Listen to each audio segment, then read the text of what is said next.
Good evening, everybody. I'm going to take a minute here and just make sure everything is tagged up correctly, and then we will get ready for more Book of Hours tonight. So yes, we're tagged with the right game. I'm rather surprised actually to see there are not as many people streaming Book of Hours as I thought there would be today, but that's fine.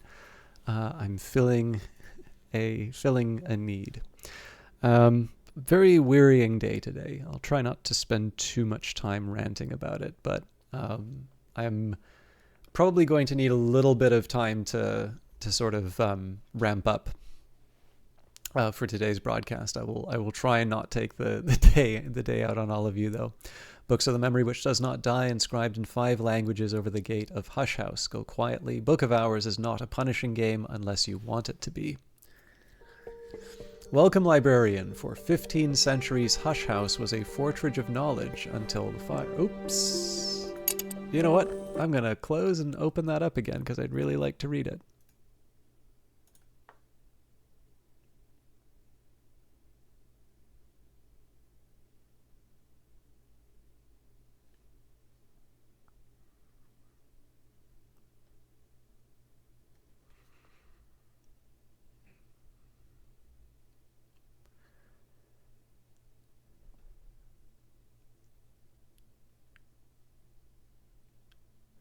For 15 centuries, Hush House was a fortress of knowledge until the fire. Only one with your unique talents can rebuild the library and uncover its mysteries. So click for more info. So if I click on it here, it doesn't actually finish...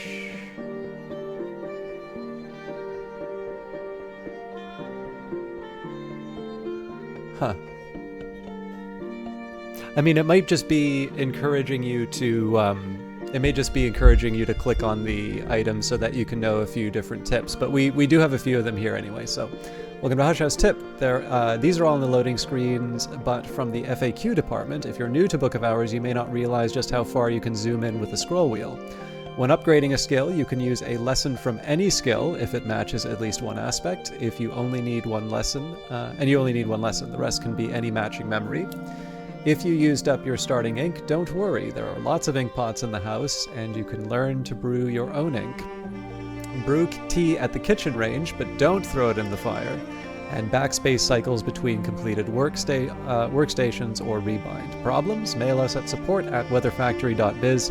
Please send us your autosave.json and your player.log from your save directory, and as much detail as you can manage. If you're not sure where that is, click the Feedback and Bugs menu button or go to www.weatherfactory.biz/bh support. And I really do hope that Weather Factory have been able to get some time to themselves. I'm noticing there aren't sort of patch notes as there have normally been. But I did just want to say, like, I don't know if they sort of built in some prep for this or not, but it definitely feels like they have been working very hard to deal with a huge influx of people. And I mean, some of the questions are really like basic ones, which are sort of feel like we'll just read what the game tells you ones, but you know, this is one of the reasons why I would not be a good independent game developer. They never ever make you feel like you've asked a question like that. They're always very patient and quite gentle. Even for the ones where people are being outright aggressive, they actually really have a particular talent. Well, okay, one of them in particular, I kind of know where that how do I put it? Where that specialty probably comes from. Hey, be free. But yeah, in any case, that is definitely one thing I highlight. I will actually say, as somebody who... Hello, Digi Inferno. As somebody who has submitted more than his fair share of really obvious and dumb bug reports, Alexis seems to have a special ability to get debuggers to debug themselves. That was actually how I found the the unusual hirelings.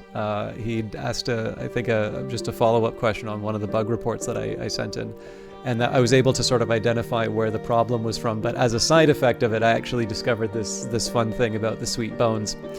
And I think it probably serves them very well because, Book of Hours is a game that, much like Cultist Simulator, it doesn't hold your hand. You are left to discover a few things, and I've noticed I didn't want to spend too much time talking about like crappy YouTube stuff, but I did get a very deflating comment today where basically, some guys just, you need to spend some time learning this game. You're making so many obvious mistakes, and it's like, the truth of the matter is, there are actually very few times people have, actually I'm indirectly answering your question here, Be Free. There are actually very few times people have come in and told me something about the game, and it was something I either didn't already know, and in fact the majority of the time they're just wrong. Like they are saying something that is not actually true about the game. But it doesn't matter, right? It's some guy feels entitled to a perfect playthrough, and they're just going to wind up making me feel, they're just going to wind up making me feel bad. Yeah, and this is the thing here, Be Free. Like, it's deflating in a very unique way for me. Intellectually, I completely understand that, like, I actually have a really specific idea of the type of person who leaves a comment like that, and it is just this very pathetic individual with like a paper bag to hyperventilate into every time they see something they don't like in a video game. Now that's not nice because, of course, everyone is a person and everyone's got their own things to be going through and all of that. And just because somebody makes you feel bad does not necessarily mean that they are any less of a person. But like, this is absolutely the image. And part of this is because way, way, way back when I was first streaming, I used to try and please everyone. And this would mean that people would come in and outright order me on how to play a game. And I specifically remember with Crusader Kings 2, someone told me to do something in Crusader Kings 2, and I said, well, I don't really think this is gonna work. But yeah, well, I mean, this is just, it's this hilarious image that makes me feel better. Digi Inferno. But like I said, I don't think this is gonna work, but let's see, and if nothing, maybe I'll learn something new. And I go in, I do this attack, and we're completely wiped out, right? Like, there was never a chance that was going to work. The guy just didn't know what he was doing. But what was fascinating about it was he got mad at me and left the stream, right? I did exactly what he wanted. And the only consequence of that was this guy to get in a huff and leave. I mean, like, it's not like I don't get to keep, like, it's Crusader, like, I don't get to keep the gold at the end. I mean, part of that game is entirely the immersion stuff. It shouldn't be a constant upwards trajectory. Generally, games are not very interesting if they're this like constant upward trajectory and such. But there is actually one thing that really does bother me about this, and this is going to sound impossibly whiny and poor me, and I apologize for that, but it's helpful to kind of, to me at least when I talk about this stuff, it's helpful to put a framing around it. The challenge I run into is that there's a lot of stuff that I really want to do. And I did see what you said before. I appreciate that a lot, and I do want to tie what you just said into what I'm going to say here. But I'll try and put a framing around comments like that. I have gotten a little bit better on just deleting them now. I used to just kind of let them go and not reply, but it's just generally I like to, I've decided that deleting is better, because the problem is that as much as I like people to just sort of infer that if I'm not replying to stuff, it's usually because I either don't think it's worth it or I'm unhappy with it.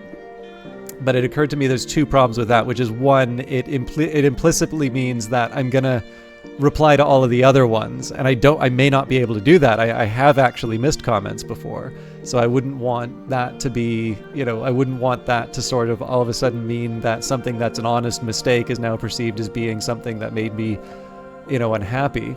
But number two, it also creates the impression, right? You allow negativity on the comments, and generally I do reply to just about everything, so it gives the impression here that the channel is less active than it actually is. So hello Panzer, how you doing? But yeah, the big challenge that I run into is that both among my more sympathetic coworkers, but also for myself, like I do occasionally reflect on the type of time that I spend on this. And I always need to be really clear on this. I'm not considering leaving streaming anytime, soon. And I do sort of feel that if I were to leave, I would try and give a lot of notice. Like I would ideally sort of want to give sort of months of notice. So it's not just sort of the stream, drops off the face of the earth, but there's a nice sort of transition,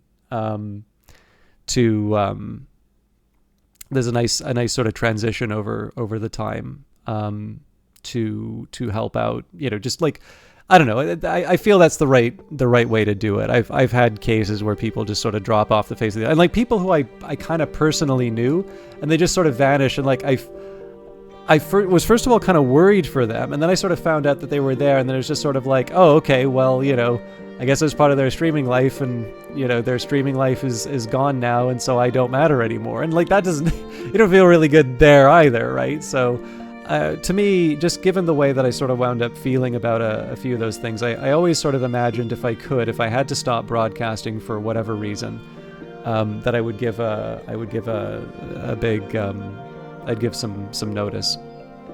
Plus you get to make it a bit of an event, right? But one of the big challenges is that, definitely, especially among my more sympathetic coworkers who kind of know what my capabilities are,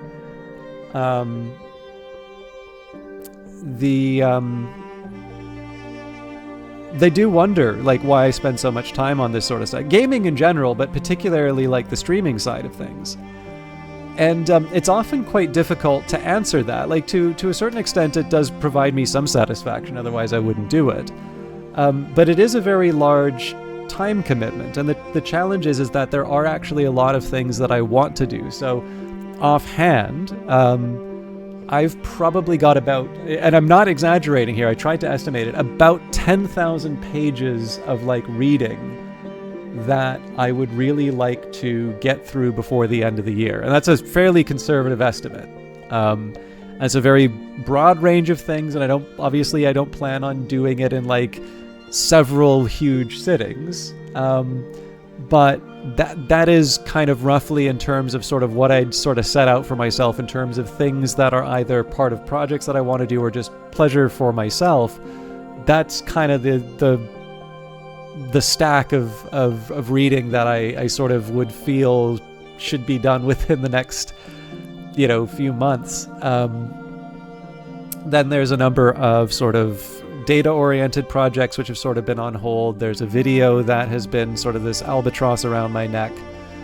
And then, there's a bunch of projects which have sort of been, I'd really like to do this, but I haven't quite been able to get all these other things done. So let's just keep these in the sight line, but not put deadlines on them. And especially for things like the reading, which can sometimes, the thing about reading is that there can sometimes be some inertia for, in terms of getting that started, just because, if you play a video game or if you watch a movie. Actually, I finally got around to watching some movies that I've been wanting to watch. So I saw The Abyss for the first time yesterday, which was really nice. But I still want to watch Oppenheimer, because I did actually wind up reading American Prometheus. I had American Prometheus before I knew Oppenheimer was a thing, but I liked it, so I would like to watch the I'd like to watch the movie. But yeah, I mean, again, there's lots of different things, and especially on the reading side of things. Like I do consider myself a reader, but I will admit that it is sometimes easier to just sort of sit down and start a game and like let the ball get rolling on that. Whereas some of the reading that I do, it's not just a question of like starting reading, but like it can be it's very easy to get pulled out and you moved in. Cavion just saw this game on Steam the other day. I was wondering when I'd get to see you stream this. Then it happened. Well, thank you. I'm glad. There's a lot of videos of me playing this on YouTube. So we're fairly deep into this playthrough here, and I've been doing a bit of a decompress for the day at the start. I know it's like almost 20 minutes in before we'll start the game, but I figured I did kind of say it was a wearying day, so I wanted to I wanted to get all that finished, and then we'll jump in. So I must apologize if you're looking forward to seeing me play this. Is going to be a little bit of lead in on it, but I do appreciate you stopping by, and I'll try not to disrespect too much of the times. You closing on having all the room? Yeah, I think we're still a fair ways away on it though, because I've been fairly stubborn about getting my elements of the soul, and I've been I'm gonna have to have a few things tilt in my favor for the remaining rooms, I suspect. But I'm also in no rush to open all the rooms. There's going to be lots of interesting things to see in the Nocturnal section, I bet. But anyways, I'm getting a bit of a debt in terms of chat stuff to respond to.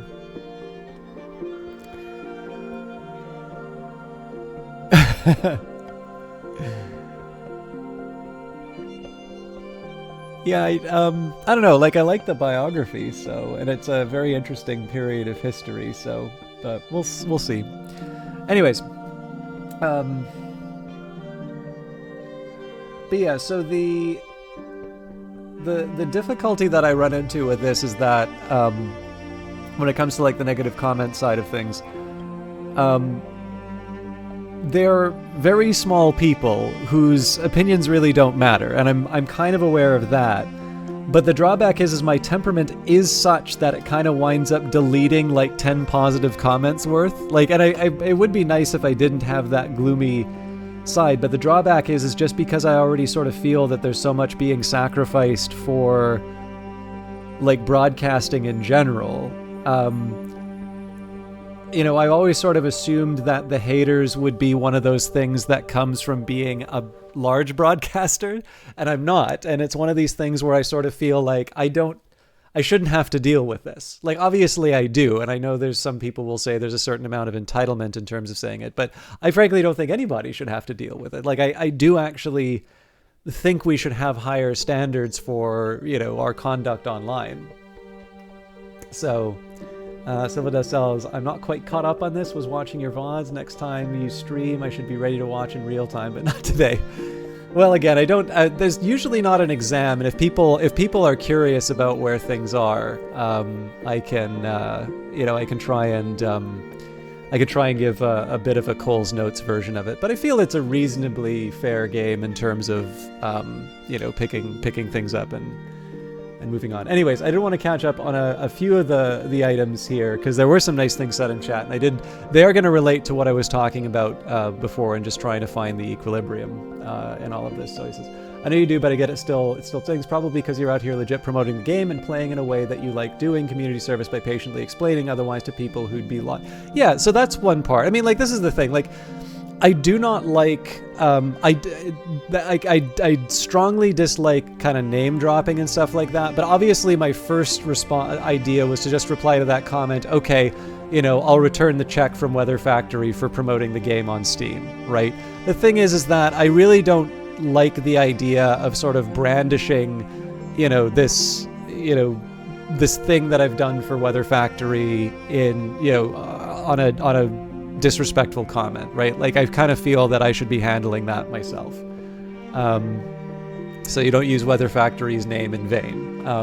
But yeah, this is the thing, right? Like, not only do I like the big appeal of this, the reason why I did Cultist Simulator wasn't because I thought one day I'd wind up getting a bit of money for it, but I did it because I liked the game and I liked being able to share that process of discovery. One of the nicest comments I've gotten on this channel actually was somebody saying, yeah, this is why I really like this stream, is like somebody talked about something and I was trying to work my way through it. I'm like, you know what, I'm not sure, but let's figure this out. And I actually went and I did a little bit of a search and, kind of worked through the problem. And somebody responded to that saying, this is why I love this stream. It actually bothers to do the work to figure it out. And that felt great because that is a lot closer to something that I personally find interesting, both about games and just in terms of why I like reading and all of these things in general, is that if you only try and tackle things that you already know the answer to, you have it's a much more constricted view of the world than what you otherwise could have. Like sometimes not knowing something or not having all of the information at at any given time, that's enjoyable because it means that you have more things that you can sort of reach out for. It's not, to me, it's not very fun to be in a situation where you're kind of going in with perfect knowledge of a situation. And generally, if I'm honest with myself, like I do sometimes feel a bit crummy when playing a game and it's not going my way because you want to win. But like, if I'm honest with myself, my most memorable game moments are usually not the ones where I shot the lights out. They're the ones when, there was a bit of a struggle and you had to overcome something. So, but yeah, like it's, I don't think I've ever presented the broadcasts as being, mastery of a game. There are some games I think people have been very kind in terms of saying how well I play them, but that's just like, people, there's lots of streams online to, like, if you want to go and be the best, like in terms of broadcasting, you really are competing with the world on that. And I don't know if I could ever claim to be world class in any given game. So it's not something I'm interested in. And especially Book of Hours, for heaven's sake, this is the relaxing, librarian game, right? Like if you can't relax in this game, what game can you relax in? So yeah, no, you're absolutely right. And it's, part of the enjoyment of this is being able to share it with people and hopefully allow people who haven't been able to try out this game or maybe are on the fence about it to give them a reason to check it out for themselves. So I appreciate you saying that, Be Free, because that is one of the things that is so appealing. And it's one of the reasons why those comments can really wind up affecting me with more intensity than they should, because it is also one of those things that really does actually start kind of hollowing out the reason why I like doing this. And that's why I take the time to talk about this stuff. Inferno said one of the reasons why I don't stream is the fact that I wouldn't be able to focus on both the game and chat. And like, honestly, I don't do a great job of focusing on chat and the game too. Like right now the game is on hold so we can have a little bit of back and forth.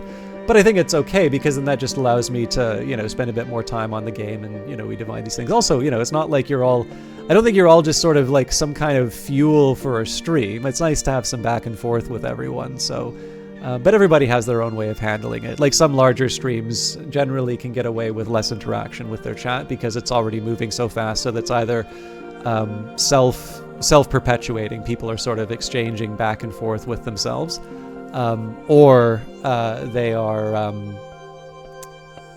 in the end, they're kind of there to be part of the hive mind. And at that point, people are not looking for the individual attention. So Be Free, for those and Be Free's mentioned that they're a broadcaster before. So, for those of you looking for what I will say based on the context, a more intimate and individual attention setup. I'm sure this is a channel. Feel free, by the way, to tout your broadcast, what you do, why people should check you out. I don't feel too bad about that. Obviously, you've been hanging out quite a bit, and I know some people get a little touchy about self-promotion and that, but I think there's a difference between sort of building community and just kind of coming in and saying, hey, why are you watching this jackass? I'm going live in a couple minutes. But yeah, feel free to tout yourself. But you say, I'm kind of relieved nobody's joining your streams live currently. Your setup sucks. There's nothing you can do about it for the foreseeable future other than just not stream. So yeah, I mean, like I do remember that. When I streamed, the weirdest thing for me, this is before Twitch had affiliate status. And I was actually using a 512K upload internet package because I was in university at the time, and that wound up being a weird appeal for the game because I was generally playing strategy games, so I didn't need to have a whole lot of, fidelity for the motion. And what it were that there were a bunch of people that liked watching on mobile, so they appreciated the low bit rate, but they didn't like watching large streams because they just didn't feel that they got the individual attention on large streams. So some people really didn't like the fact that it basically looked like, some kind of internet video from the early 90s, if there was video online in the 90s. But some people just did not like the fact that it was such a low resolution stream. But weirdly enough, one of the angles for the broadcast was the fact that, people who wanted a smaller stream could actually watch it on mobile because the quality settings were so low. And that wasn't a choice so much as the fact that that was just what I was working with. And when I did finally put a bit of money into broadcasting, the first thing I got was a mic because people tend to highlight the voice as a feature. And I mean, eventually some of the donations to the channel led me to actually get a proper gaming setup, but that's way on down the road. Like, I really don't believe people should have to spend a lot of money on their hobbies, unless, they can and they want to. But yeah, I mean, now with the affiliate status and things like that, I know there are sometimes higher expectations in terms of quality, and I suspect it would have been different for me had I been starting out around that time. But there is something interesting about the no audience period, because that's kind of when you just learned. I mean, like, you do learn something in terms of broadcasting, in terms of like speaking to an empty chat, like just being able to kind of fill the dead air, even if you don't have things to sort of respond to. Some people find it easier to have a co-caster. I'm not as good with a co-caster, I don't feel. Obviously, some people are interesting no matter what. So the interview with Weather Factory on GOG, that's easy mode because they have their own podcast. Like, I could have walked away for, a couple hours and they would have had a really interesting presentation without me. But yeah, I mean, people have different answers to that. And of course, your last point, I'm super glad that you're out here doing what you're doing. I'm confident you have more fans than haters. And yeah, this is the thing that I do need to remember, is that in the end, it's not even like a speculation, right? On YouTube, which is the source of that comment, there's very detailed information, not just about how many people are watching, but how long they're watching, when they stop. And that particular video where that comment was made has got a longer retention rate, so more people watching for a longer period of time, and a higher number than pretty much anything else that I do. There's like one or two videos that are an exception for that. So it's not even speculation. It, like, empirically, this is, that guy is an outlier. But this is the drawback, right? Is that in the end we are social creatures. And so when you see something, somebody writes something nasty, that's just going to feel different than to see a numeric representation of, a bunch of people's behavior, right? The revealed preferences, even though they should get heavier weight, because of the social dimension to a comment as opposed to an aggregate. Even somebody who's very data-oriented like myself, the social dimension is always going to have this heavier weight, and that's just the way we're wired, right? It's the same way that people, like, how guys get unreasonably angry about being dissed, right? It's the same social thing, right? It's like, it sucks. And I mean, obviously there can be people who have a real problem with that and can become dangerous. Like that is a serious problem. I don't mean to make light of it.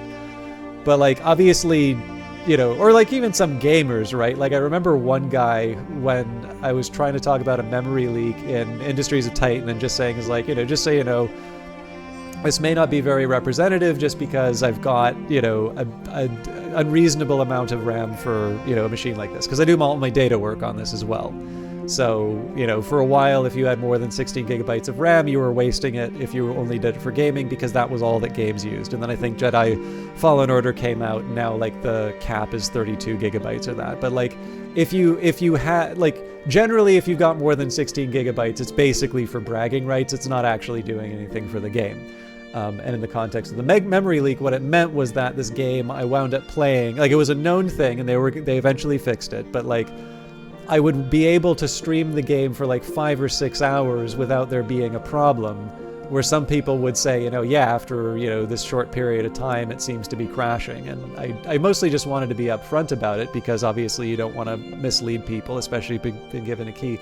But this guy, like, I've got a godlike rig, blah, blah. Like, it's like I said, his dick was small or something like that. It probably is, but like, you know, again, people just get really uppity about it. It's like trying to explain to gamers that like computers exist for things that are not gaming, and sometimes the requirements will be higher than for gaming, is just a complete waste of time. But anyway, sorry. You want some toxic people, try selling a few things on eBay. Oh, I don't doubt it for a second. And then Digi-Inferno, so I'm catching up with everybody in chat here, so I can't focus on what I'm reading, then I won't start. Once I start reading and I'm engrossed in it, it'll be hard to stop. Yeah, that's definitely true. And so it's actually one of the reasons why I actually try and protect that reading time as much as I can, just because I am noticing I have more and more distractions around me to stop it, to keep it, so. Anyways, oh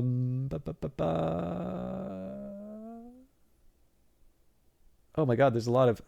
has Johnny Big Time been streaming? Haven't seen... I don't think he's streaming anymore. I also noticed his Twitter's gone, so I have not heard from him in a very, very long time, and I'm sorry to say that. B-Free says, right now, the only appeal for joining my streams would be to listen to you talk smack to the game, invent your own narratives about the game, and laugh at yourself for being a very disorganized and distracted player. No, that's totally fine. I mean, again, like, for some people really do like checking out new broadcasts, and people also like to see different perspectives on games. So, you know, my feeling is, especially for games like Book of Hours, and I'm assuming that you're broadcasting Book of Hours. We are going to be starting the game pretty soon. Is Twitter's active, really? Oh, hang on, it's 3... I think I know what I did wrong. I think probably I wound up doing NN instead of NNNY.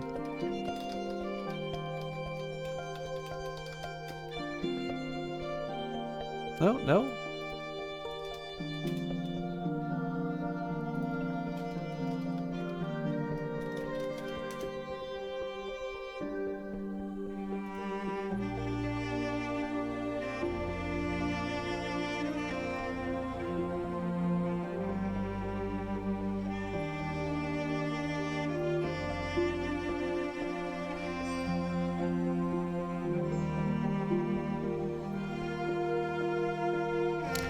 Yeah, so I haven't seen him... Okay, yeah, so, yeah, I don't see anything since July. But yeah, no, I haven't... I honestly, I've not heard from him in a really long time, so I'm sorry I can't say anything more specifically. But you're right, I was looking at the wrong Twitter account. Alright, I think I'm almost caught up. Somebody was talking about short stories. Sorry, there was something I want to... or write serialized short story and have some twists and turns where people have an investment. Are you speaking from experience? Is this what I was missing in terms of... where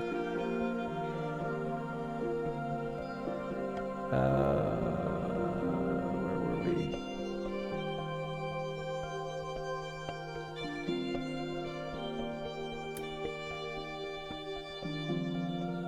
Oh, so Silver, sorry, do you write short stories? I think I missed the part before, but yeah, I don't doubt that there's a lot of people who are going to offer a lot of opinions about something that they really don't have any business. No, I've got it, Cavian. Thank you for that. Oh, that's lovely to hear. Okay, so let me read the sub, and then we will actually, because we're like half an hour now into the start, and I will catch up with the game. I do remember you, Dodge Viper GT. But I really do. So first of all, thank you for that, because I've been feeling sorry for myself over actually, mostly I just wanted to address it and like kind of just say it's like I need some time to ramp up. But being able to have some back and forth with all of you has definitely energized me a little bit. So thank you for that. I know you're here for the game, so I do want to jump in on it. But yeah, it can sometimes be difficult to push it out, and sometimes it just flows. If you're struggling, write a little in. Yeah, no. So actually, I don't know if you know this about me, but over a year ago, it was actually a train of thought a lot like this, how I was talking about the time that I spend on streaming relative to other things. So I basically don't miss streaming days. There will be days that I'm late. There will be holidays that I take, but I don't think I have voluntarily missed a stream for anything short of like serious illness or like technical problem. Like there was a tornado once that knocked out the power for like almost a week where I was, so everything in the fridge was spoiled and so on. But like for overall, it's been a long streak of being able to deliver on streams, and I like writing. And so I was really angry at myself for the fact that I'd be dedicated to streaming but not writing. And so over a year ago, I sort of said that no matter what, I'm going to do a minimum amount of writing every single day. And the problem is now that I've got this track record, I don't know when to stop. So it's usually nonfiction. I'd like to write fiction, but I feel like I need to read more fiction before I write. But yeah, it's I actually have a lot of respect for that, Silvadel, because it is the thing that ultimately has resulted in me being able to write more myself. So. And thank you, Dodge Viper GT. Yeah, it's purely because of Book of Hours, and I actually appreciate all of you hanging out for as long as you have, given that it's been basically just chatting for a little bit. But, or half an hour is not a little bit. But your time has come. Oh, that's right. I think I was going to try and figure out what the hell I was going to do for leveling up the day. Honestly, be free. Give yourself a chance to surprise yourself. Like, set a small, achievable goal, and it doesn't even have to be every day. Like, if you want, like, just try and make it a weekly number or something like that. If writing is something that you want to do, like, to me, it came purely from a position of frustration in terms of saying, like, I have this crummy little Twitch channel that I've put more time into than writing, and writing is the thing that actually makes me happy. And as soon as I hit that level of frustration, I was much more dedicated than I had been before. Yeah, I used to actually read what I was writing on stream, but I found it wasn't as helpful. So I have a different way of editing, but I can say that does help quite a bit in most cases. Okay, now for those of you that were waiting for the. And yeah, sorry, Dodge Vapor. I think every time you've come by, you've actually said, I don't know if I remember you. And you are one of the people I definitely remember from the old days. So I think I should put it the other way around, which is I appreciate that you're still thinking of me. But also, you are subbing on a day when I got a comment which didn't make me feel like God's gift to streaming. And that was fine. Like, I just needed to talk it out and, be able to have some back and forth with everybody. But obviously, money makes people feel very happy. So, but no, thank you very much for that. So it's appreciated, and more importantly, it's always nice to see familiar faces, or the digital equivalent of faces. So I do remember one of the reasons why I ended the way that I did on Wednesday was I was trying to figure out what I wanted to do with the consulting engineer. So that'll be a default value of 4 sky. We've got hail, which can give us another 3. We've got the astrolabe for 1.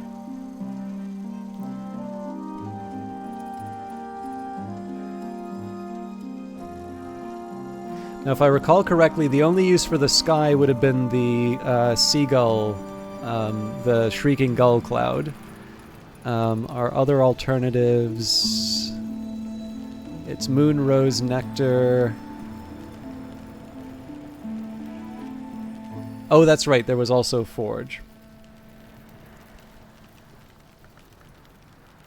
But yeah, in this case, we need 12 sky. Okay, so what was my game plan for the extra sky? So I think we were looking for drinks and food, and I wasn't really able to figure any drinks and food other than the Lapsang Souchong. So 1 for drink. Oh yeah, we'd add 1 for Faust.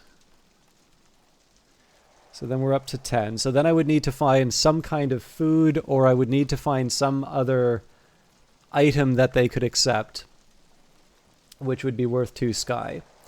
Then the other alternative would be the forge, which I suppose, like this, to a certain extent, this is also figuring out whether or not Denzel would be able to help out with this. So this is not a bad one for us to examine. But in this case, we'd take 4 forge, 1 from the shaft, 1 from a tool. So then we get 2 from a memory. And I know we did this last time, but I'm just refreshing my memory here. So we have 8 forge. We need to find 3 from a combination of a drink, food, or something else. And I'm trying to remember if we had any forge food. I don't think we did. But I guess I had the coil of wire.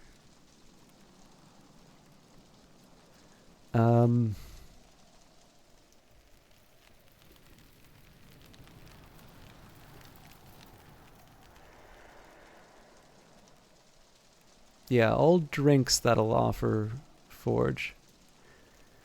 Okay, so yeah, no worries, Silvadel. Thank you very much for hanging out.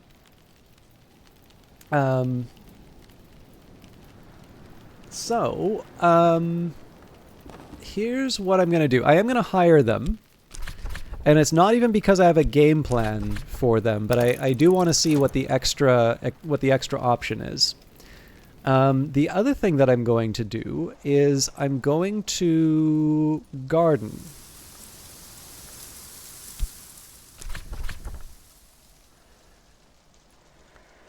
And the logic here is that carrots, tomatoes, marrows, and blessed onions, all the unsung heroes of the stew pot.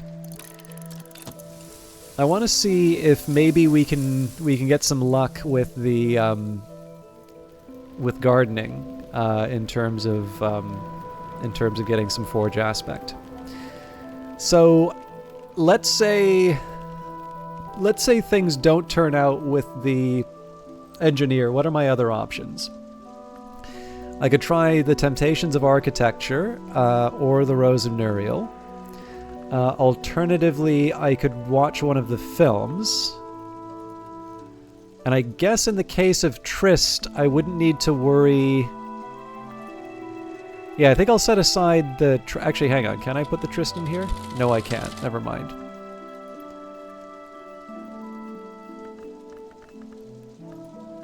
Okay, so we're just going to set everything aside until we can see what we can do with the consulting engineer.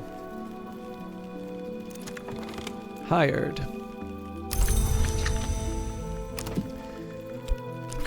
Okay, so for collaboration, we can give them an element of the soul. Ah, okay, so this is good. We can actually give them fuel. Now, I don't think the fuel is going to affect the sky. It might. Like, it's worth taking a look.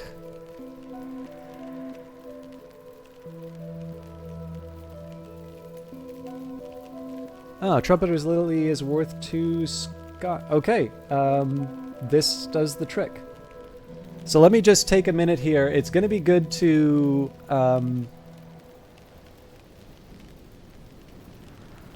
this is going to be good to review. So 4 sky at the start, 3 from the hail, 1 from the tool, 1 from the drink, 1 from the foss brings us up to 10, and then Trumpeter's Lily is going to get us the remaining amount. Cool.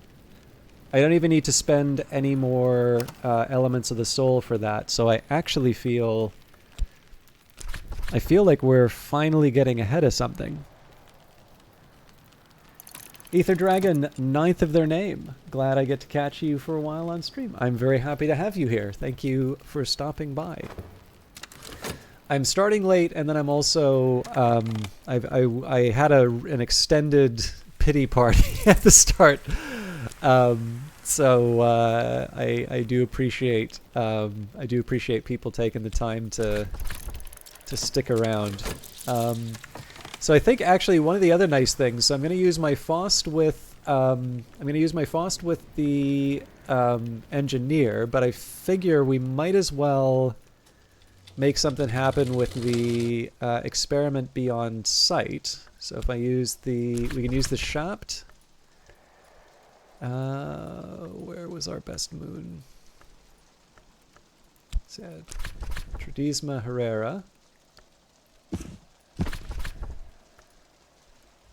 So we only need 1 2 moon memory, so I think we get that from a confounding parable. And I got my work laptop open. What on earth was I thinking here? It's the weekend. Work does now supply me with a laptop. I'm that important, but sorry, just a second. Some of you will probably remember the, it's Friday and the office workers sort of throwing all the, hell, sorry, I just crossed the wires. Just a minute here. Throwing all the papers up. I just do that with my laptop and throw it on the ground, so, but...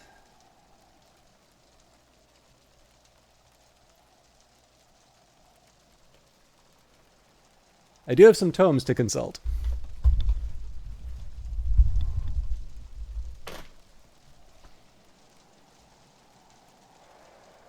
Yeah, so 108 is our go-to text for the moon memory.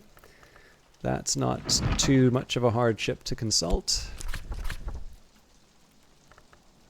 Although I think I moved that to the higher, yeah, that's up here now. All right, I've already mastered this, but I could reread it and perhaps recall a memory. I'm slightly prioritizing the films just because they're a little bit easier for me to overlook. I am interested, though. I believe we've already seen something from Ilse Bischoff. Yes, we've got multiple Ilse Bischoff films, so that's going to be one for me to check out later. So this is more or less the day planned out for us. We're going to worry about the consulting engineer first. We will watch the film. Gardening's nice as well, and anything extra is just that. Like, it's a nice to have. I'm happy to do more. But sorry, I tangled again.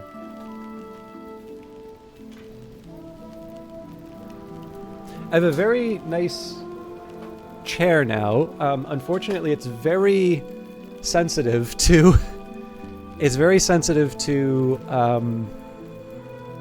like cables being on the ground. So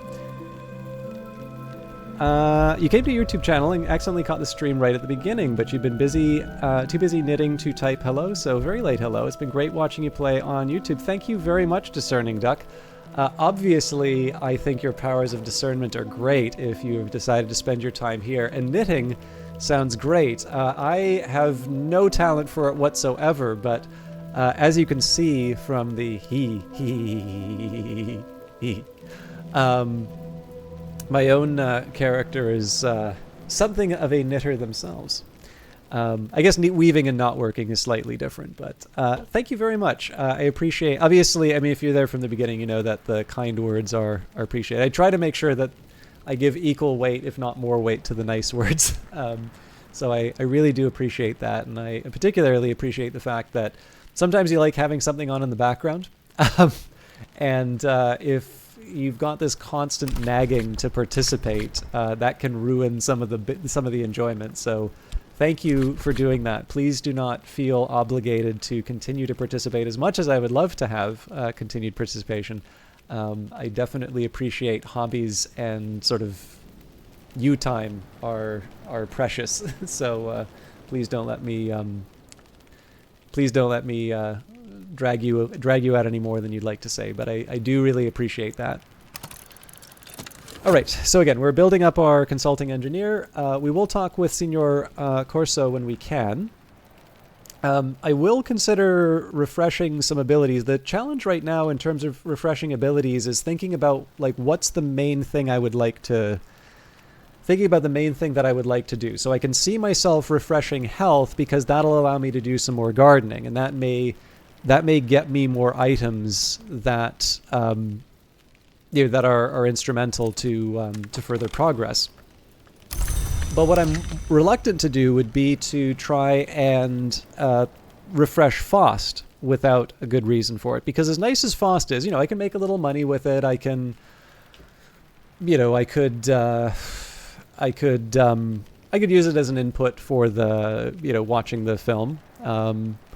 There's a few things that I can do with it, but it doesn't quite have that same ability as health, which, will get me the pitcher of water, which is something that will also help me refresh elements of the soul, or, the gardening or some of these other things. In fact, one of the things I would be willing to consider some extra effort towards would be to get another health, just because it enables a lot more gardening and such. But in this case here, I'm pretty content with what I've got. So we will add some more stuff. We'll add the astrolabe. Can lend my assistants something to help increase their abilities. So they're up to 9. We need 3 more. And where are we? All right, there's our confounding parables. So now we can watch the film.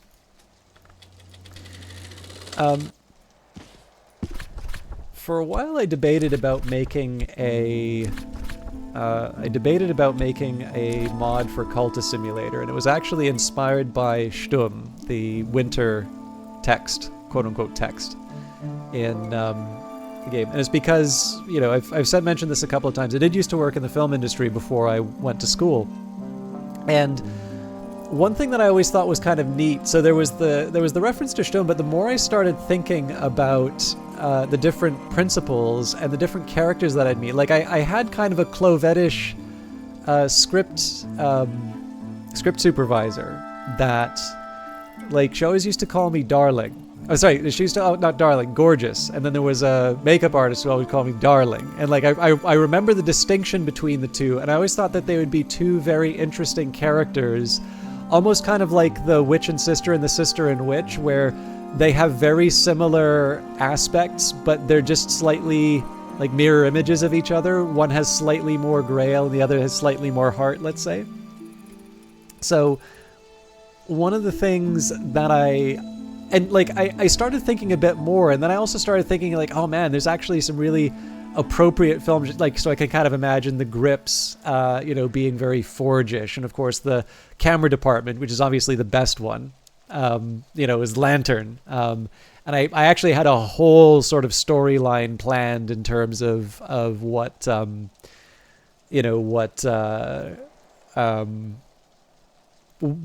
of this lantern plot in mind, and then I had an actor with heavy grail called Roscoe, and basically, like, I think I still have the notes kind of somewhere worked out for all of this. But I'll confess, I have a terrible reason for not really following through on it. One is just time, but number two, I did kind of sit down and say, it's like, I love that they made modding available, but surely I should be working on my own things before I start riffing off of Cultist Simulator. And as it turns out, actually, some of the mods in Cultist Simulator are really impressive. So now it's just going to look like some ramshackle thing sort of put together with, Scotch tape and Elmer's glue. But I was kind of delighted to see the film projector. Alexis put out a couple of things about old film technology. I think it was when making this room, actually, that I thought was pretty interesting. So it's neat to see. It's actually kind of neat to see the film world of the Secret Histories expanded on a little bit. And partly, this can only exist in my head, but I actually kind of like how some of it seems to be aligned with some of the things that I thought might be kind of interesting to do with film in the Secret Histories. So, this is definitely one that's kind of, it's special to me in a very unique sort of way. But I also realize that if I go too far on that story, then everybody's gonna wonder, well, why aren't you making the mod? It's like, because I don't have time. But life's not over yet. Cultist Simulator isn't going anywhere, so maybe one day. Such a clever mechanic. Oh, you mean like the talking with the collaborator? I think it's a good one. Like short conversations. Come see here. This is the coolest thing I have to show you, and helping them. Yeah, I mean, it's one thing I appreciate a lot about. So I think the one thing you can say about Weather Factory is they can write, and that's both Alexis and Lottie. Lottie did writing for Dancer, I believe. I think the romance endings are all of her work. But yeah, both of them are very talented writers. I don't think anybody's going to question that. But one of the things I really like about the way that the games work is that there's a lot that is left, like they always leave just enough space for you to fill in things on your own. So like when you have a conversation with someone, you're obviously, it even says if you give them health, let's say, lend my limbs for the day, or was it limbs and strength for the day or something along those lines. There's always just enough left for you to be able to fill in enough for yourself, but you're not completely left to your own devices. They always give you enough suggestion for things to wind up very, very satisfying. Oh, this is a wonderful name. Sack of vegetables, stew in waiting. All right, can we put that on the ground? No, we cannot. I guess it's the floor if it's indoors.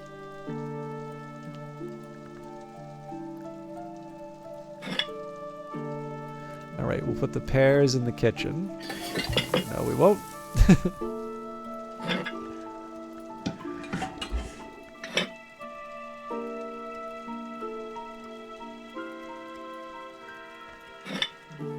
Surely they can fit somewhere here.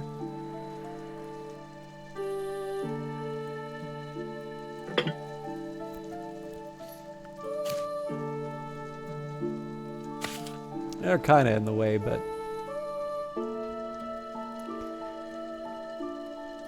Yeah, I like the Weather Factory blog a lot. I mean, again, Skeleton Songs is a really good podcast as well. I know obviously they haven't been doing as much of it because they've been busy making the game, but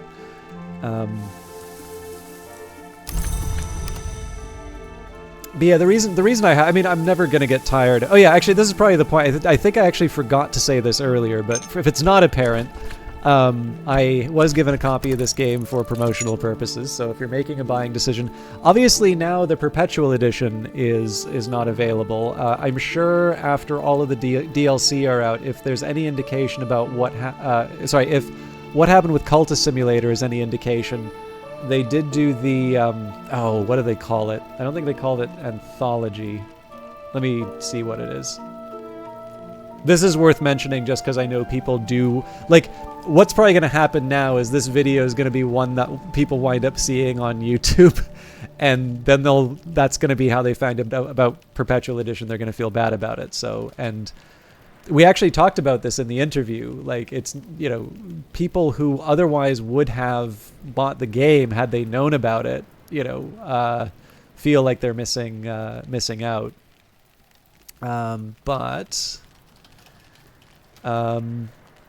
For Cultist Simulator... Oh, it is Anthology Edition. My apologies. So, Cultist Simulator Anthology Edition, without any discounts from... Steam or anything like that, has a 15% discount, and that's literally everything, including the soundtrack. And the other thing that's nice about that Anthology Edition is, let's say you bought the base game, and then some more DLC came out. Maybe it took a while to get into the base game. At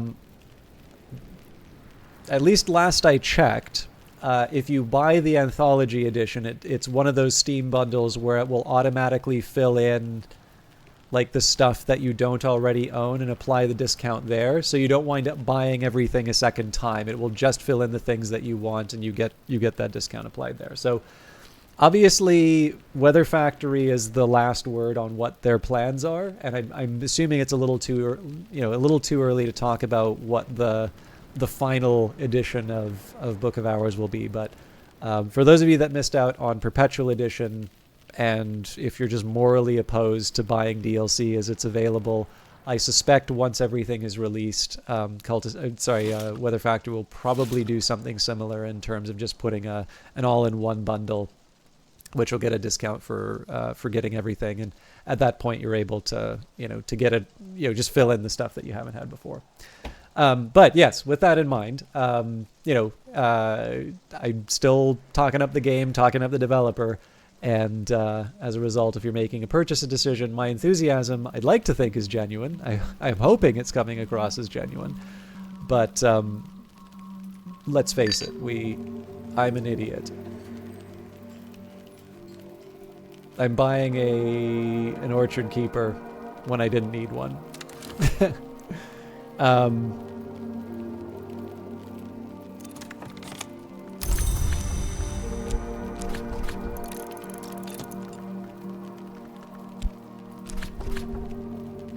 It is autumn when the leaves rustle. The silent landlady has served me apple pie with steamed cream in the window nook.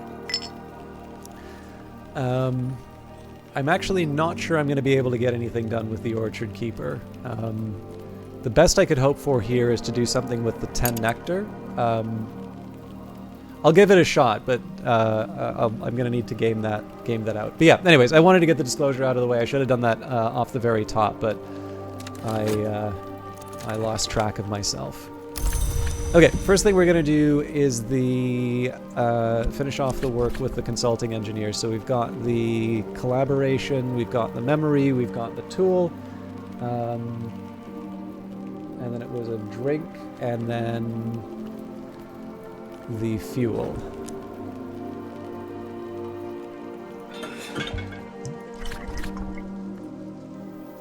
Pour out.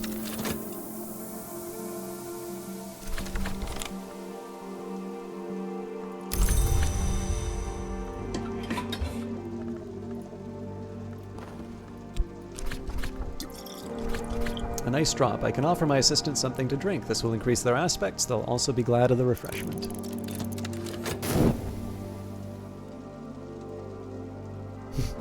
Yes, thank you.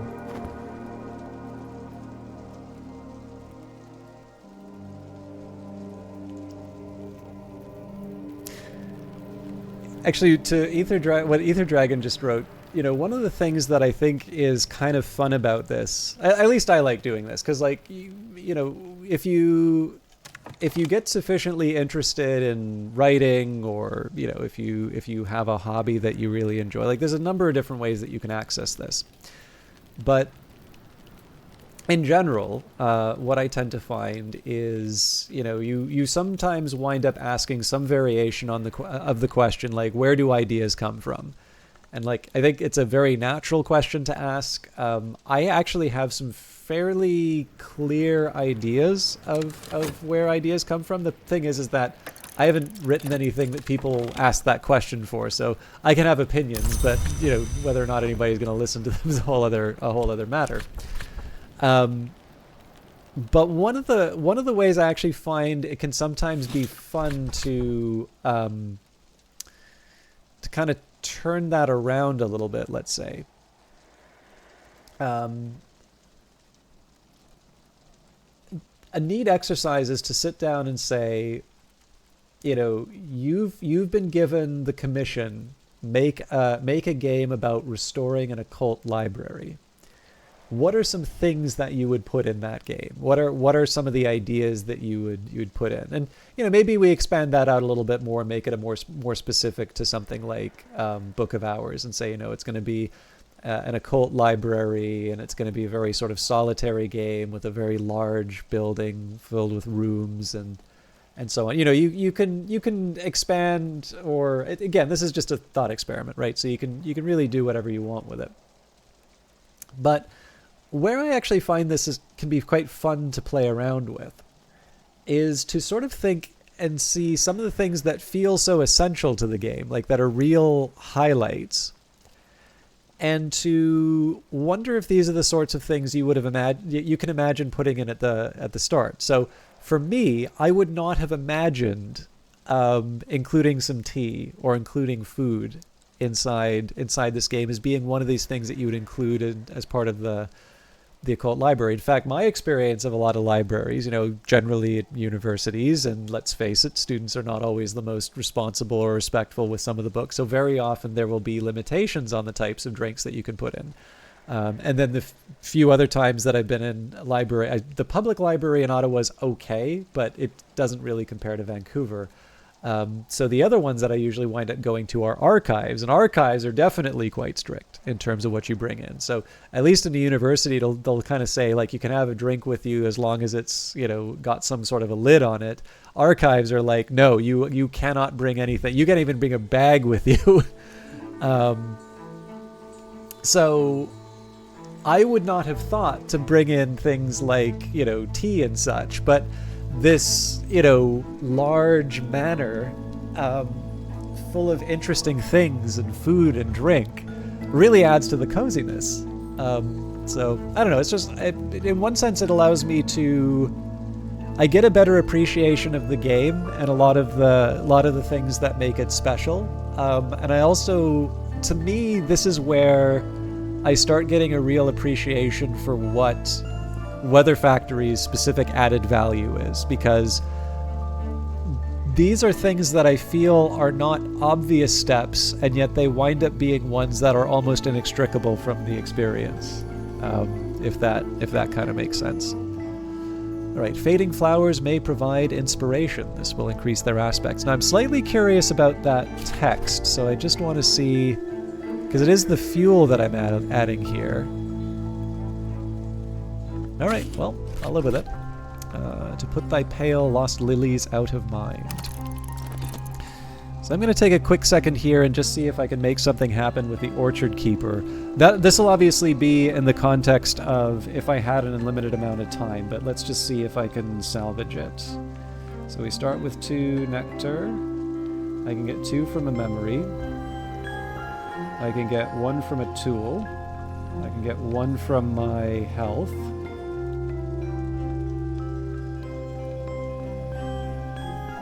2, 4, 5, 6. We need to get to 10, I believe.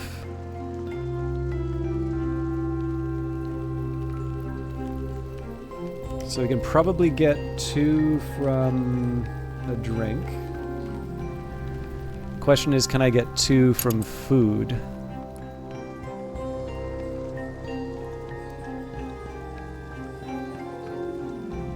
Pickled mushrooms.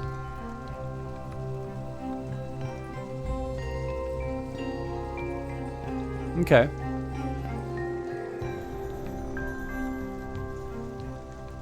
It's a real outside chance. And I need to think about where I'm getting another element of the soul. I think it's better for me to do...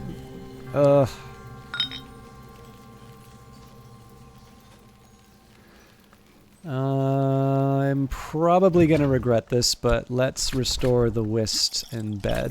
So a quick nap with in a warm bed with something comforting to drink while the winds chase the clouds and the clouds chase the sun.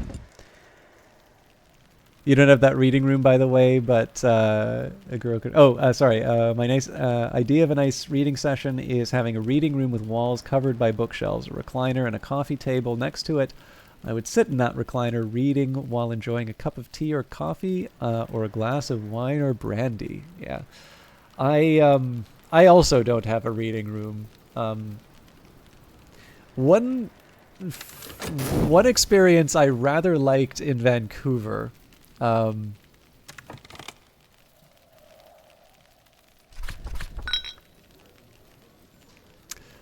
This is unforgivable.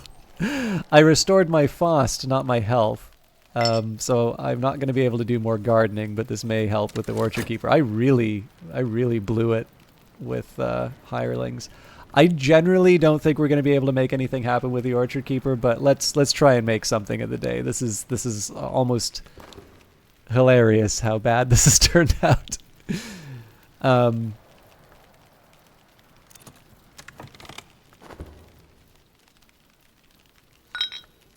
Better now. Okay. So we're going to try and bring back the health. Faust, we're going to read Wrapped in the King to get the 2 nectar.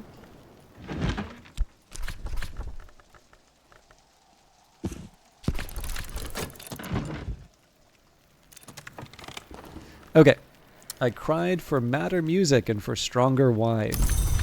Anyway, sorry, I was going to tell the story from Vancouver. So I had a book that I needed. It was like super overdue, but I had a little bit left to do. So I wound up actually reading it by flashlight while walking to the library, as it was like late at night. Basically, I was trying to get it in before the library like opened the next day, because I'm pretty sure it was getting to the point where they were going to charge me for the book if it was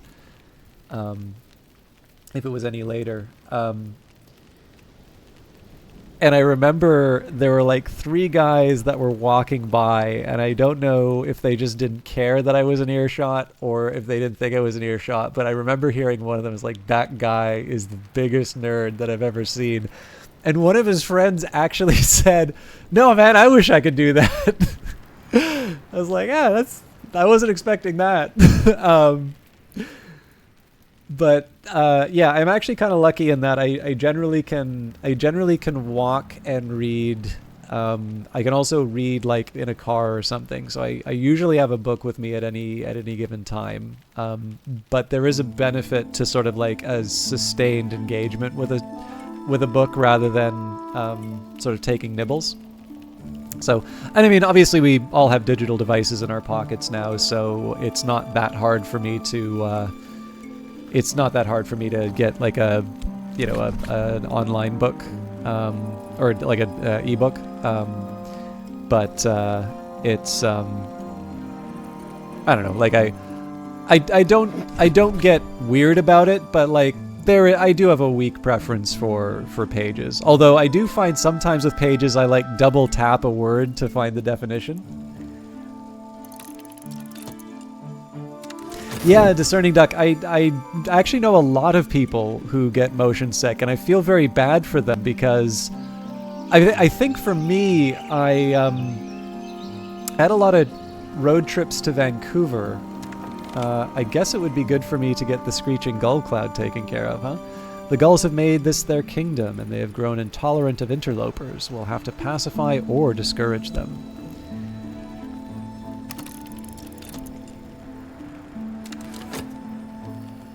Yeah, I actually had an hour-long commute to university, so I appreciate what a long commute can do. I mean, in fairness, for those ones, I almost always wound up trying to catch up on homework. But I think if I try gardening at this point, I may not have the health when it comes back. There's a few things we can try. Let's try and.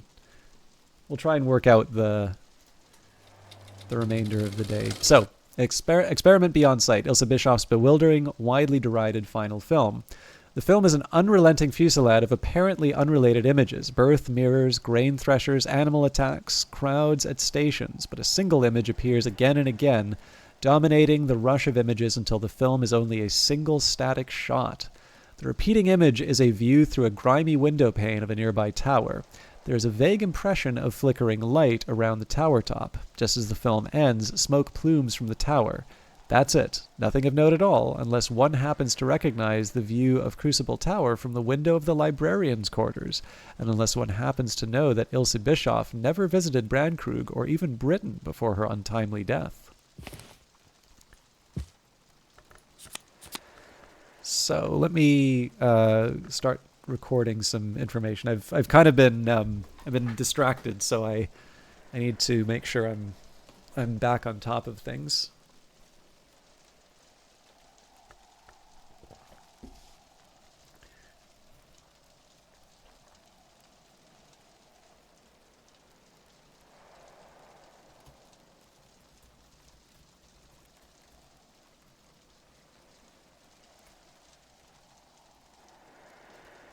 Okay, so I've got Revelation there. Edicts Inviolable, I believe we already have. And that's a moon or heart. Well, I suspect we won't be able to improve that then. We've got Ava's locks from the beach.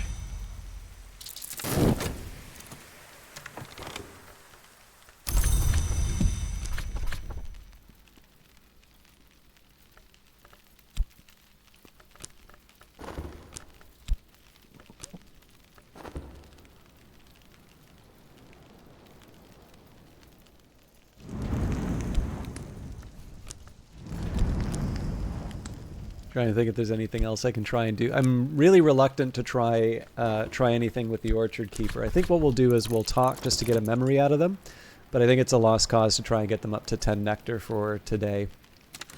So tomorrow we'll work on boosting up the Edicts Inviolable. Obviously we'll help Senior Corso.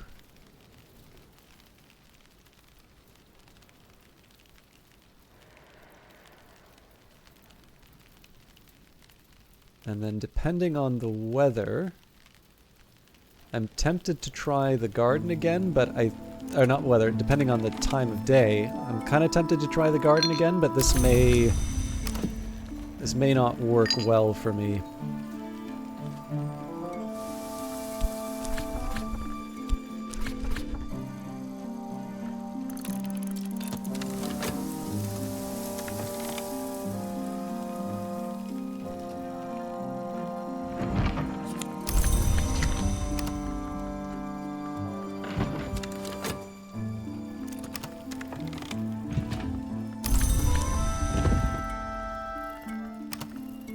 So that doesn't help with the revelation. I think on this one, let's just help with letters. I could offer help with correspondence and arithmetic. There's no school in Brandkrug, and not everyone here knows their letters.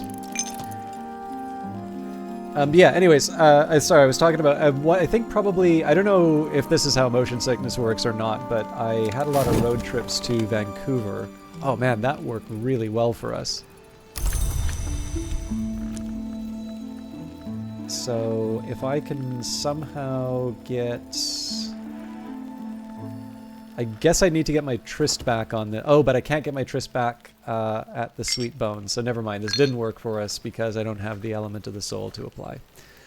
All good. I think with Senior Corso we will talk to him about the affair of the Unfettered Eye. But yeah, just, you know, there's... Especially because my dad was, like, well, older, obviously, so... the stuff that he's going to be listening to, like he used to listen to a lot of audiobooks, so, you know, like Jeffrey Archer is not that interesting to a kid. So, I mean, I'd listen to some of it, like, so I think, like, I don't know, there's a very, I kind of feel like to a certain extent, like, techno-thrillers are basically sci-fi, except the president is, like, the main character. But, yeah, in general, I would, you know, I'd try and entertain myself when being cooped up in a car, and, you know, I just read a lot. And whether you grow a tolerance for motion sickness or, you know, just some people aren't affected by it, I'm one of the lucky ones.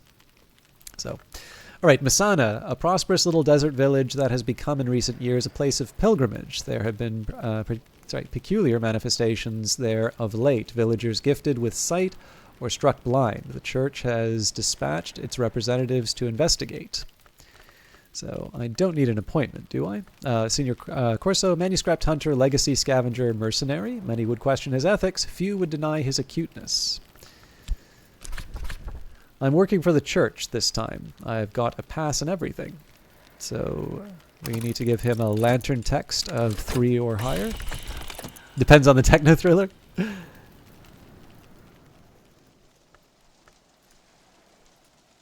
All right.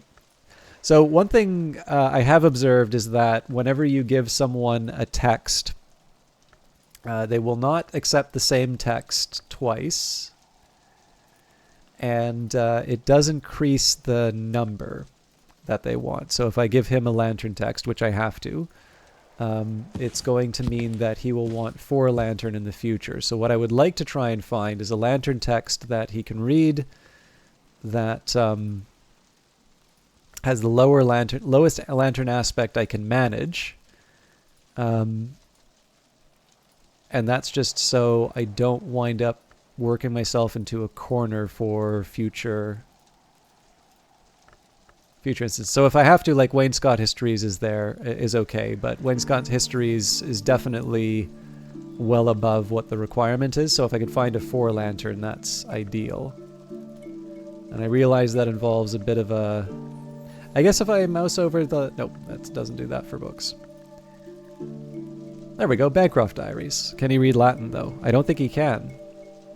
He's got Frisian, Greek, Hyksos, but not... So yeah, I think if I did this...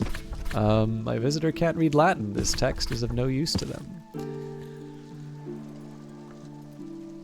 How can you work for the church and not know Latin? God!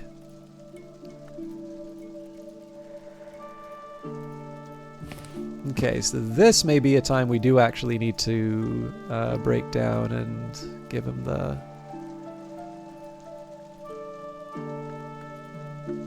These ones are going to be higher in general.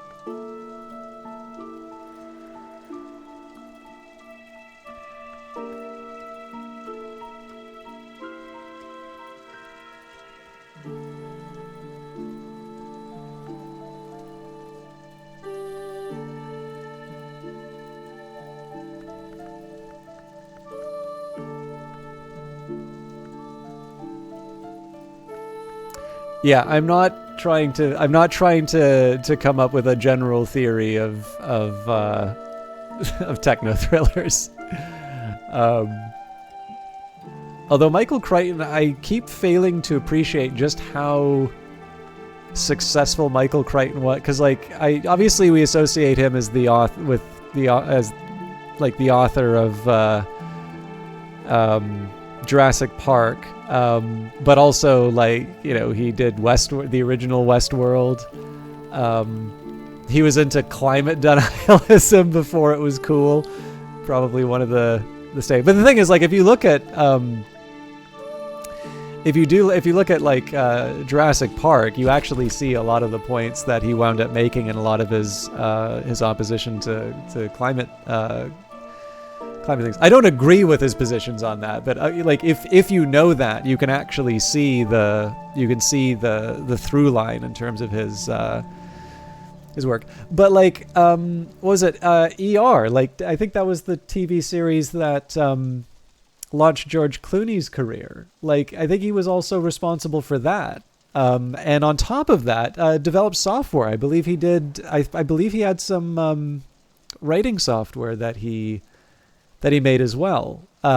So, you know, just again, one of these people who seems to have their hand in everything. And I mean, I'm sure we don't get to see the failures because, you know, we're just always spending so much time, you know, seeing is like, oh man, that guy knew how to spin a yarn, and like, you know, just look at the success across all of these different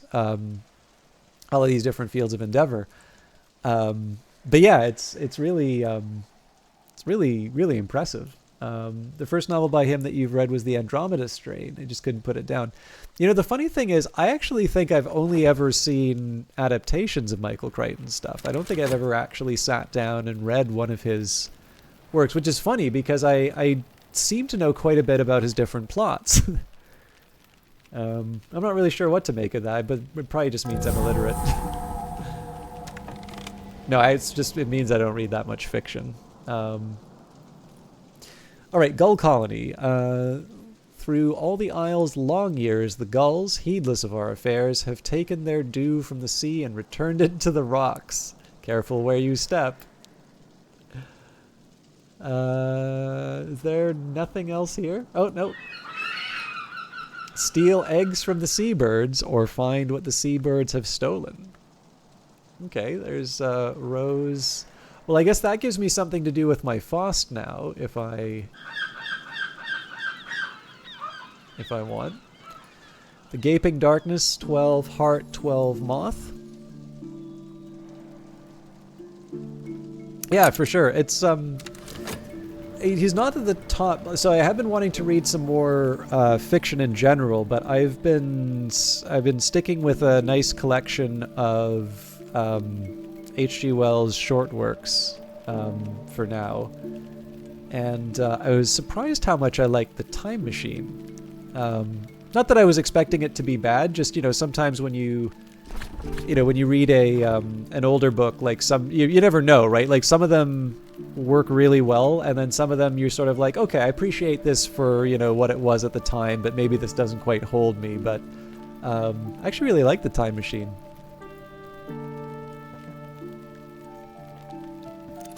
There's a couple of others in that collection, but that one stood out.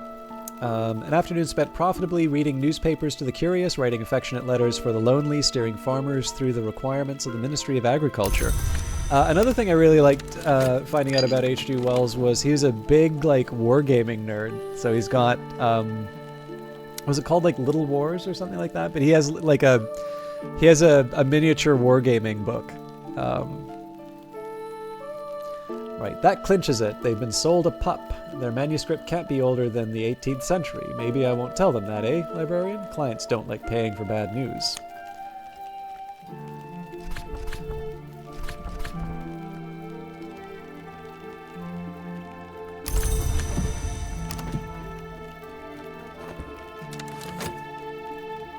I wouldn't be surprised if we're down the health. Yeah.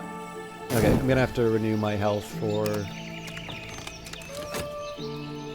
today, but that's fine. It depends. Rainy day. Okay. This would be not a bad time for me to try and get the Orchard Keeper then.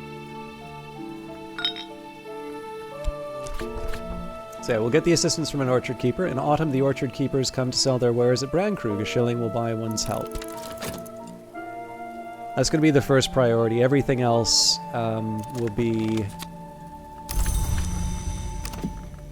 Everything else will kind of be in service to that. So we'll collaborate with the rain, talk about the weather, more useful than one might expect, especially in Britain. Very true, Digi Inferno. On that note, I mean, I feel we are playing the librarian game, and we I figure there's something of a literary bunch in chat right now. What is everybody reading, or what does everybody like to read? I always get some good recommendations out of this. So obviously, it's my job to provide the entertainment, but if you are inclined to answer, I've actually wound up with some wonderful recommendations whenever I've asked this question. So if you would like to speak up and let your tastes be heard, I would appreciate it.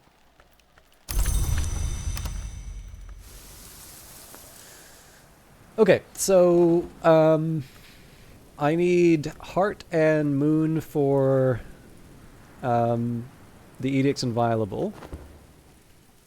I'm going to use the health to renew my... Sorry, I'm going to use the Sweet Bones to renew my health, so tuppence will buy me a hearty meal and a quiet place where I can rest and gather my thoughts. It is autumn when the leaves rustle. The silent landlady has served me apple pie with steamed cream in the window nook. Very much in science fiction and fantasy, also horror, thrillers, and Chuck Palahniuk, who defies genre. Last thing that you read that really sticks out is the Graveyard Book. You should reread it. Would you mind giving me a pitch on the Graveyard Book? Or is it... I mean, sometimes there are some books where people are just like, can't explain it, you just got to read it. And those are also very interesting ones, but insofar as it's describable... feel free to share. Again, my reading has been very non-fiction oriented, so I've got some stuff that I've really enjoyed reading, but it's generally been... It's not been imaginative, let's say. Okay, so the tryst is set aside for the edicts. We still need the relevant memories, so I guess we could start with 108.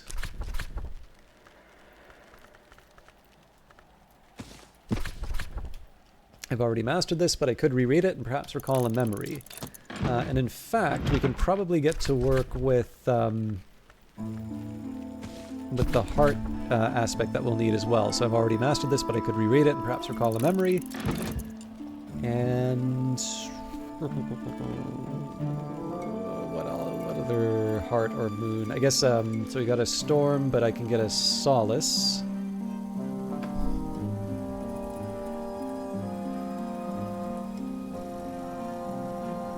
Rose of Hypatia gives me a solace.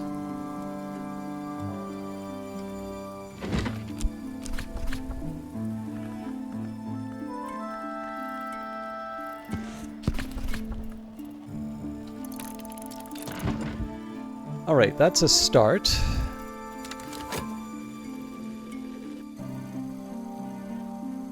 You were surprised how engrossing Ayn Rand's The Fountainhead is to you. I wouldn't have picked it up to read it if you didn't know it was the book that inspired the creation of BioShock. Yeah, well that's interesting, because I didn't know how much The Fountainhead itself, so much as sort of the Randian philosophy, or I guess objectivism, wound up being an influence on sort of Andrew Ryan and Rapture.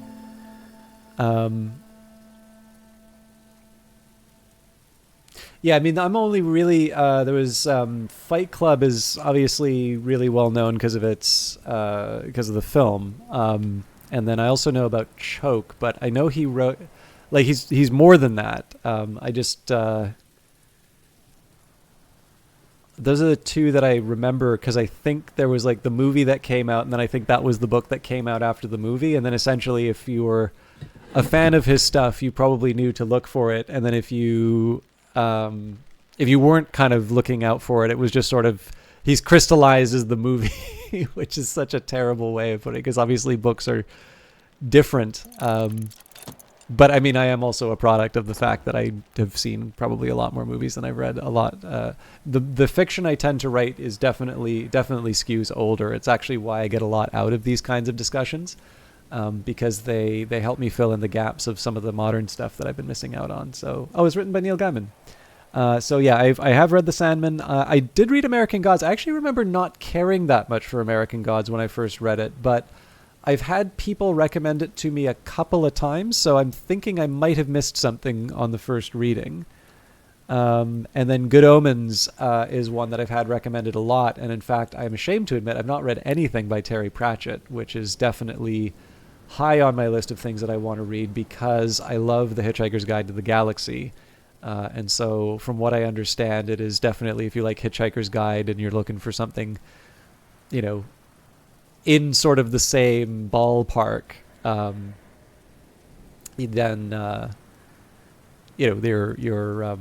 you could do worse than the Discworld books. I realize Good Omens is not Discworld, but that is definitely one high on the list. But yeah, I want to read American Gods again, just because it seems to be one that a lot of people recommend. And to be honest, I couldn't really put my finger on why I didn't care for American Gods. It wasn't that I disliked it. It was just I couldn't really think of anything very memorable about it, I think, was the problem that I ran into. But again, that doesn't really say anything. That might have been that I just wasn't in the right, like, how you can read stuff, but you're not really reading it. You're just kind of going across the pages. I'm actually a little worried I might have done that with it, which means he's certainly a very talented writer. And so that would be such a shame to miss out on such an interesting story just because I was, not paying attention.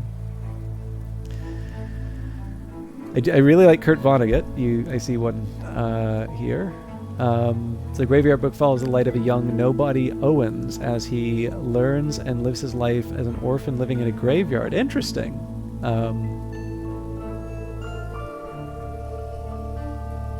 Oh, that's right. There is an adaptation of The Sandman as well. And not technically the same genre, but as someone who adores both Palahniuk and Vonnegut, you happened upon a live Q&A with the author of Flux, which debuted a couple of months ago. Recommend. Cool. That's a good one. Yeah, I mean, I came to Kurt Vonnegut quite late. We had to do Slaughterhouse 5 in sort of like a 100-level English course.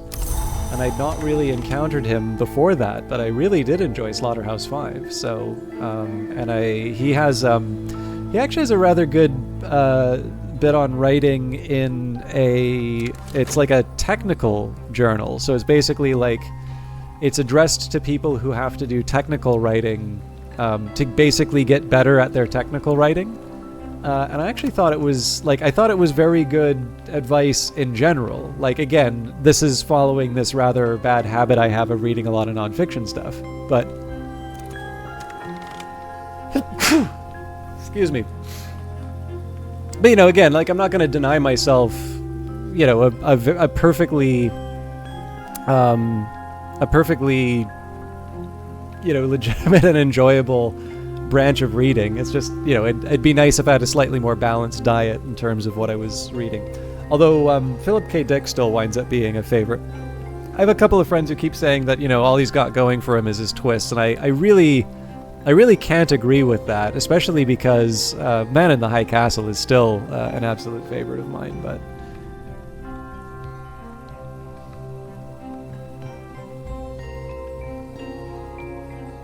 I mean, Fight Club's a really, really well done movie. It's not to... I definitely don't want to run it down. I probably ran the risk. The only thing is that it's all... I know for lovers of a book, it can sometimes be a little frustrating when, you're talking... Like, I don't want to say what this game is, because just generally there's a way of discussing games that winds up being very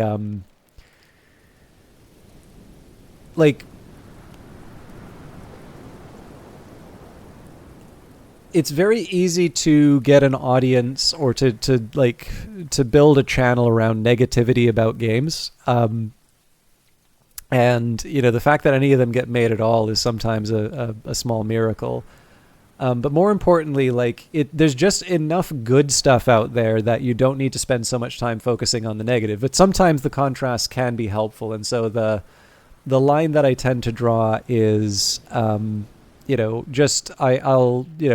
if it's something that I'm sort of talking down a little bit, I'll maybe just keep it anonymous, because generally you can make the point without, dragging down a game, especially if it's a game that people wind up really liking, because sometimes it's a question of taste. I mean, obviously, I've been recommended American Gods a couple of times, and it was something that I was somewhat indifferent to when I first read it. So I think it's fair to say that my tastes may be in question. But I remember there was a game, and the person kept insisting a major inspiration for this was Do Androids Dream of Electric Sheep? And that's fine, because Do Androids Dream of Electric Sheep is obviously that is a very famous Philip K. Dick book through the adaptation Blade Runner. But I also tend to notice there is a little bit of a habit here for people saying, do androids dream of electric sheep? When what they actually mean is Blade Runner. Now, Blade Runner is a very good movie. I don't think anybody should be ashamed of adapting Blade Runner or using that as a point of reference. But what I do tend to notice is that sometimes people will say it's the movie, say that it's the book, because it sounds more literary to say that it's the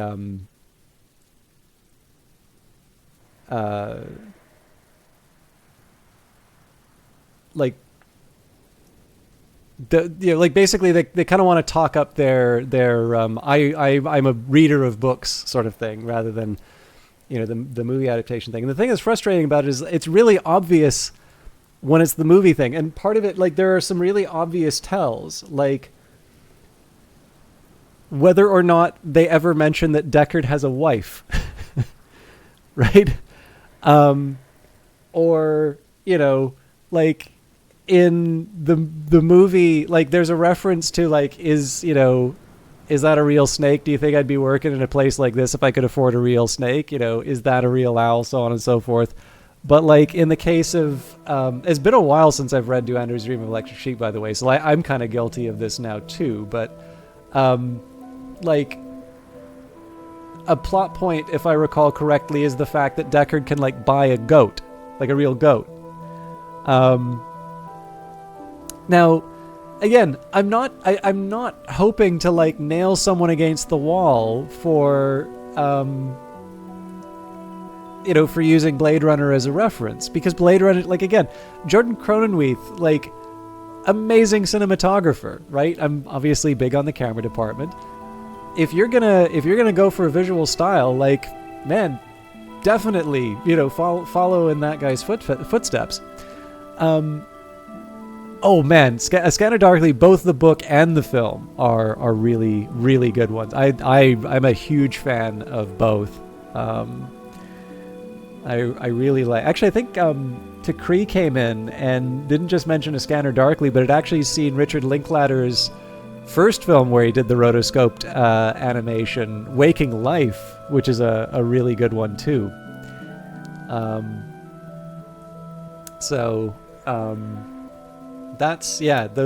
That's one which is another really good example.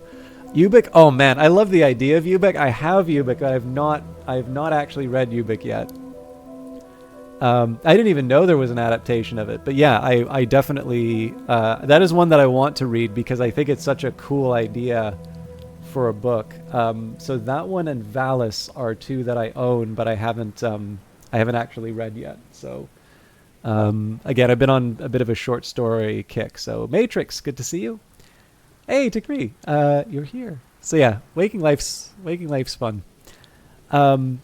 Anyways, yeah, sorry, I was going.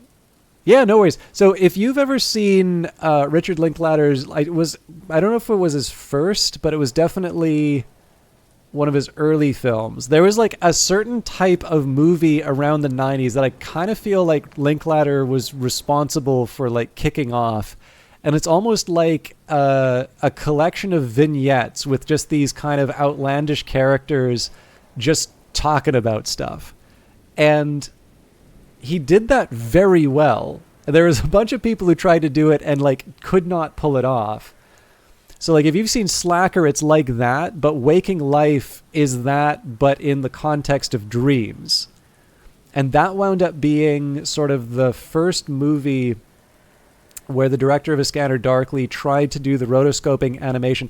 It's actually the reason why A Scanner Darkly took the time to like properly hire a cinematographer and like light everything properly, because they found that Waking Life wound up looking very flat, because even though the animators were going to be drawing over all of the different actors, they still were essentially working with the reference images that they were given. And so as a result, A Scanner Darkly has quite a bit more depth to its visual style, because they shot it like it was a conventional film, and as a result, the animators, consequently made images that had more shape to it. Well, it could be okay. Yeah, so it probably hasn't been made into a movie. I know there was talks of adapting it into a screenplay, but it was only just because when we made a distinction between novel or film. So I'd be willing to guess that was not turned into a movie, and only because I probably would have heard of it. But yeah, no. Ubik is definitely one on the to read list. I'm sorry to say that, and Valis are two fairly high on my my to read Philip K. Dick to reads. But yeah, anyway, so the point I was making on this is just like, there's a reason why I don't want to mention the game. I don't think the game needs to get. I also don't think the game did very well. But like, I don't want to run it down. It could be a really good game in its own right, but it's just one of these things where I'm like, there's absolutely nothing lost by admitting that it's Blade Runner, and like everything that I have seen about that game, visually, story-wise, points to Blade Runner as the influence. But it's all when I see the person who made it, they are always referring to Do Androids Dream of Electric Sheep, and I've never been able to actually see any evidence of the connection. And again, it's not even important, right? Like it can seem like I'm sort of thumbing my nose, like, ha ha ha, I've just read more than you. I really haven't. I've been talking so much about not reading a lot of fiction. But it's just one of these things where, like, if you have a book that you really love, or like, I don't know, you really love, Heart of Darkness, but everybody keeps talking about Colonel Kilgore and like the Playboy bunnies, that ain't in Heart of Darkness, right? That's in Apocalypse Now. So, to a certain extent, like even when people talk about, what was it? It's a really good game, but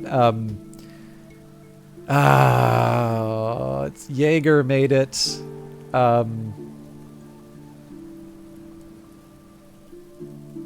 They're in like a desert blasted Dubai.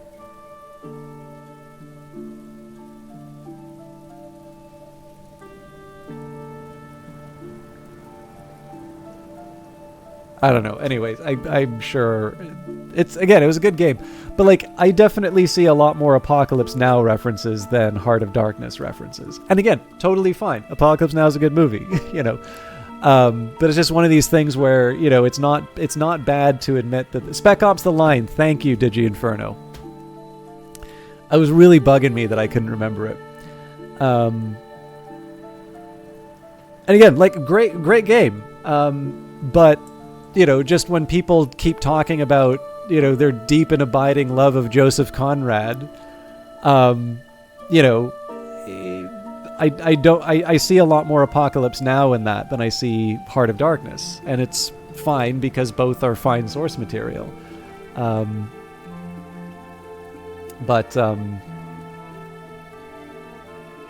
Yeah, it was a good one. I should actually play that again. I really like the voice acting is really good in it, just because of the shift over time with the character. I really liked. But yeah, in any case, that was the only reason why I was drawing the distinction between Fight Club the book and Fight Club the movie. You're absolutely right. Like the best adaptations really do kind of take that core of the book, but put it on the screen. Like it is properly an adaptation, not a transposition. And I think a lot of adaptations fail to do that.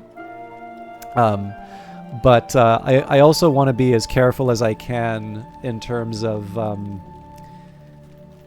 when basically if I'm going to talk about the movie, I'll talk about the movie. And if I talk about the book, I'm going to talk about the book. And I always want to be as clear as I can between the two, because as someone who really likes to talk about some of the details of the books and the writing, it can sometimes be a bit disappointing when you get yourself ready for a conversation about a book that you love and you wind up having a conversation about the movie instead. And there were some other good recommendations, so I'll knock through these pretty quickly, and I apologize, but I know I've been holding the gameplay for a little bit. So I've not checked out the Hyperion saga by Dan Simmons, but that one's been recommended. I have Foundation. That's one that I'm going to be reading. I didn't actually appreciate it was a trilogy. I thought it was called the Sprawl Trilogy, actually, but I've read Neuromancer. I've not read the follow-ups to it. But a big fan of William Gibson, and I was from Vancouver, so one of my profs in university actually would walk by William Gibson's place and see him typing away, apparently when they were coming up in the world. And I have read the Sandman comic. That was, I think, actually my first exposure to Neil Gaiman. And I haven't even heard of Surplus Enjoyment, but yes, I do actually have a couple of Discworld books because I really wanted to read Terry Pratchett. Okay, I think I'm caught up with chat. And thank you for engaging with that chat, because I always wind up with some good recommendations from people. It's always a little embarrassing for me because, it winds up, I wind up sort of talking more about what I haven't read rather than what I have. But a little bit like the game, if you don't start, if you pretend that you know everything, then you're going to miss out on all the fun discoveries. And if you're willing to, live in a bit of a place of ignorance for a bit, that just gives you a nice open place to suddenly discover things. Yeah, the version that I have actually has a foreword from William Gibson where he says that, it's so interesting to see how the book might be received by a contemporary audience, because there's just little details like, why doesn't Case call his friend on his cell phone, right? You know, as sort of prescient as the book was, little details like, you know, whether or not people would have readily available instantaneous communication wasn't really there, which is such a fascinating. I mean, it's a fun idea to work with. I think I'm gonna try. I think I might be able to get Trumpeter's Lily still. Yep, in autumn before the real chill comes, Trumpeter's Lily still flourishes.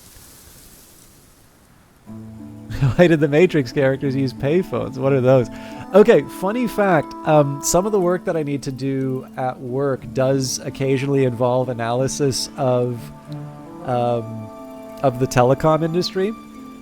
And so I do actually sometimes need to take a look and see how much money is made, not just from landlines, but specifically from payphones. So apparently that is still a thing in Canada, although I find it fascinating because I'm like, I never see people using them. I always just see them vandalized. Oh, what did you find out about Book of Hours, Ether Dragon? If you don't mind sharing. I may need to take a small break for some water, but I know I've also been talking a whole lot, so I'd kind of like to try... Oh, hang on. I haven't been tending my orchard keeper either. Yeah, this might be a problem, actually. Okay, let's just see where I'm at.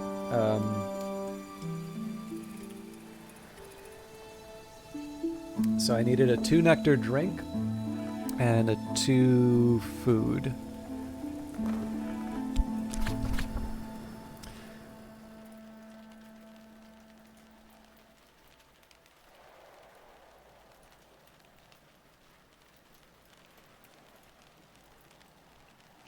All right, pickled mushrooms. You'll learn to like them. Offer something to eat. I can offer my assistant something to eat. This will increase their aspects. It's also just friendly. Oh, fair enough. I'll leave your judgment on that Ether Dragon 9, but thank you for preserving the integrity of the experience for chat.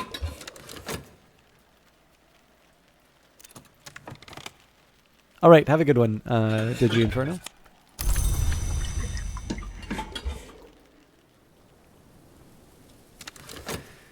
Okay, so recover Tryst at the Sweet Bones. That'll take a minute.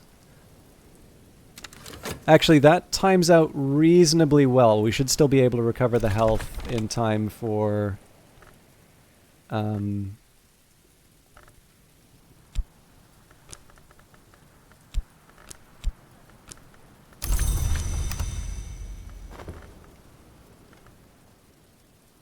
in time for the help. Tuppence will buy me a hearty meal in a quiet place where I can rest and gather my thoughts. You're not talking about like the Earth sign, are you?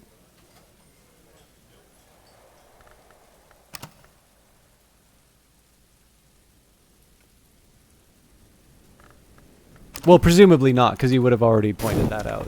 Sorry. I'm trying to think if I do or don't know about what you're referring to. It could actually go one way or the other for me. So, all right, I can offer my assistant something to drink.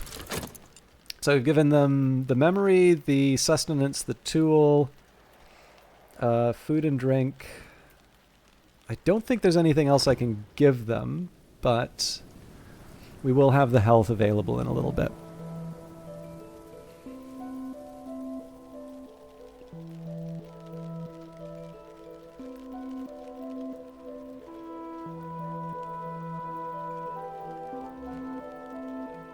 They weren't persistent for you because you used them right away. All right. Yeah, so we've done Element of the Soul is the only thing that we can use. But that's fine because, again, we wanted the 10 nectar, which we are going to get.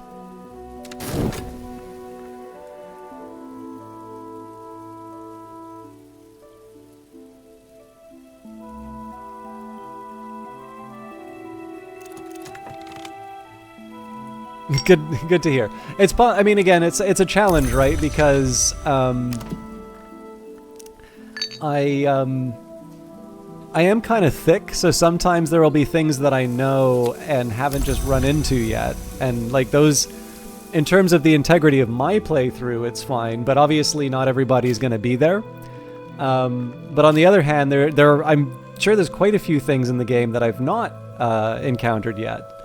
And obviously, some of the great fun of the game is learning to, like, again, part of it is just being able to enjoy the discovery when it comes. And there are some people who really get, I mean, like we were talking about at the beginning, you know, people who sort of hyperventilate when the game is played anything less than the way that they feel it should be done.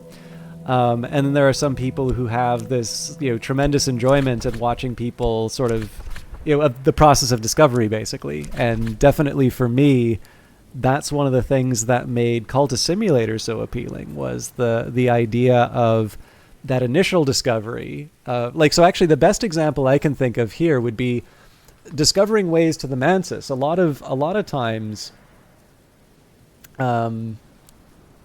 yeah, no worries. Well, hopefully it doesn't feel too oppressive, Ether Dragon 9, because I know some people just want to share things that are cool. But the best example I like to think of is Cultist Simulator. For those of you who are familiar with Cultist Simulator, for me, a very large number of the first challenges that I beat with regards to the Mantis, like being able to get past the doors and things like that, I was able to, I was kind of able to figure them out just through some trial and error. And you know, you can kind of see that me as an acolyte, you know, I'm experimenting, I'm learning a little bit more about myself and my knowledge and so on and so forth. But what I really appreciated was after that, so after the fact, you know, being able to get to a certain area in the Mantis, then I would read certain texts. And I would realize after reading those texts that this one persisted from about lunch to dinner time.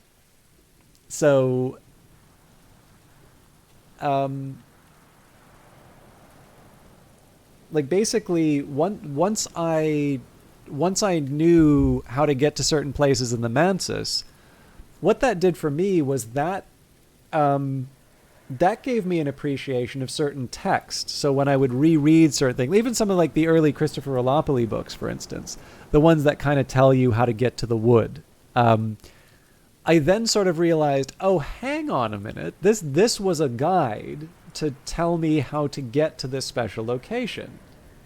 That's really interesting. I didn't pick up on that at the time, but I totally see how that works. I wonder what else I'm missing. And what I really liked about that was it gave me another tool for interpreting Cultist Simulator. And then as a result, you know, I was able, once I did get to a puzzle I was really sort of struggling with, I was better equipped to be able to learn that. Now, I can kind of consider the alternative. And again, like I don't, in the end, I can only speak to my own preferences. Although, as you know, I usually say, I do sometimes feel that people should give themselves a little more credit for what they're capable of. But I can imagine a situation where maybe I just went to a blog, or maybe not a blog, but like a wiki, and, you know, looked, you know, how do I get to the spider door or whatever. Now that's fine, you know, I'm going to make the progress in the game, but I haven't really learned anything in terms of being able to parse Cultist Simulator and solve the next puzzle. All that I've wound up doing is just overcome that puzzle by asking someone else who's been there. And again, for some people that is the way they like to play games, and I'm not trying to suggest that I have the one true path. But one of the things I really like is that so far as I can tell, I'm the only one who's taken that particular winding path of learning how to go to the Mansis, and that winds up being the key for interpreting a different part of the game. And as a result, I was able to do a bit more with the game out of that. Another example of this would maybe be with the Sweet Bones, right? Because of the way that I interacted with healing in Cultist Simulator, I didn't appreciate that I could hire unusual hirelings until kind of a week or two before the game was released. I'm pretty sure they were in the game from like the earliest beta, but just something I hadn't recognized. But that individual path that I go through the game winds up building sort of this mental framework, so that when the time comes to try and take on a puzzle that I'm struggling with, I'm that much better equipped to be able to tackle it on my own terms. And it seems a little weird that this is a through line for Cultist Simulator as well as... I think I'm just going to generate some memories from the Orchard Keeper at this point. It seems a little weird that this would be a through line from strategy games and like the Secret Histories games, but they actually wind up being useful for the same reasons. In the case of the Secret Histories setting, again, a lot of it is being given these glimpses of the lore and sort of trying to work things through. So sometimes making a mistake and like getting the wrong inference, let's say, that's not the worst thing that can happen to you, because at least you're still thinking and you develop a system through which you sort of say, okay, this is how I find out what's true, and this is how, I reject something that I thought was true before. And that can be helpful, in life as well as in a game. But obviously I'm speaking of the context of a game here.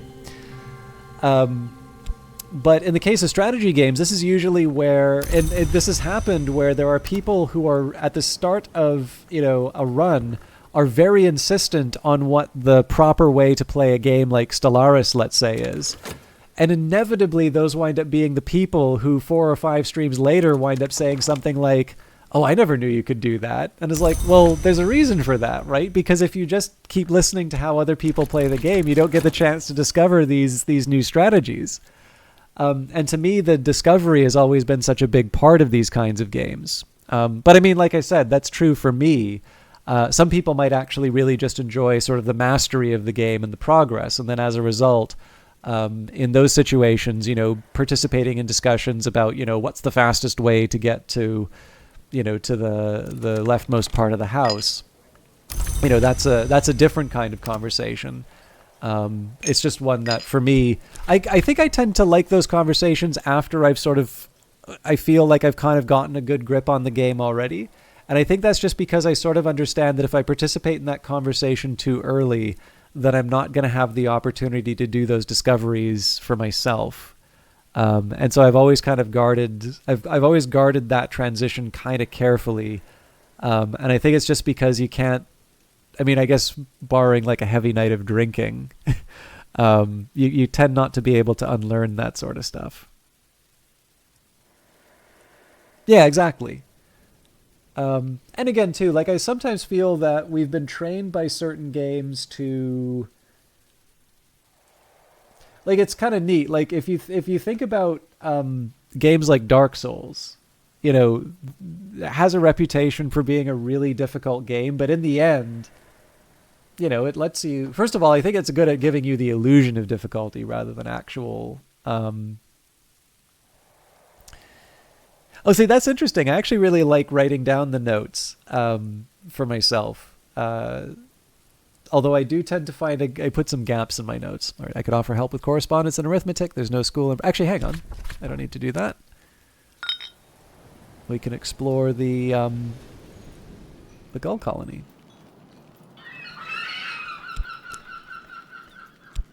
Oh, but we want Sky. Gather not in fierce yellow eyes, watch my every move. God, what was I going to say? But yeah, like, in the case of that game, like, you absolutely, it's basically your own patience in terms of overcoming its challenges. Like, it's not gonna, it's not going to like reformat your hard drive if you die the 100th time, let's say. And so to a certain extent, we have a lot of games that actually really do let you figure it out at its own pace. And yet, in a lot of cases, there really does seem to be this feeling that, you have to master it, and you can't you can't savor it. You have to get it right. If you don't get it right, you're just a bad gamer. So where I can, I try and push against that, just because for me, like, it's one of these things. I guess in the end, like, it's nice to sip a game. Like, you don't have to gulp it down every time. There's a term that I've heard on a couple of earnings calls. Like, I first heard this in an EA earnings call, and Andrew Wilson said that the company wasn't a content furnace. And I loved that image of this idea of, like, just getting a bunch of developers, like, putting a shovel in the content and just throwing that into the boilers so that people keep making money. That in the end, what you're trying to do is you're trying to create an experience that people keep coming back to, at their own time, something that is enriching, as opposed to sort of, kind of like popcorn or chips where you just kind of like keep gobbling them down. So where I can, I think for me, I've appreciated games that give me that kind of a feeling a little bit more than the ones where, I kind of feel that I need to master the particular level because I know there's going to be an expansion pack that comes out in a couple of months, and if I don't get to this point, then I'm going to be behind everyone, let's say. So Eveth says, Cultist Simulator made you truly appreciate trying to figure things out on your own versus looking something up on the wiki, and that's spilled through. That's wonderful to hear, Eveth.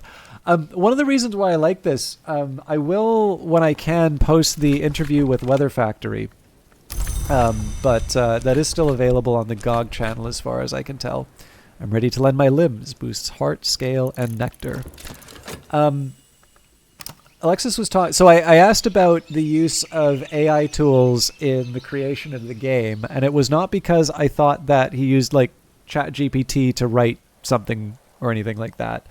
So I felt a little wary asking that question, but I also kind of knew where I was planning on going with it. But basically, ChatGPT had just come out. He mentioned that I was trying to use it to help with some JSON stuff. For those of you not familiar with it, JSON is basically a data.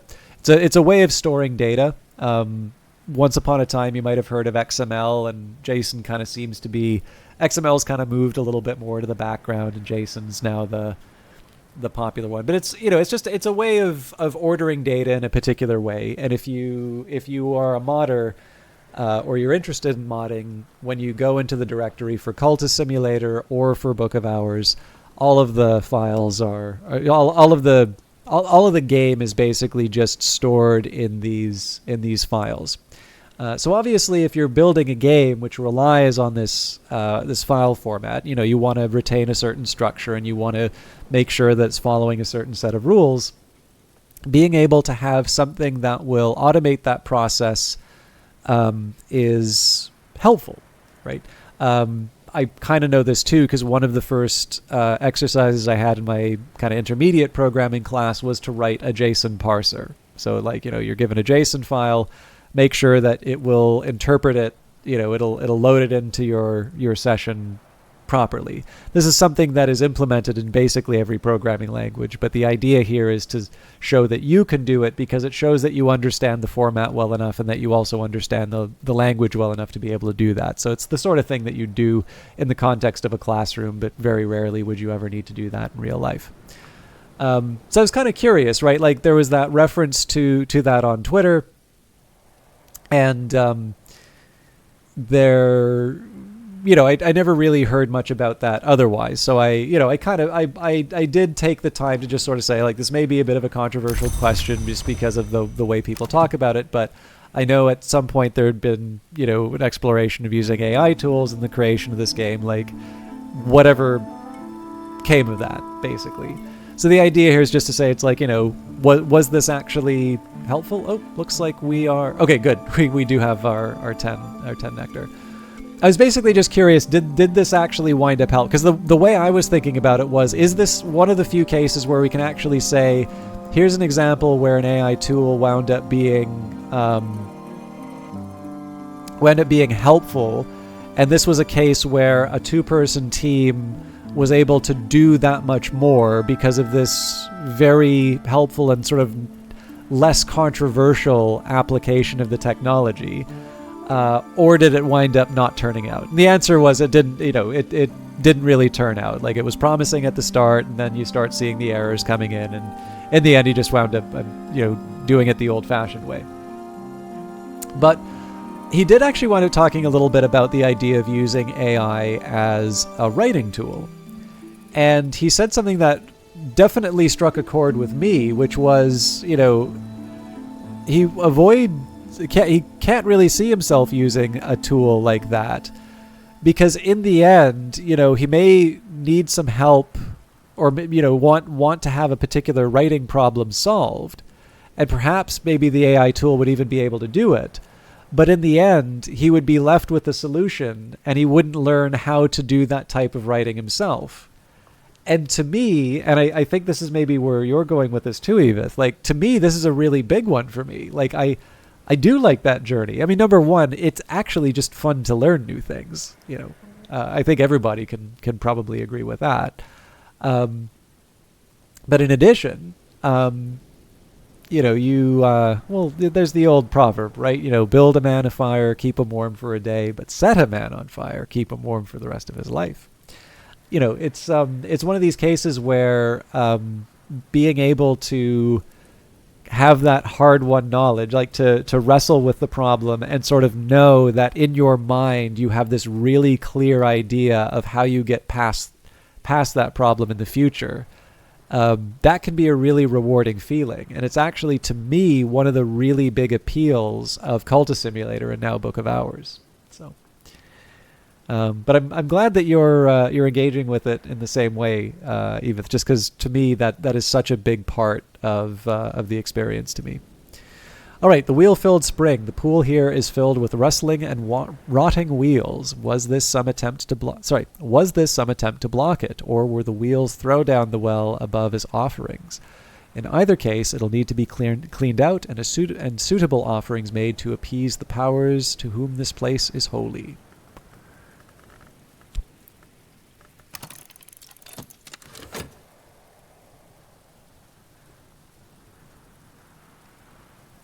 By the way, for those of you who are fans of large language models, I have on occasion terrorized the various AI tools with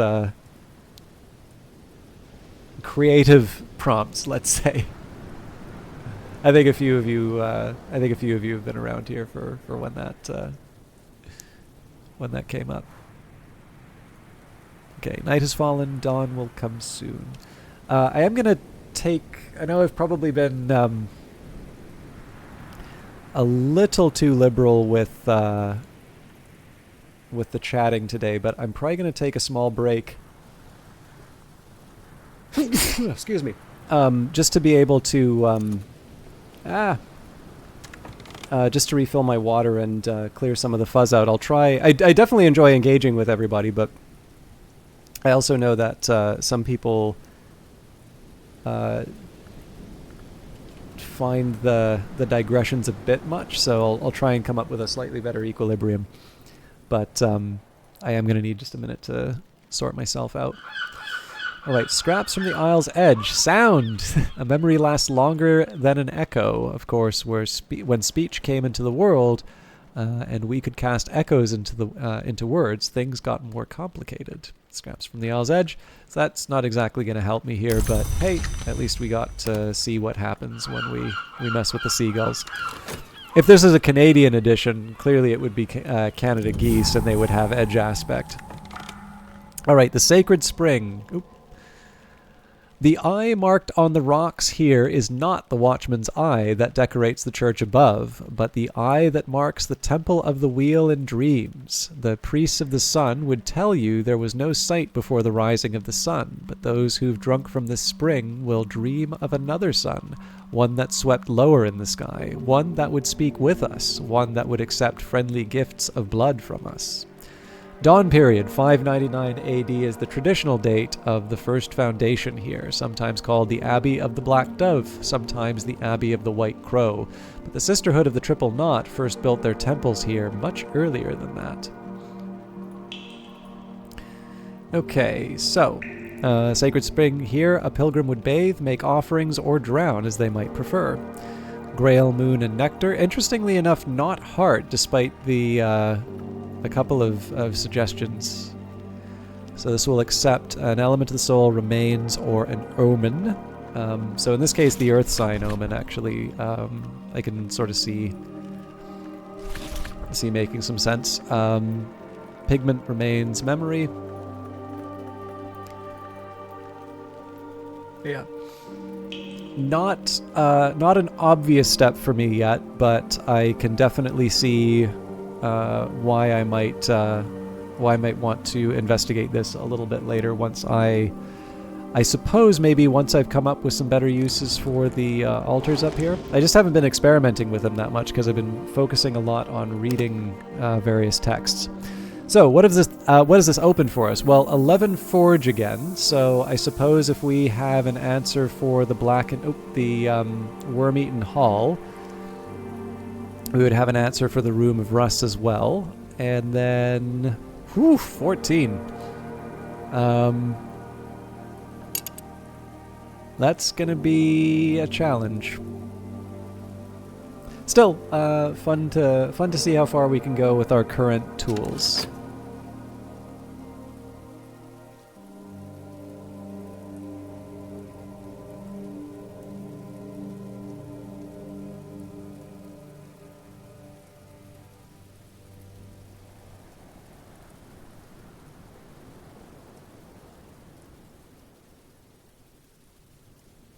This is also one of the games I feel a little more comfortable letting a moment of silence go by because it's got nice music and I actually really like the sound of the weather.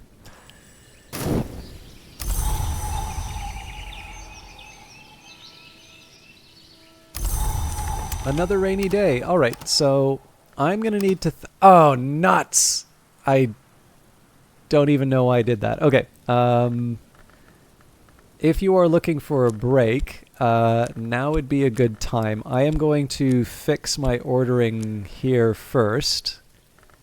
But after that, I'm going to take a break to refill my water and just generally sort of stretch and otherwise take care of myself. But after that, we'll be back for another day and maybe figure out the next step. There are a few steps that I want to take here. I can obviously take a risk with excuse me. I can take a risk with some of the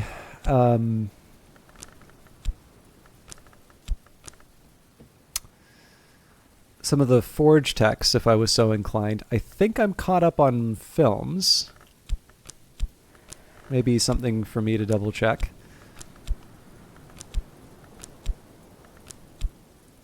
Oops, Sights and Sensations is level 5.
Okay, obviously I'm missing a few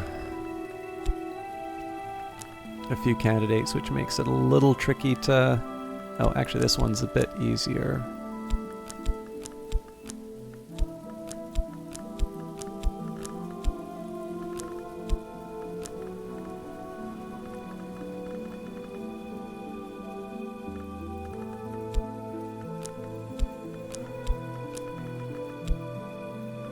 Still have another 3 kicking around.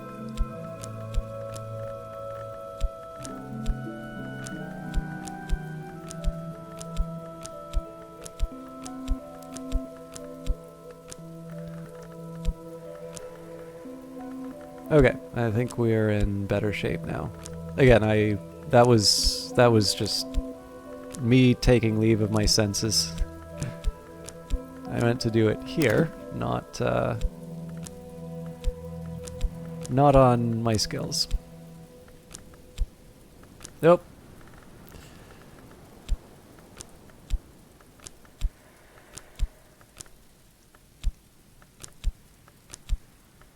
There we are.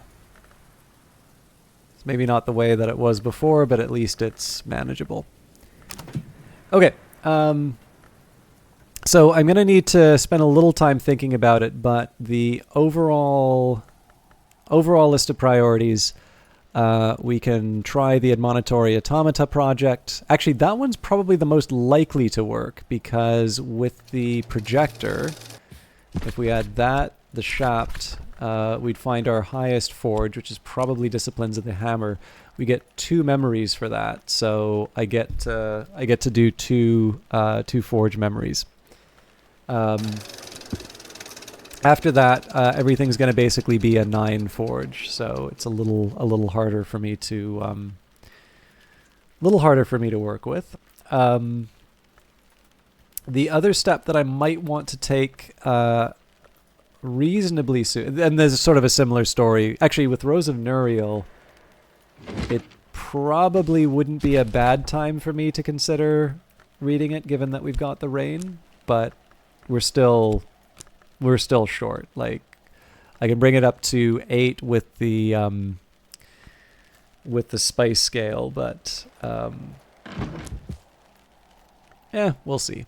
Might work, might not. Actually, today would be a good day to try that with the Rose of Nuriel, now that I think of it, because we can get the satisfaction memory, and that way if we wind up getting the weather memory, we have an even better chance with the Grail. So that's probably going to be where I take it. So in terms of books, the table stakes would be these 3 texts, and then the Forge film. Forge film is going to involve quite a bit in terms of the reading, but again, we're sort of in a holding pattern in terms of how we use our elements of the soul. Now, I think I'm probably not going to try the Slithering Fountain as much. We may be able to do something with the Riddling Stair. Gaping Darkness I'm feeling less confident with. Maybe, I don't know, like, maybe we get something with an unusual visitor, maybe we don't. We may want to focus a little bit more on things like the Worm-Eaten Hall, given that we do have somewhat regular access to Denzel. But more importantly, I do have a few different places to investigate, just using my existing elements of the soul. And then I haven't really been touching as much as I can on some of the recipes. And to a certain extent, that's because I've had other uses for the elements of the soul, but at some point maybe I do want to get that experimentation in place. But those are going to be considerations for the next phase of the stream, let's say. I'm going to take a minute here to get something to drink. Obviously, it was only about 40 minutes from what my normal time to finish would be. I am going to try and spend a little more time on the broadcast because I've been a little more chatty today. But in order to do that, I do need to refresh myself. So I'm going to run ads for a minute just for anybody who stops by who's new. It's nice to not have them get hit by those ads, but I encourage you all to get up, take a stretch, and otherwise take care of yourselves during the 1-minute ad break. I will see you in a little bit.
Alright, Digi Inferno's back. Now I can start streaming.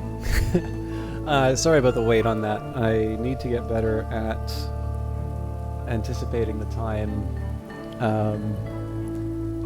it's going to take for the kettle. So I've got a little bit of room temperature coffee left, hot tea, cold water, and I've even got some bread if I really need to have the full Hush House experience. But thank you everybody for your patience. I know we lost a few people on the break, and that's just on me for taking too long. But we'll make it up by trying to go a little later tonight. I do have some stuff that I need to get through, but I think we can push ahead. So I think I said I was gonna take a shot with the Rose of Nuriel, and the first thing I'm gonna do is use Fekri's Herbery to get a satisfaction. And the logic behind that is that there's a chance. So I'm gonna want Fekri's Herbery twice because of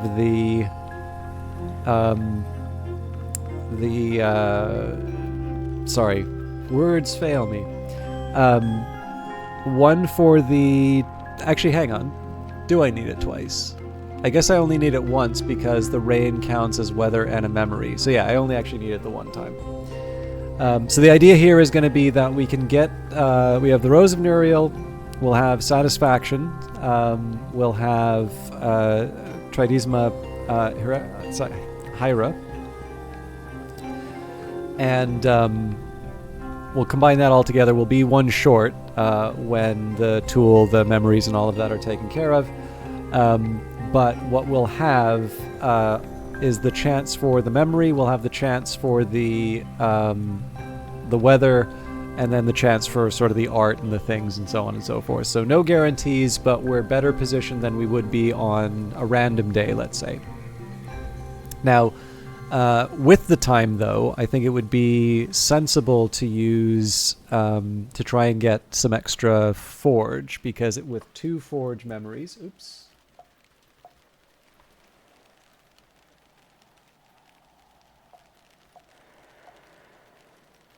Weird. I gotta consult my sheet. But yeah, if I can get 2 forge memories, so foresight is 2 forge. Do I have another 2 forge though? That's the question.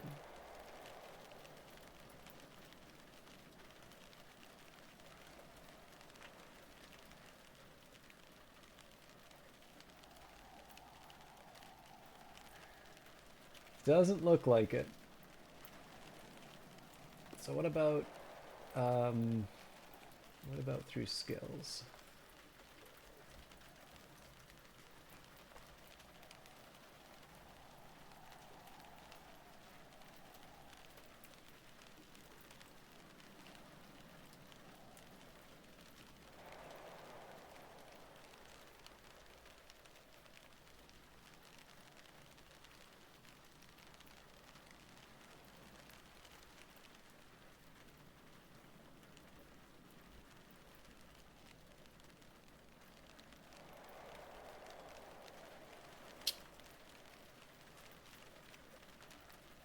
Well then.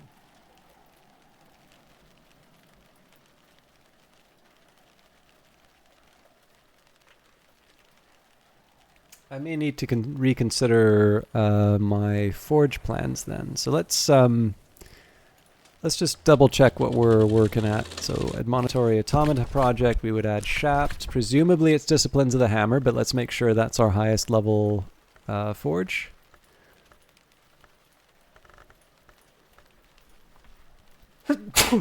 Excuse me. Yeah, so 5 forge is the best that we can pull off. So for that, with the 6 forge that we currently have, we would need, excuse me, we would need 2 forge memories with 2 forge. But based on what I see here, I have 1 2 forge memory, which would be foresight. And I do have other memories which provide forge, but they provide one forge. So regret, I believe, is one example of that, or pattern. And my tea is done, which is the most important revelation. So what that means, basically, is that this is about on the same level as just trying to read one of the individual texts. Both of them are going to require some sort of outside influence, unless I can somehow find some sort of either an alternative to forge memory, or some sort of to forge item, which doesn't really seem to exist. How you doing, the Blue Belt? Now, all of that's fine. Like, that's just sort of idle speculation on my part. But what I want to think about now is what's going to cost me the smallest amount in terms of getting stuff done. And in this case here, it would seem to me that generating the 2 memories to be able to, to read the text would be a bit easier. So let's start by generating the forge at the very least. So we'll use our Faust for that. I think Bancroft's Diaries was a foresight text. So I've already mastered this, but I could reread it and perhaps recall a memory.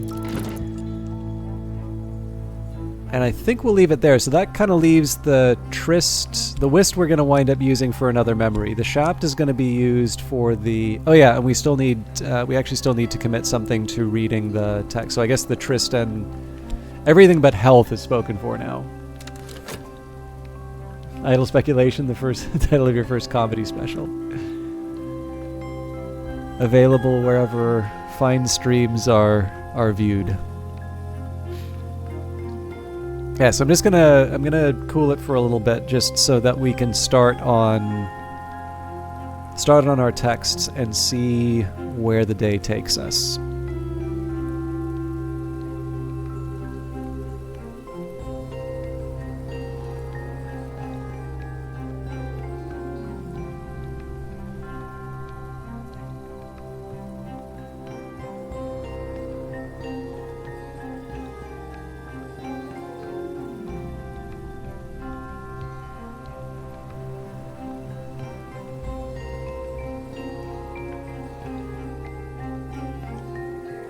So if I was going to do the forge text right away, actually I guess I said, yeah, all of these are already committed.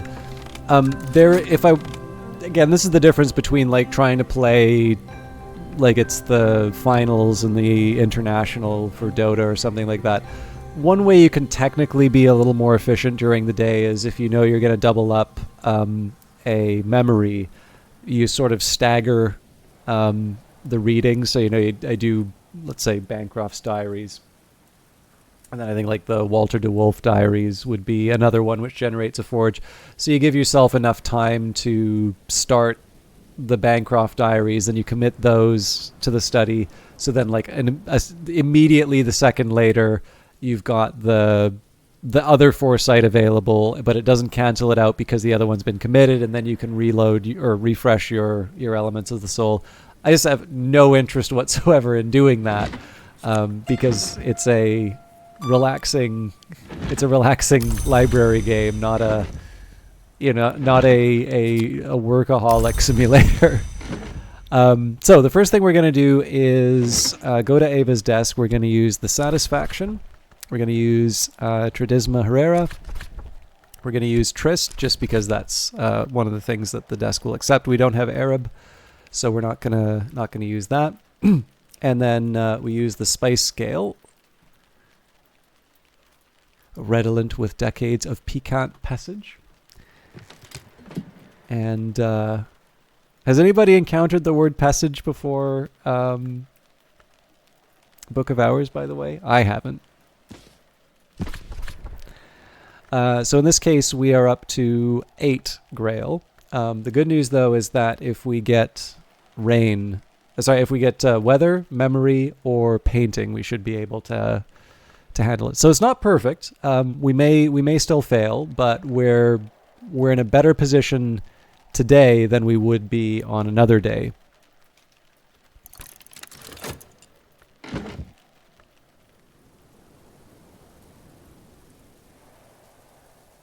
And then based on what happens here, we'll probably do the same exercise with Forge. I suppose with my health, I can go do some gardening. Now, I suspect this is going to be the same result. Quiet seasons. The earth is quiet, not barren, only sleeping. Oh. The gentle climate of Cornwall supports grapevines, harvest in spring and summer.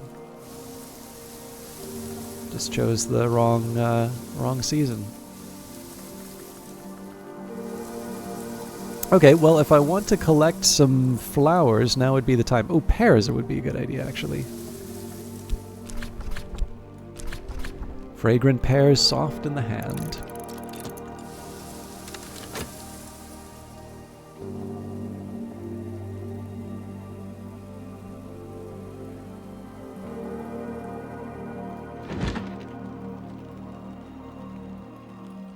So again, we want the 30 seconds to go by. We're not even at midday yet, so we've got plenty of time. But the aim here is going to be to see what we're up against when it comes to our Grail text. And then, depending on what happens there, we can consider one of these Forge texts.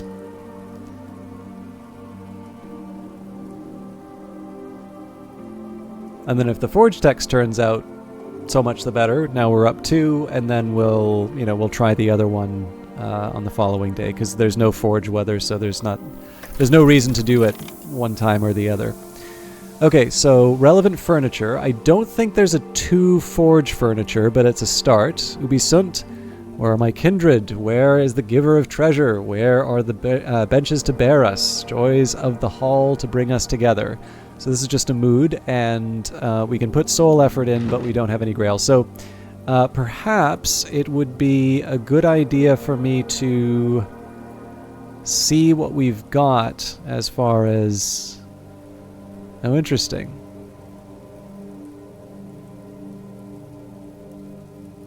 So if it accepts comforts...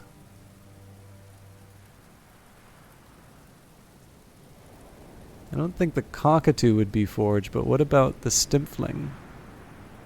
No.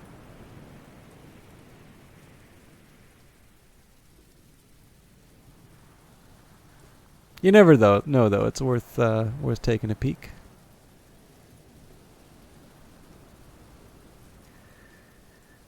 Yeah, so regrettably no Forge companions.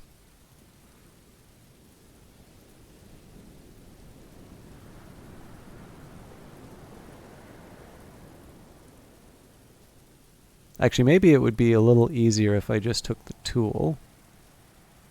Oh, wait a minute. What am I saying? I need Grail. Grail! Cat should be... Yeah.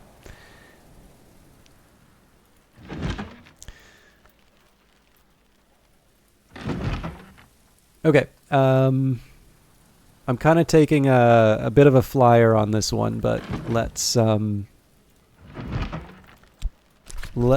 go for it.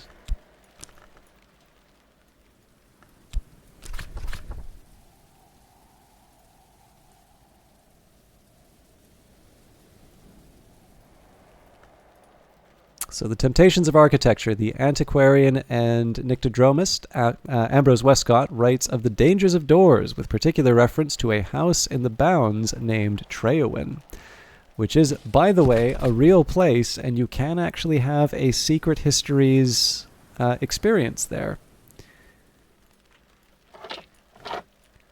Perhaps you've provided Forge, but not enough to match Mystery Forge. If you're lucky, you might still succeed. So while we work on that, we've got 60 seconds to prepare. We're going to use our whist at the Pale Desk to read the Bancroft Diaries again.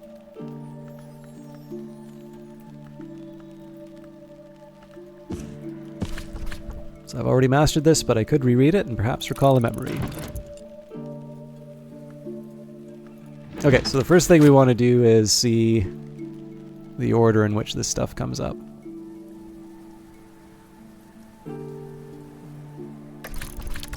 Okay, so no element of the soul to throw at this.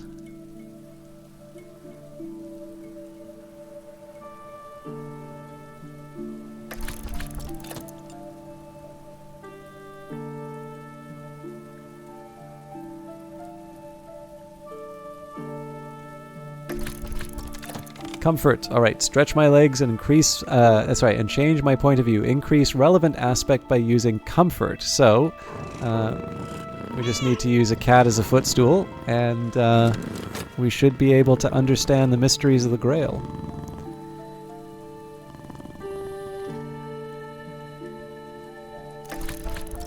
There's still a chance.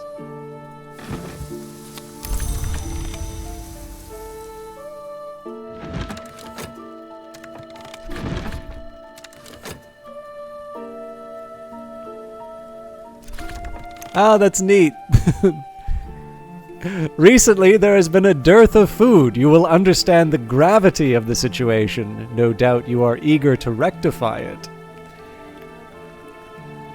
I was wondering if that would happen. I actually really like that you do need to feed the cat if you're going to use it as an input to study. All right, The Rose of Nuriel, a volume of collected teachings of the Sisterhood of the Knot, that arcane contemplative order that existed in all histories, but in some was very powerful indeed. This was recorded by Nuriel and dedicated to Saint Tryphon. Saint Tryphon, Nuriel explains, performed secret miracles in the name of she who bleeds and bears, and she who opens. Thus, Saint Tryphon opened the way to the House of the Sun. Thus, Saint Tryphon underwent the Great Birth, an ascension to immortality. St. Tryphon began his ascension by passing the Horn Door. St. Tryphon continued his ascension by learning the invocation Thyatic, which Nuriel does not here record on account of its extreme holiness. And Nuriel explains grimly, to achieve the 7 marks of the Great Birth, St. Tryphon consumed those whose soul had left them, and even those in whom the soul remained. Where did I get the cat? Good question, Whisperfire. I think we actually found this cat in the wilderness.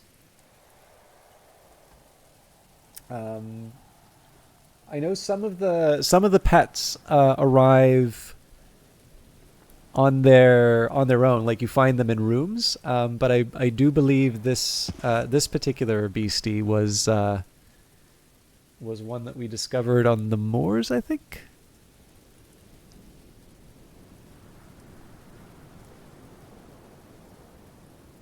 So I'm just making a note of the contents.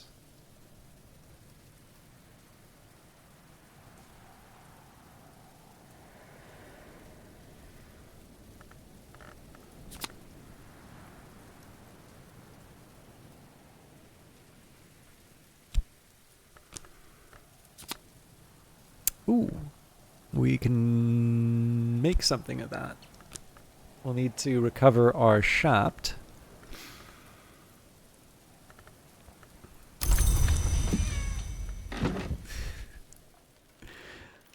So it used to be the case that the animals would actually reset the... Yeah, it's a tough one. So like because I haven't been committing things to the Tree of Wisdoms, I've been using like Crowcross Sands. I've been using the moor. I've been using and now in addition to gardening, I've been using the gull colony less than I normally would.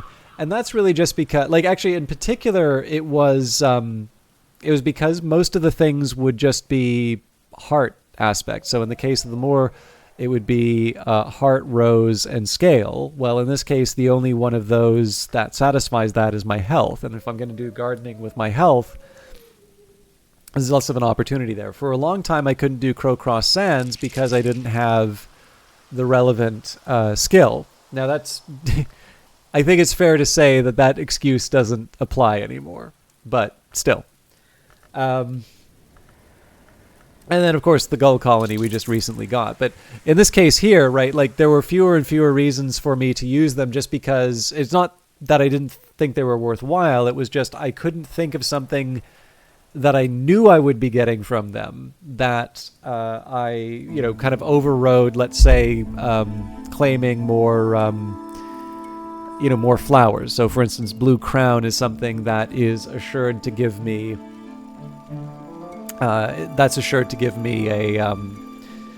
a Solomon's Preparation when the time comes. Although I don't think I'm limited to Blue Crown. I believe Trumpeter's Lily would serve the same purpose because it is a flower and it's got 2 sky. Or is it the sky or is it the winter? I think it's the winter that I need. Anyways, can I give you some feedback with your YouTube series of this game? Maybe. I'm not really in a great mood for feedback on this stuff because I mostly have to put up with people who have strong opinions that are counter to what I'm trying to do with that series. But if you are respectful in the feedback, I will...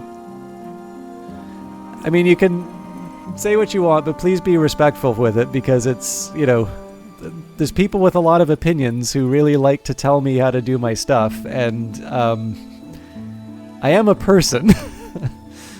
So, but yeah, I mean, as long as it's respectful, then go nuts.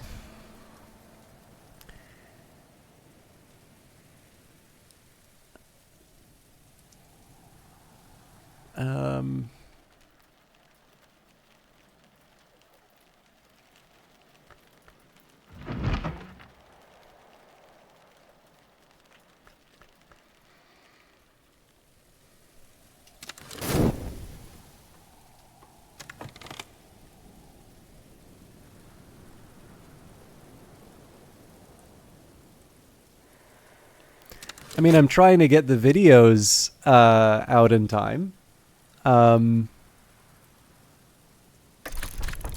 But I don't feel particularly... Like, I didn't really feel like I was completely spaced out. I know I've been making mistakes on it, but I don't know. I'm getting the impression that you feel that I'm not really... I get, if you're asking if I'm okay, yeah, like I'm okay. I'm maybe just a little worried, like if it's coming off as I'm just phoning them in, because I'm actually putting an effort into those.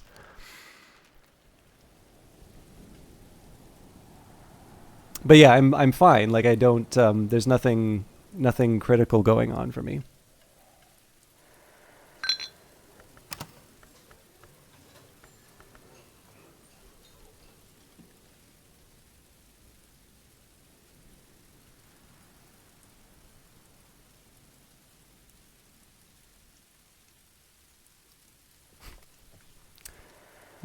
Sorry, just 1 second. I got a alert in Discord I need to follow up on.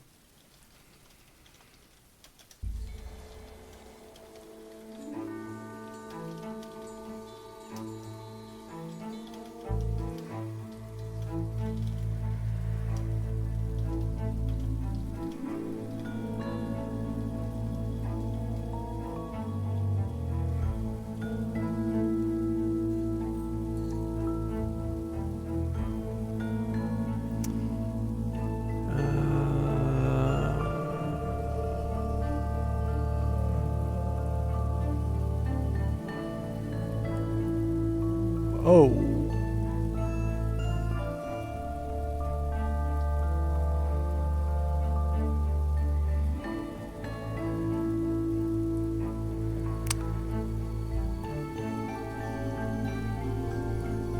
Drat.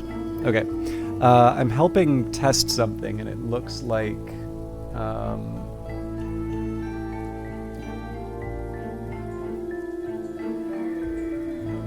yeah, it looks like, speaking of distractions, I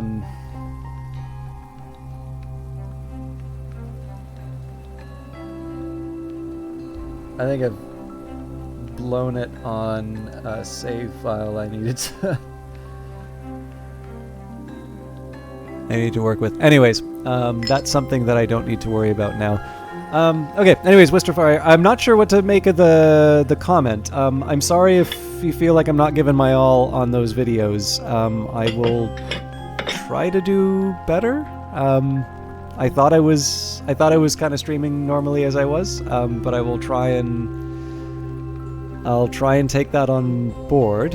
As far as the current playthrough is concerned, we will get the it's going to need 2 memories, but it's going to give us the opportunity for 2 memories. We only need the 1.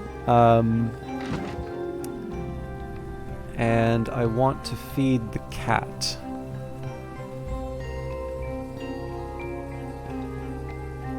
I really don't edit my YouTube videos, usually to the complaints of the viewers, actually. However, I do have some editing software. I did actually spend quite a bit of money on a new computer for some sort of streaming and video opportunities, which didn't really materialize, so I'm probably going to be running at a loss.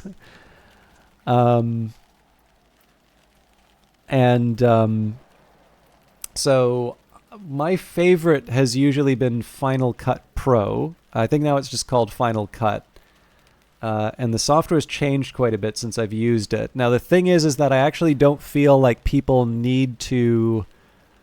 I don't feel like people need to spend a bunch of money to do YouTube. So, honestly, the majority of stuff that you will probably have seen on my YouTube channel is not edited. And so I don't use any software for that.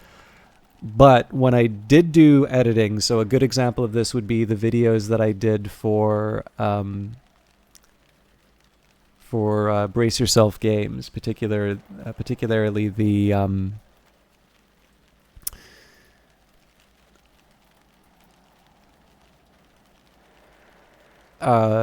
Industries of Titan, less so Phantom Brigade, actually. So I did try to put together a Phantom Brigade video, and I think they were actually a lot happier just with an extended gameplay video. But for that one, I actually found... I wasn't aware that this company had a free offering, because like where I first heard of them, they were like a color grading service, which was really expensive. But apparently they have like a free product out now called DaVinci Resolve, and it's actually quite good.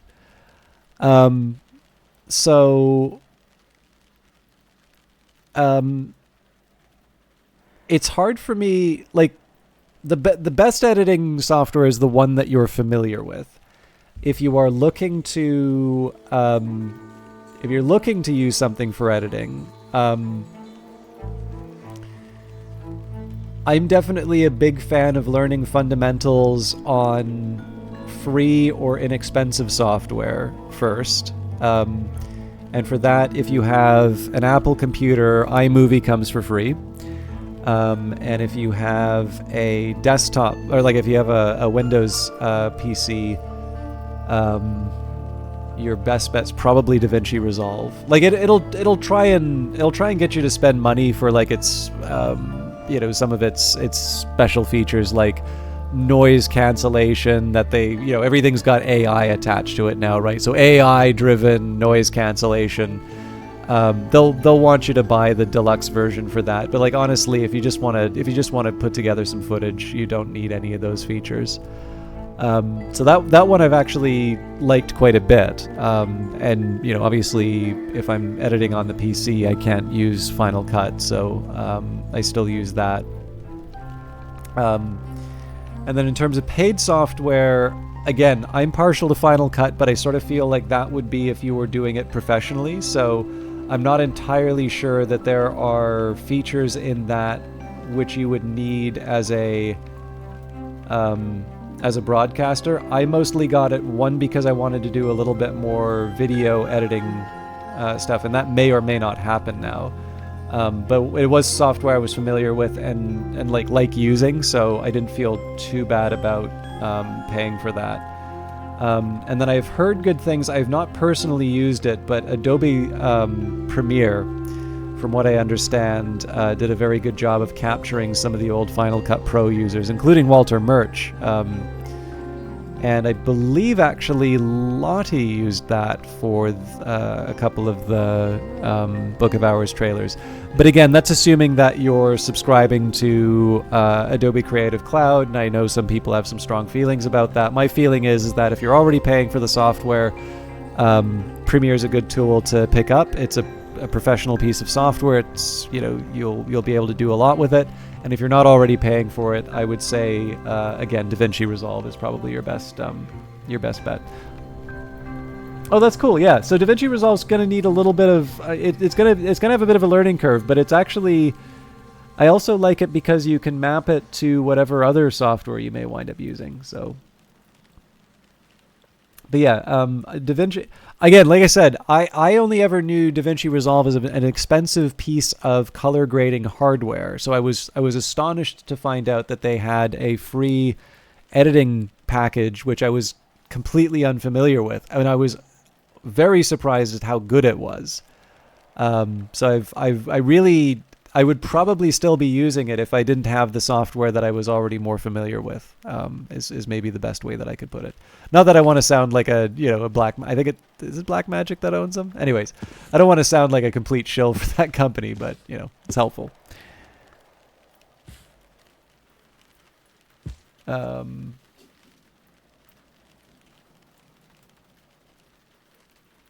Corel Pinnacle Studio competitor After Effects. Interesting.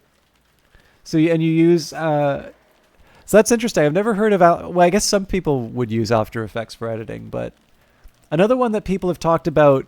So I'll confess, I've never heard of that one, but I'm interested.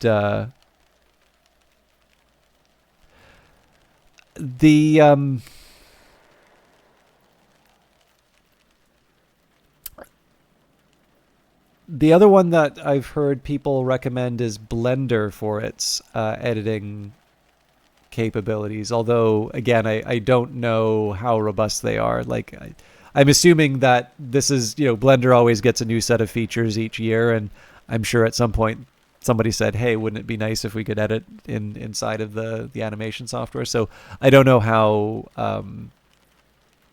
I don't know how they compare to the other ones, but.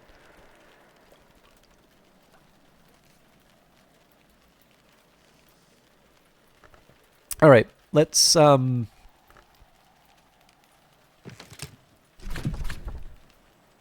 so I do need to put some effort into that. We'll do that in the next day. Then I don't think I'm ready to give anything up.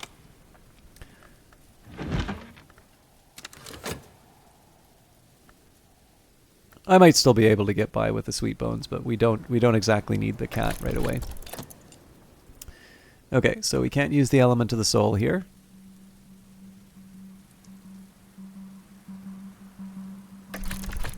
Oh, actually, there is one thing I'd like to boost. Oh, yeah. No, we need the shop for that again. So I want to make use of the great signs and great scars.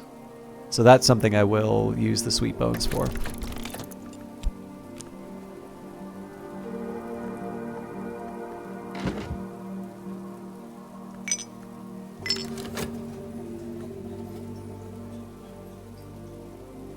So again, that's a pretty good day as far as getting the relevant tasks taken care of.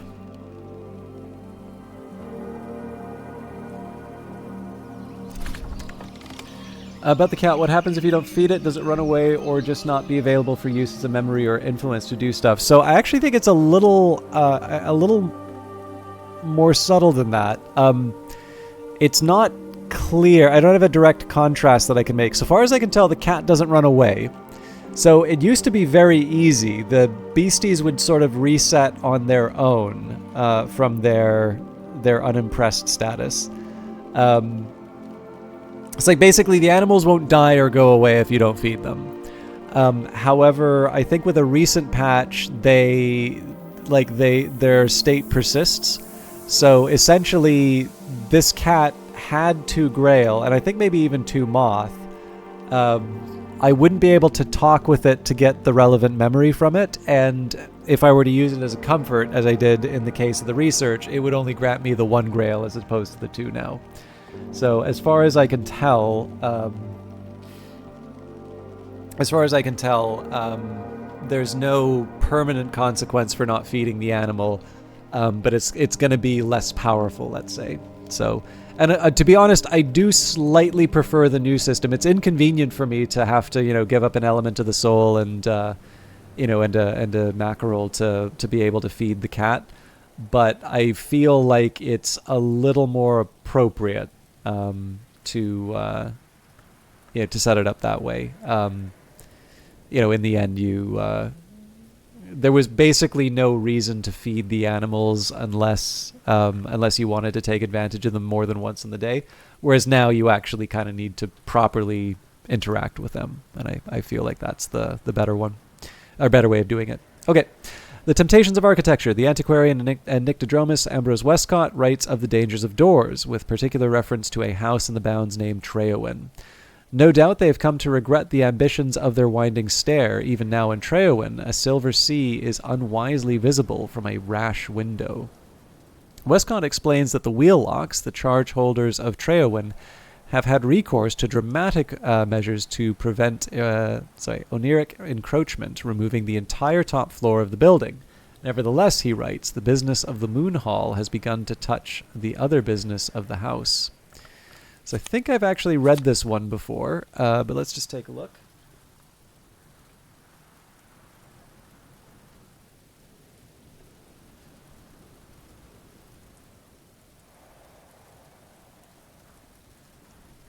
Well, if I have, it's not in my list.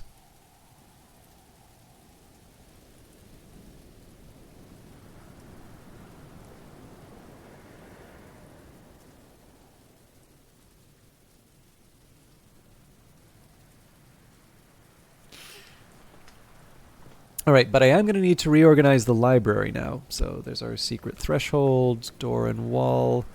So that's another one that wants to use the shaft. So we're going to be shaft heavy for the next little while.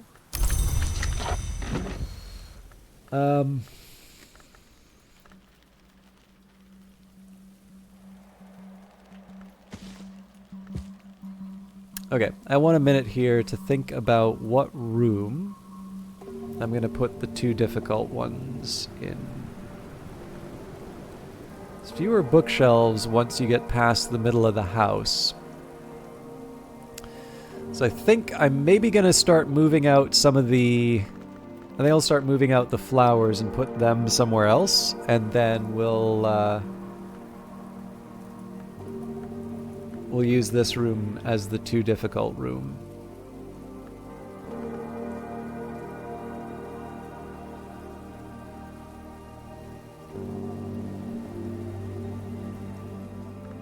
I mean, I could also make this the too difficult room, but this feels kind of far away from some of the other things. So let's...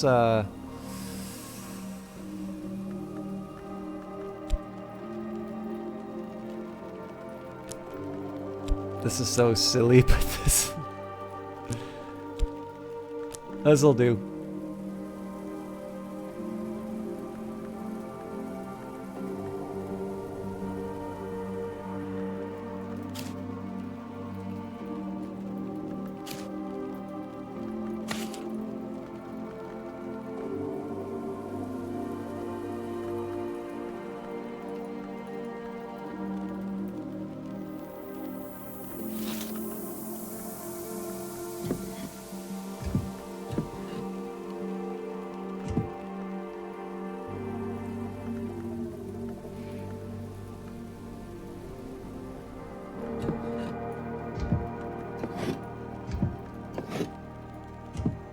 Not my tidiest work, but yeah, I'll live with that. We'll probably want to move the tantras elsewhere, but I think we can just do a direct direct move.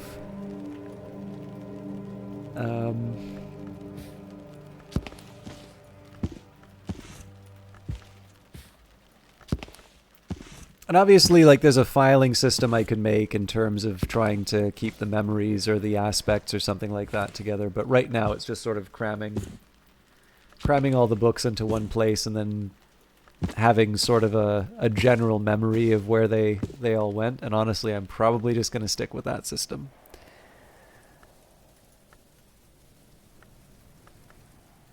Especially because I just got 2 whole shelves to add. We'll put the Tantras over here because they do wind up taking a lot of space. Okay. It is worth noting, though, I am actually starting to... I'm starting to run out of text that I can read. So I may need to actually commit something to the Tree of Wisdoms at some point. But before I do any of that, let's get the shaft renewed. In autumn, when the leaves rustle, the silent landlady has served me apple pie with steamed cream in the window nook.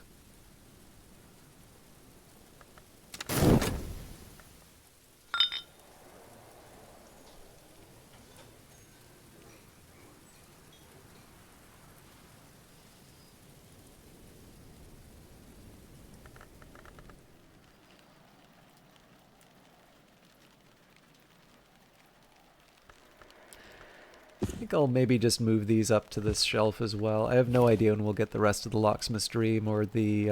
actually, I think we've got everything from Deoris, so this may be...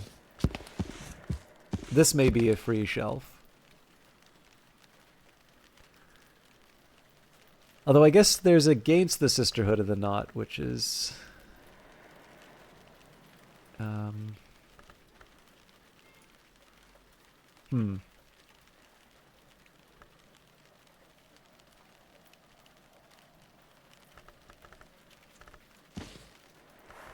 There's a couple things we can reorganize.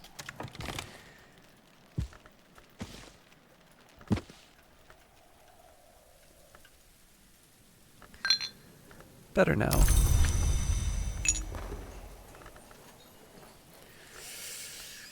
Okay, door and wall.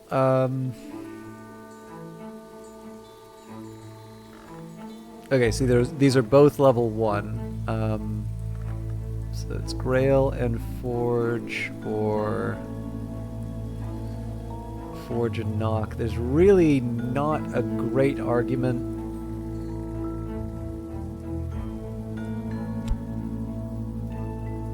There isn't like a knockdown argument for one or the other. So we'll work with what we've been given. And I might as well move... So these are both going to wind up in the same... Actually, they're going to be level 3s, so...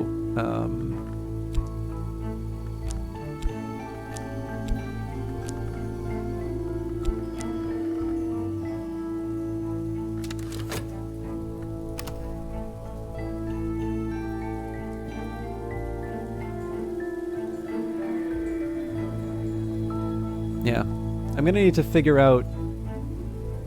Yeah, this is actually something I discovered later. I wind up in one of the comments on today's YouTube video.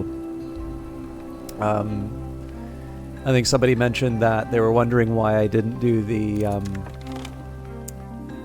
why I didn't do that in my earlier in the YouTube playthrough, and it's getting a little difficult because the problem is that the Twitch videos are very far behind in terms of the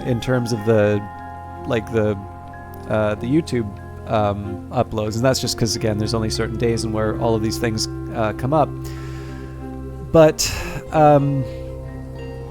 it is something I discovered relatively late, and I kind of told the story about how this turned out. It might be better. It might be better for me to wait for the day. So we know now that if you put an element of the soul in here and hit start, there will be the chance to renew it. And there's something kind of neat in terms of how I wound up discovering that and how to get specialized workers. And it has something to do particularly with my own unique experience of playing the Secret Histories games, as opposed to it being something that, I don't know how many people wind up feeling this way in terms of this game. I'm just going to wait to see what the weather is. Okay, cloudy day, so not too much... There's not that much of an argument one way or the other for our development. So, in Cultist Simulator, and I can't remember if you're familiar with that game or not, Whisperfire. So, The well, I have some thoughts in terms of what you said. Okay, you know CS. So like in the earliest versions of Cultist Simulator, both the prototype and then sort of the betas that they were doing as part of the as like as a Kickstarter backer, you'd get the different betas. I think for some reason the Neville beta wound up being a particularly notorious one for some difficulties. But the earliest versions of Cultist Simulator did not have any kind of guidance at all. So the whole idea of there being like, highlights when that was actually not a good example, maybe consider will help. Yeah. So like this sort of stuff came in quite late. I don't remember if there were the aspects in terms of talking about things that would accept, but essentially every slot would accept every card. And it was sort of up to you to figure out which ones would actually have an effect. And as you can imagine, I mean, if you just brute force your way, you're going to have a miserable time because, as I'm sure you can imagine, all of the combinations of the cards, the majority of them are going to produce nothing. But for, it's probably not fair to say, like, you know how sometimes you'll do like a probability problem and people will say, oh yeah, well, assuming equally weighted probabilities. Well, you're not going to say equally weighted probabilities of all card combinations. Chances are what you're going to be doing is you're going to be reading the text and you're going to draw an inference based on that text or maybe some previous things that you've read in terms of how you're going to combine things. But still, it was something that took some work in order to be able to put together. And I don't know if it was always planned to sort of help restrict the number of choices or as part of sort of seeing how the game worked. They decided to put a little bit more of a restriction in terms of where you could put things.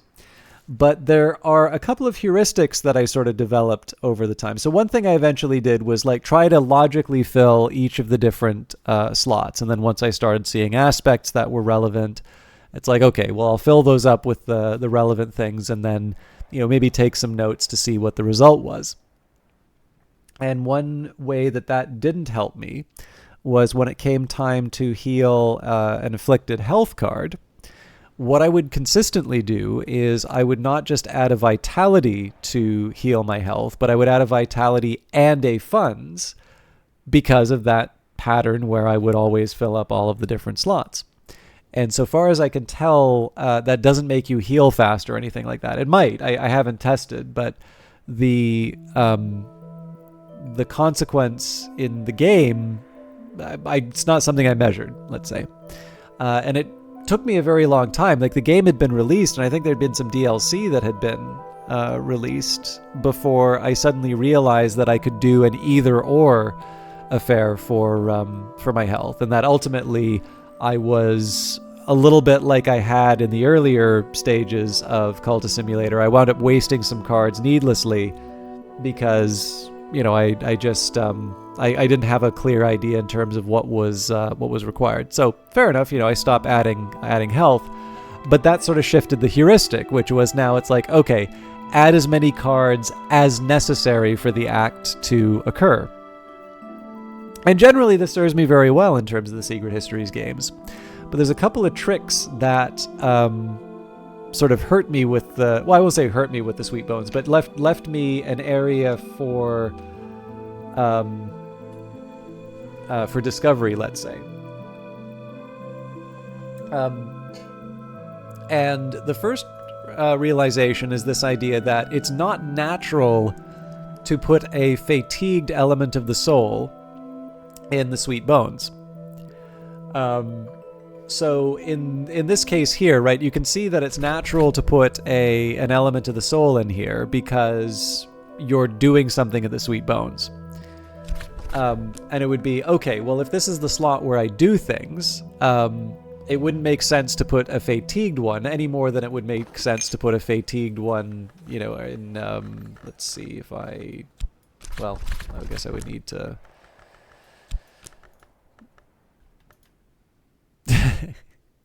And you can't actually put a fatigued one in here apparently. So Anyways, there's apparently a few things that I need to learn, but you get the idea, right? Like, there isn't an explicit restriction saying you can't put a fatigued item inside, but just naturally, because I associate this slot with getting something done, I've never thought to put the fatigued item inside. So eventually I can't even remember exactly how I figured it out, but at some point I must have tried, and I learned, oh, okay, I can actually spend a bit of money to recover the sweet bones, and there's actually some really good writing in terms of the items that you eat there. The bigger one for me was, again, we talked about my system where I'd say, okay, only use as much as necessary. So why would I put money inside mine? This is already finding, the character that I'm looking for. Well, in this case, by not adding money, and again, I'm just thinking to myself, like, why would I waste money, right? In this case here, I actually get a chance to seek out unusual help. And I only found that one because I was replying to a message inside the support queue where they weren't able to reproduce a bug that I had found. And as a result, I was experimenting with the sweet bones to try and figure out what I had done that had triggered the bug. And again, it's just one of these things where I don't think a normal player has the same sort of mental framework in terms of like not putting everything into the slots the way that I do, because in the end I sort of trained myself from the very first Cultist Simulator game to sort of think this way about cards. But what this meant is that on the other end, I was able to say, oh, hey, this is something cool. I'm able to go even further inside the house without committing things to the Tree of Wisdoms. Isn't that exciting? So that brings me to the thing that you said. So I'm so fascinated with this game, but I still understand so little. This is why you're not doing your own videos. You're all for happy mistakes and not understanding it just isn't a good thing, I don't entirely agree, although I will say, I'm speaking in general. Obviously, you know your own content better than I do, so I'm not gonna try and tell you what you should do. But one of the comments that actually discouraged me so much today was somebody basically saying that you need to go and learn this game before you stream games about it. And that made me feel real bad. I'm not gonna lie. And I will personally say, I think this person doesn't understand this game at all, if that's the perspective that they have on it.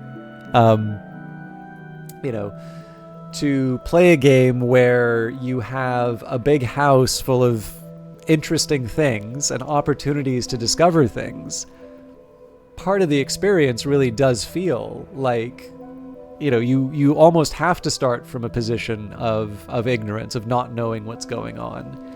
And if you don't have those gaps, if you don't have those, if you don't have those places to have those moments of discovery, then, all that this essentially, if you don't have those places, essentially all that this becomes is an extended sequence of putting cards in the right slots, and basically all that Weather Factory's game design is a series of impediments to you being able to put the card in the right slot. And I think that's where people kind of start complaining about the game being grindy and so on and so forth. And obviously it's not my place to tell people, quote unquote, what the right way to play the game is. But I do feel that a very large part of this game is that things are not necessarily obvious, and that you're able to have the space and particularly the time, because in this game you don't have death the same way that you do in Cultist Simulator. I feel that there's an opportunity to engage with the game much more deeply, and that even if you go back to the village and discover new things, that can be an exciting moment which opens up lots more of other opportunities. And so, I mean, in the end, right, people are going to have their tastes. I just wish that they wouldn't be kind of crappy about it. But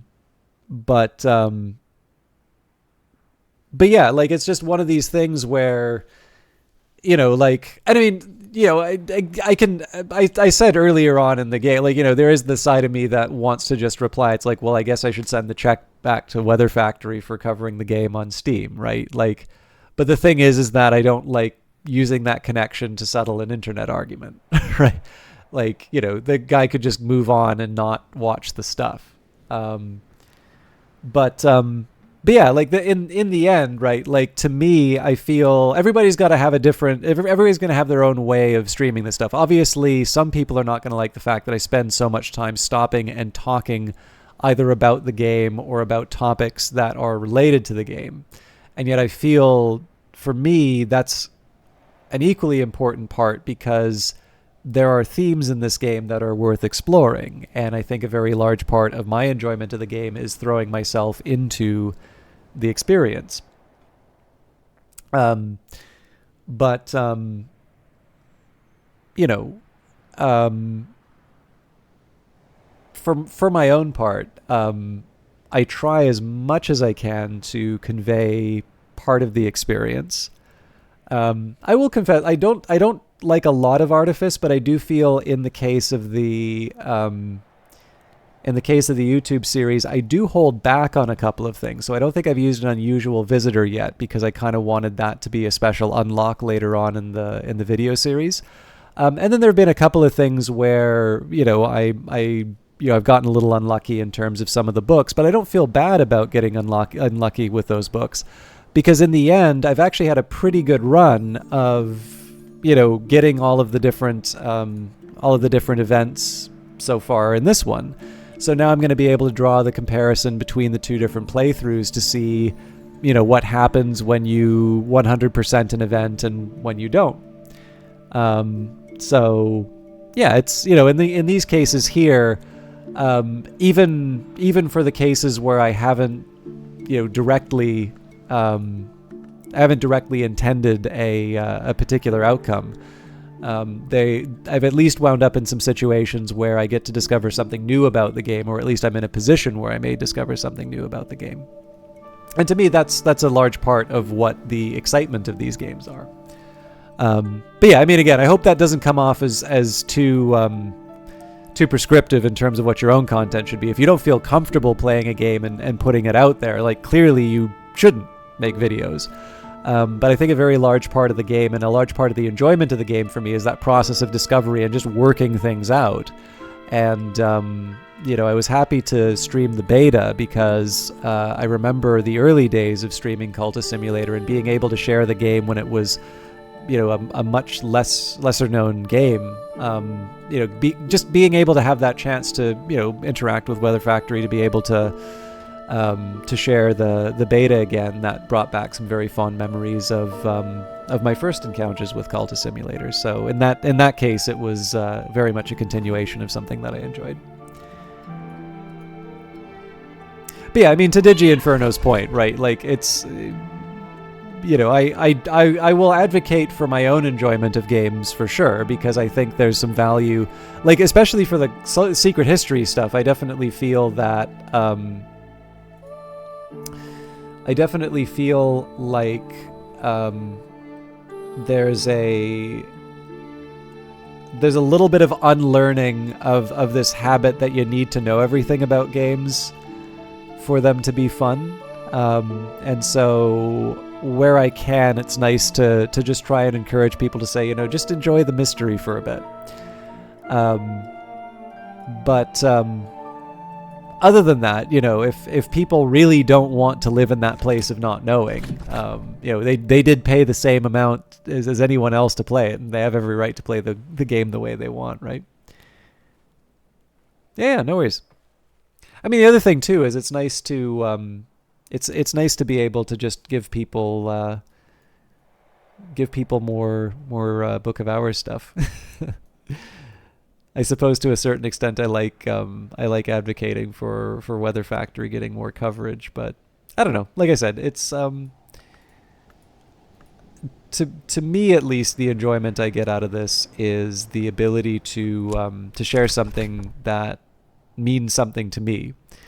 And I think people have figured out at this point here, this isn't the place where you go to like find the top 100 tips on how to speedrun Book of Hours.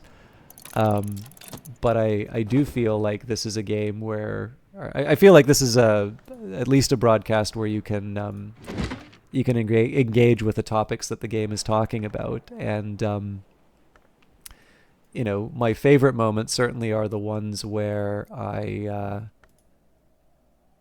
I get the chance to discover something new, and that winds up being live, and you know, we all get the excitement of discovering something new together. At least that's, you know, one of the things I like about it.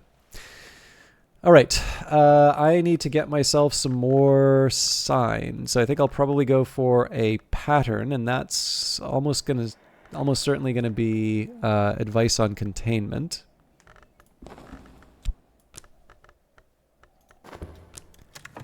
Couch 2 came at a good time, didn't I? Yeah, well, I as long as you don't mind monologues, you know, I don't mind, or you've come to the right place. And if you want speed runs, I do the opposite of speed runs.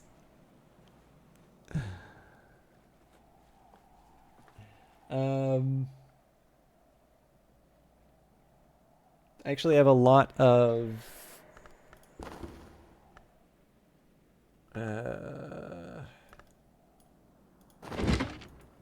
yeah, we'll use the whist on advice and containment. I'm just trying to think what would be the best use of the rest of my day. So I can use the tryst to get, well, I guess if it's door and wall, I really only need the one memory. I was gonna go back to Crowcross Sands, but maybe it wouldn't be a bad idea to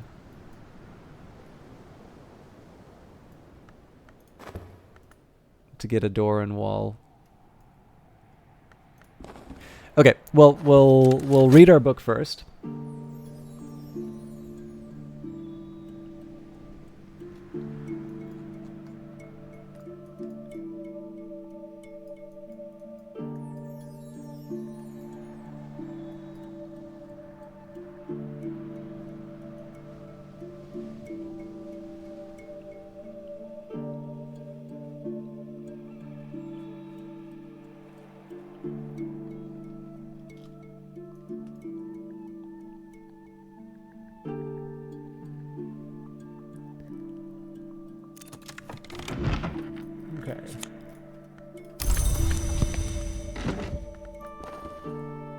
A full belly makes a helpful friend. This beastie is now inclined to cooperate. So I'm not sure if I know I took some time. I actually forgot one important aspect of the pet cat. So you may recall that the hungry cat was 1 grail and 1 moth, whereas the pet cat, not the wild cat, but the pet cat, is 2 grail, 2 heart, and 2 moth. So in this case, it is considerably more useful as a in terms of its aspects. It also counts as cooperative, which I believe... where is it? I could try putting it in the cage, but I'm not 100% sure what that does. So, not quite ready to try that yet.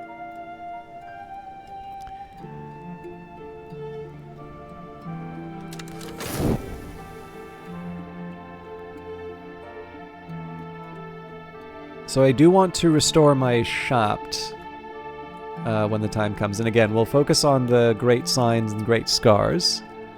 But I think I'll try and sneak in a cheeky door and wall when I can.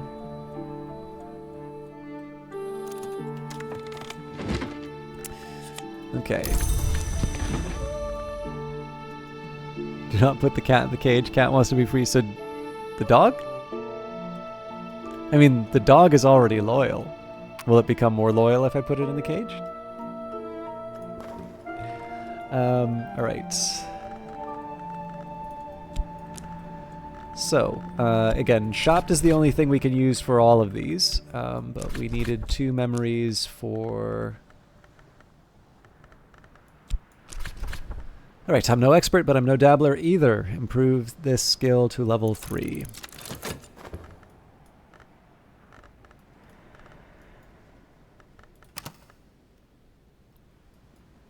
I think this is just going to be a day dedicated to learning. So I am going to use the Tryst.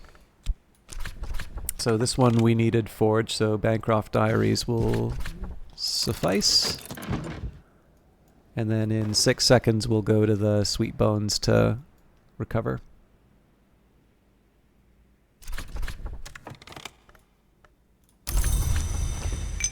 Okay, we will... Tuppence will buy me a hearty meal and a quiet place where I can rest and gather my thoughts. So, it is autumn when the leaves rustle. The silent landlady has served me apple pie with steamed cream in the window nook.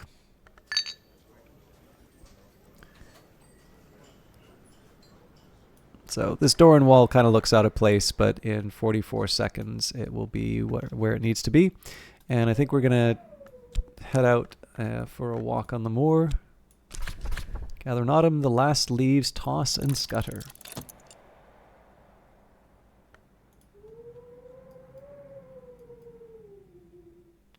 Oh, that's right. I think Whisperfire was asking about Dead Island 2 with the screaming character because of the Outlast trials, if I'm not mistaken. That is such a weird thing to remember someone for, so I'm sorry if I was off on that, but the Dead Island mention...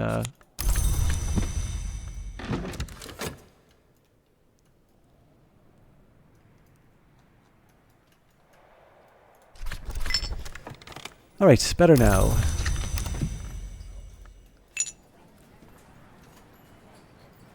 So, I don't think we're going to be able to do more than... I mean, again, we can keep trying and pushing the sweet bones, but we are going to need to generate 2 memories plus the shaft. So that 1 sounds very expensive and 2 doesn't really sound all that necessary.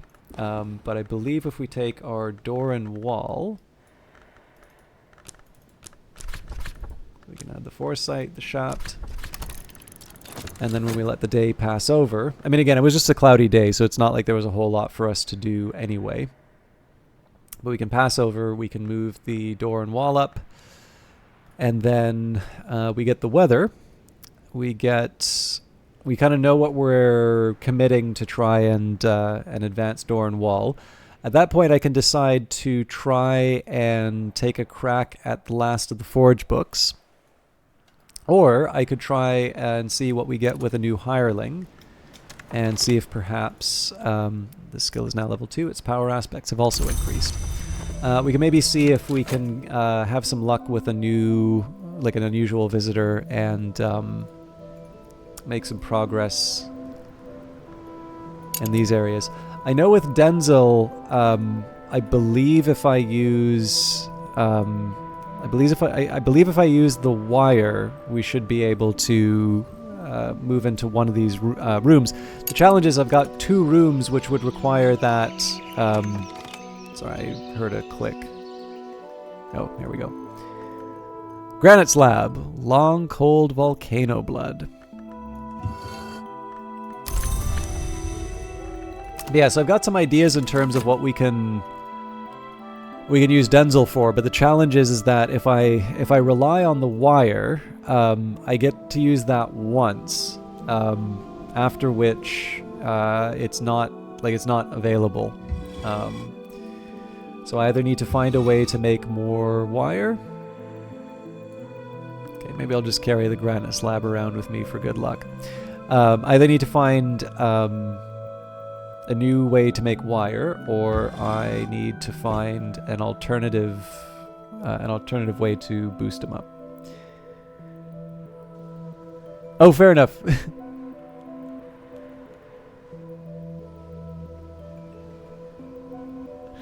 Yeah, I mean, one challenge that I run into, and I mean it is a drawback for me as a content creator, is that I don't really like watching a lot of streams, and I don't really like watching a lot of YouTube videos.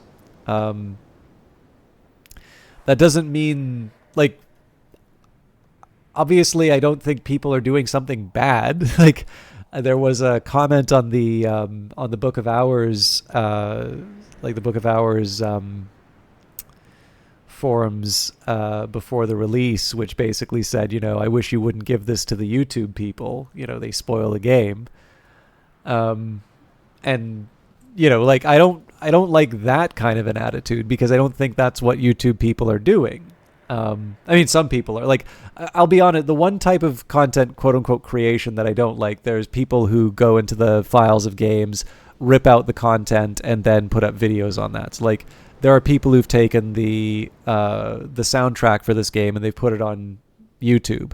Now, that's against the Six History license. Like, Weather Factor have been very permissive with the license for their game, but there are limits, and one of those limits are don't rip the contents of our games and sell them without any kind of modification.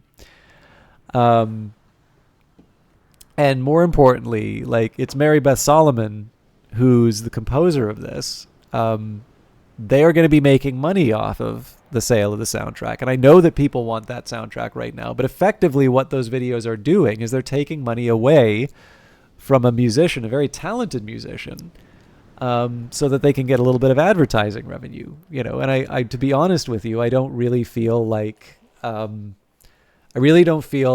going into the Unity files and ripping them is adding value. Like, I don't think that those people have earned the money,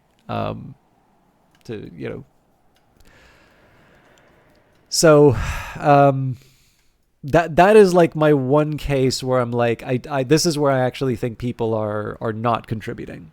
But on the other hand, like, I recognize, like, one thing that I learned early on when doing this stuff. So I'm gonna move the astrolabe just so I can see if I can get a little more.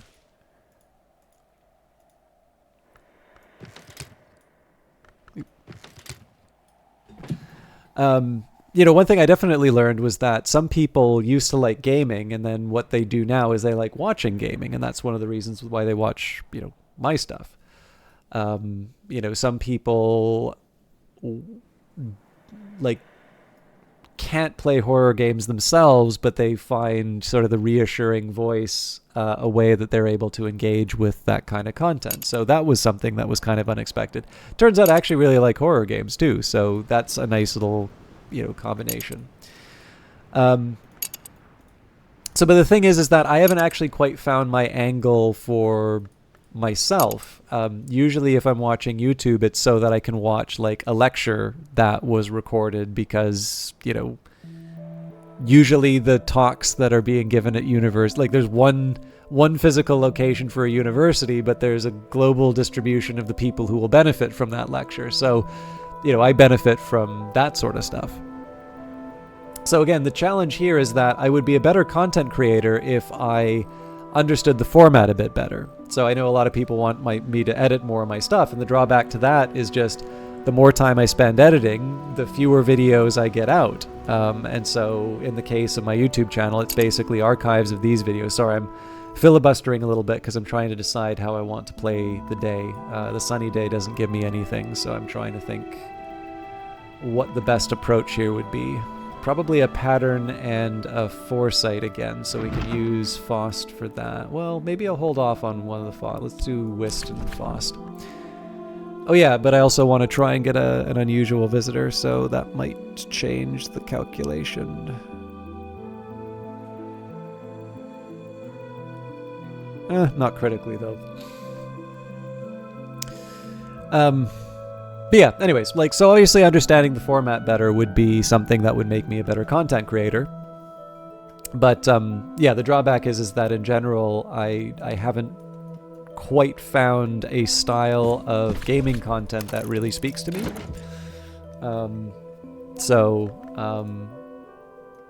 Again, I don't begrudge people who... obviously, I owe the existence of a channel to people who like watching basically the way I do stuff, right? But I'll admit, in my worst moments, actually, I sometimes watch some popular stuff, and I'm like, this is idiotic. Like, why do people watch YouTube? But that's usually just a signal that that's not for me, and I move on. Like, it's, I'm not going to leave in all capital letters comment saying that they're a bad person. But yeah, what Digi Inferno's talking about, I've heard that a lot from people, and actually it should be something that I actually do more of, because I've never had a PlayStation, and obviously some of the most critically acclaimed games that people that people have played are, PlayStation games. But this is going to sound really unfair to gaming, but one thing that I have noticed is that I feel that a lot of games seek unusual help, what visitors might be passing through. A lot of games don't really have a good enough story to sustain like the 40 or 50 hours to tell the whole thing. So it's kind of hard for me to watch. Well, that, and I also just enjoy playing games. So like in that case, I know I'm not getting the interactivity, which is a large part of what makes that story work. So it's not necessarily one that I've been able to fully get on board with. But on the other hand, I can absolutely see that as being a reason why people would like it. And actually, I can see in that case, if that was supposed to be my appeal, the whole idea of me talking so much over the game would actually be a really big drawback. Because obviously you don't want some guy pontificating on the meaning of the story while you're just trying to enjoy the story as it's unfolding. So again, it's kind of picking a lane and sticking with it. Oh, that's right. Days Gone did wind up on PC. I'm no expert, but I'm no dabbler either. Okay, so depending on what the visitor is, I may want to renew some elements of the soul, or we may just take it easy for today.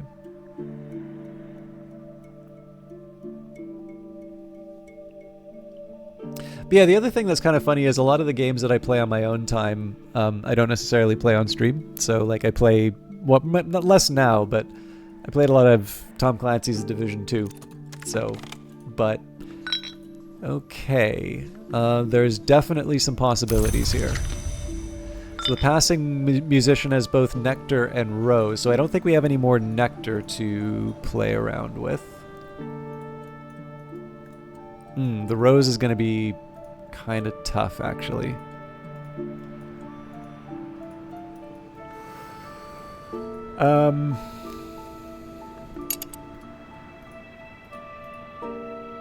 Well, let's note it down. You purchased Book of Hours because of me. How does it feel to be an influencer? It feels very good, Ellen Ripley. First of all, I hope you really like it. Did you get it during the Perpetual Edition time?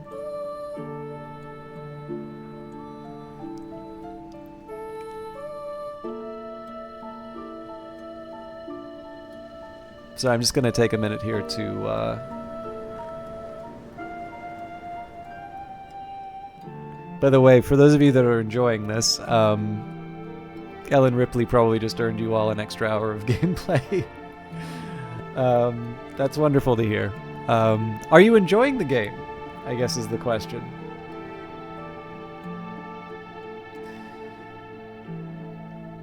Okay, so I don't have any FET to deploy on the musician. So with their 4 rows on the base, 2 from a memory, 1 from a tool, so that gives us 7. Jesus. So I think we can get 2 from a drink. That's Ross Crag and whiskey. So that brings us up to 9. Where the hell do I get the other 3?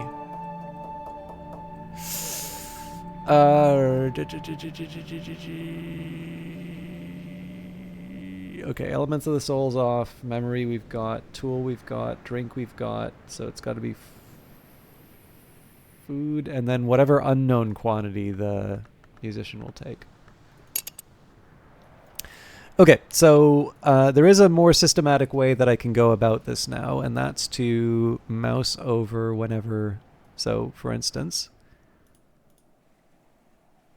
Rosehip Jam.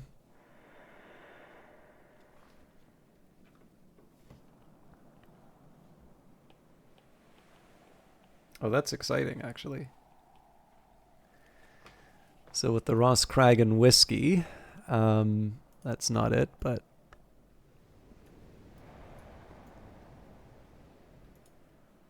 So that's 2 rows.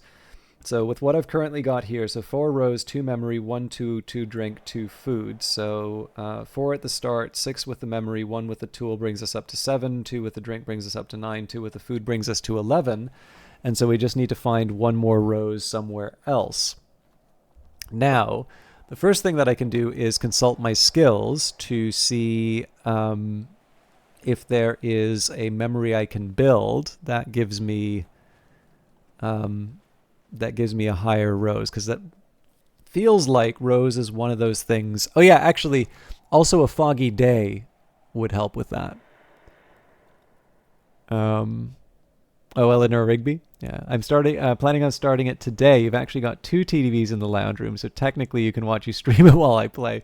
We're now into the nocturnal side of the house. Nocturnal period by the beginning of the 20th century, an unwise librarian's enthusiasms had brought Hush House to penury. Nocturnal branch, later the Suppression Bureau, stepped in to offer an arrangement. Hush House received funding, but submitted to yearly inspections, and also surrendered a portion of the aisle for the branch's prison. Intuition is a rose memory. I believe it's 2 rows, though. But there's actually a few books. So,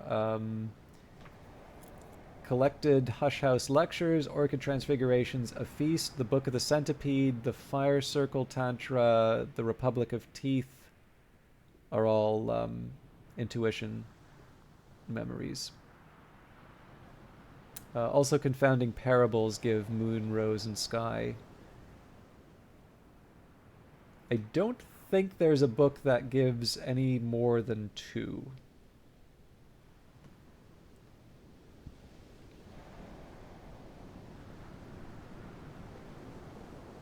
So the question now is, because I have gotten a couple of memories from skills.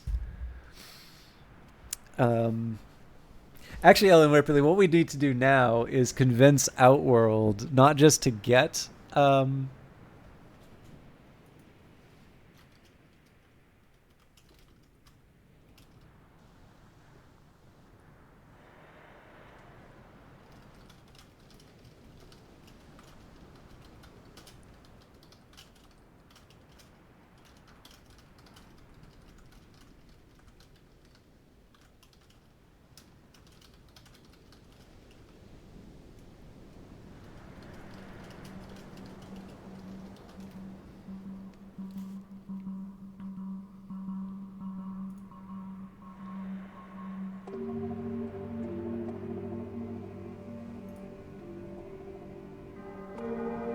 Sorry, I'm still trying to find my my message. But yeah, I'm trying. See, he's seen me play it.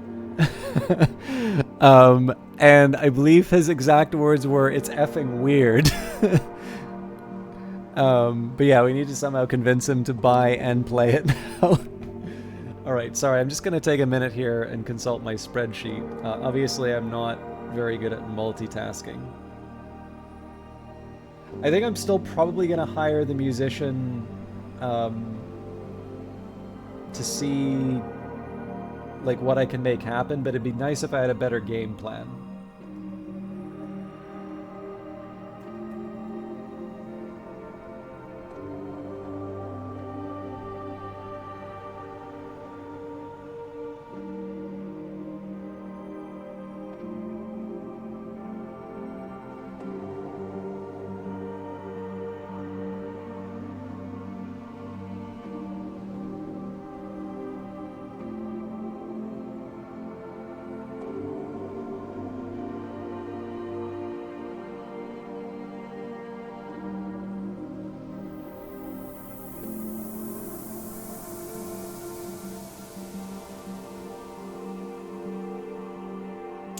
Okay, so there's nothing obvious here for a higher level rose, but I have a suspicion, so I want to see where I'm at with oronoscopy.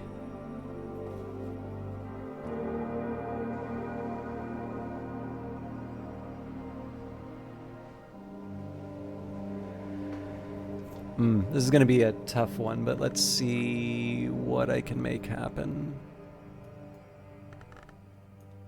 We're also limited in terms of how much time we have for today.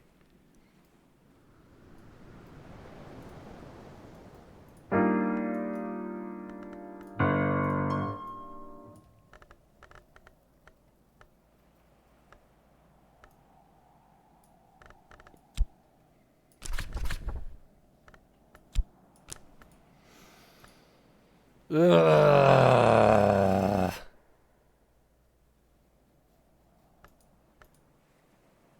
I have to basically throw all my elements of the soul into trying to make this happen. I don't think I can afford that.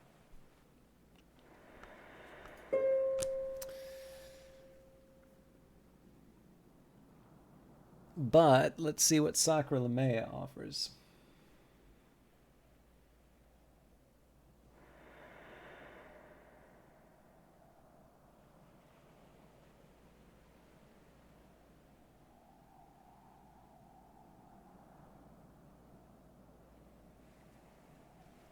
Interesting.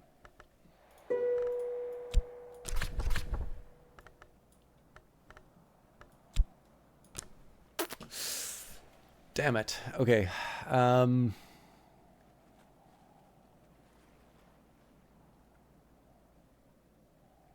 really pushing it if I...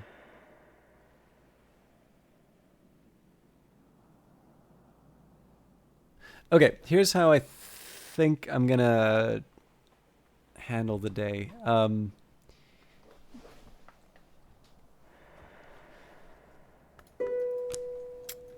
gonna try and recover 2 elements of the soul.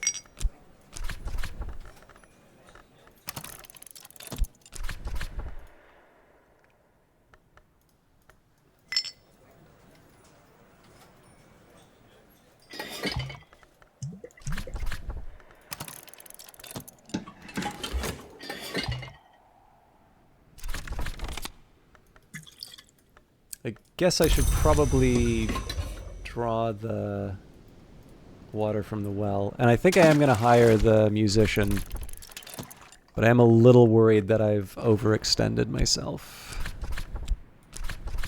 Alright, I'll hire this one for a day.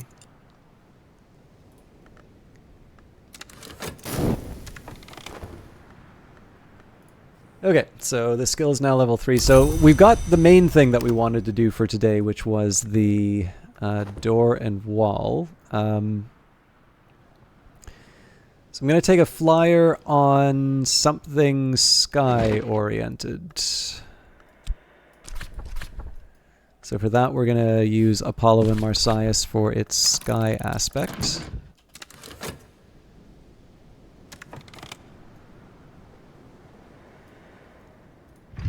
It would help if I was actually restoring an element of the soul.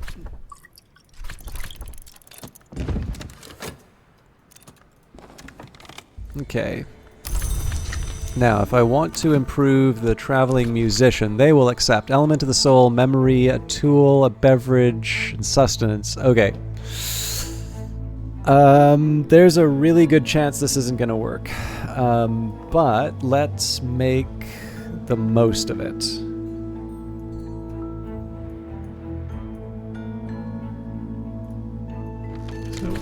Excuse me, the first thing we need to do is apply the tool.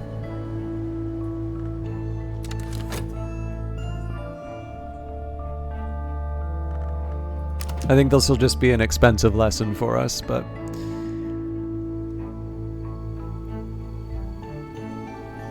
I'm not quite ready to give up.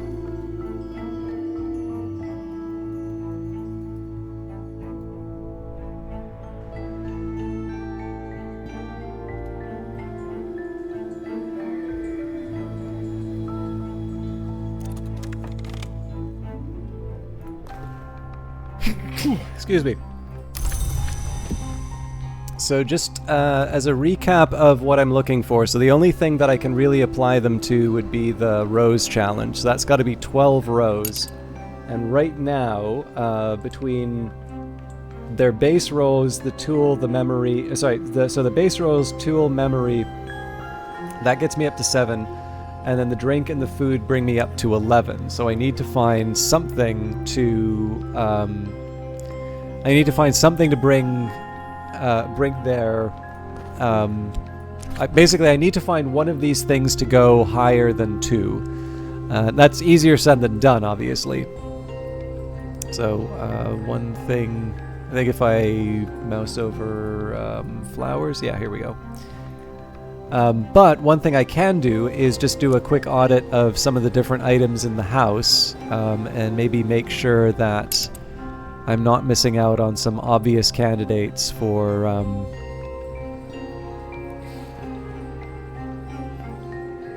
for improvement.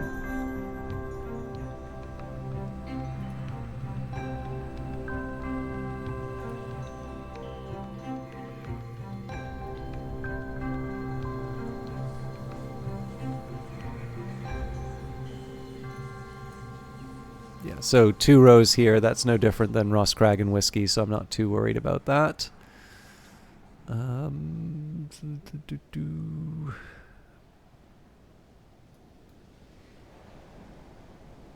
I do have one specific thing in mind.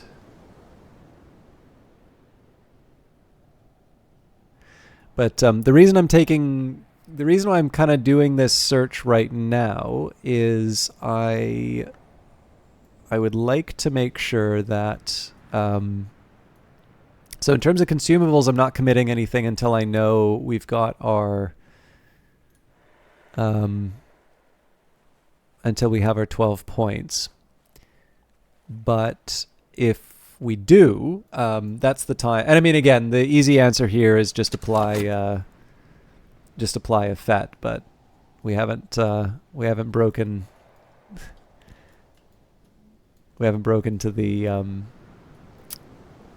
the Tree of Wisdoms yet. So I'm gonna hold on as long as I can.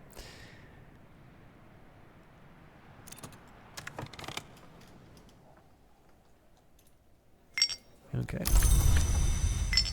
This is where the plan will start to come together.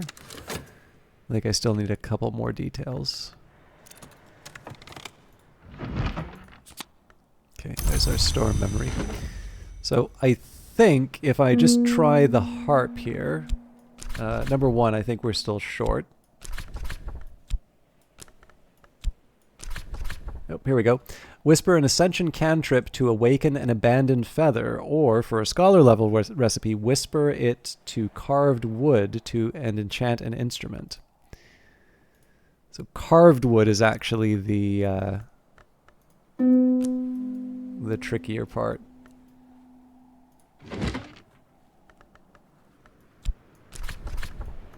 Ooh. That's actually going to be rather tricky. Oh, nope. So if I add the astrolabe.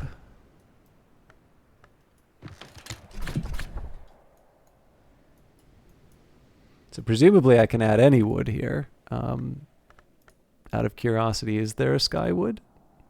The sky chair.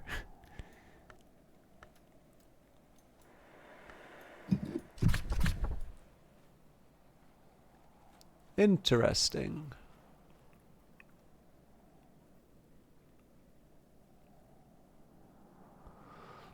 Well, look, I don't think this is going to get me the thing that I need. I was actually trying to get a memory out of this.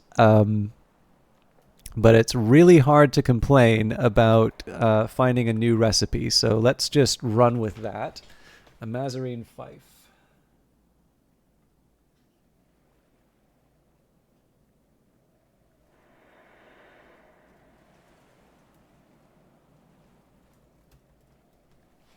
And for all I know, this could be a tool, so...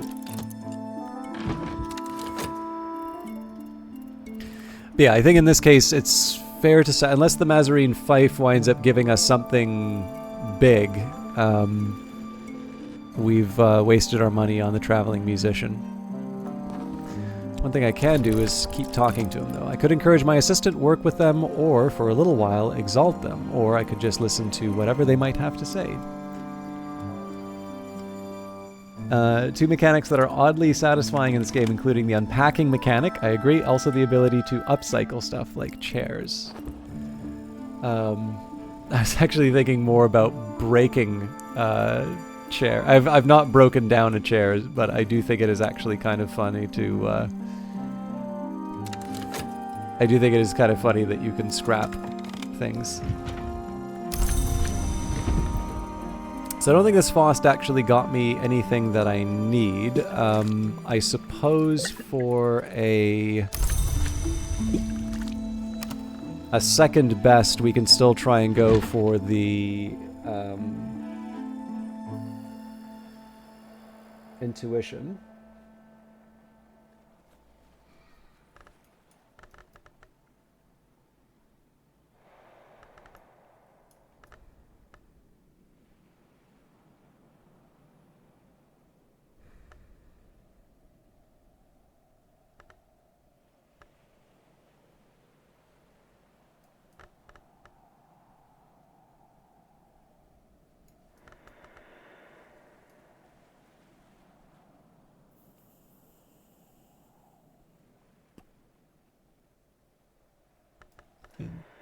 Am I remembering this from a different playthrough? I'm still trying to remember and keep everything straight in my head.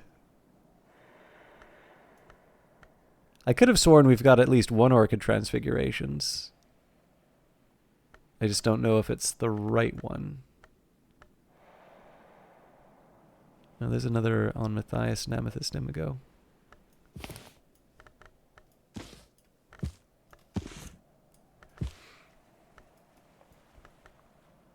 This one's bugging me a little bit, so I'm actually going to take the time and find it.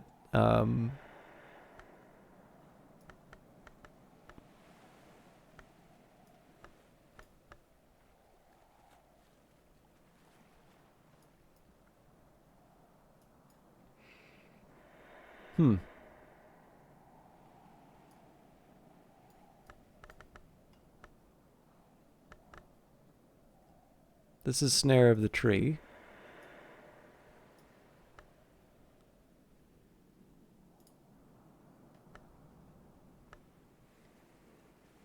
Okay, fair enough.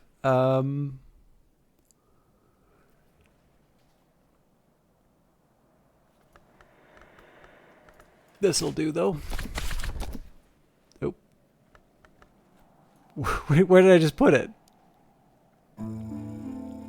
Oh, here we go.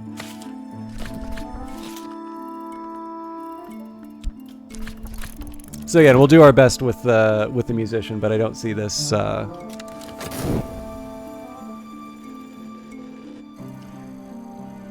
I don't really see too much happening today. Like I said, the last thing I want to do is take a reasonably high-powered item like the jam and turn it.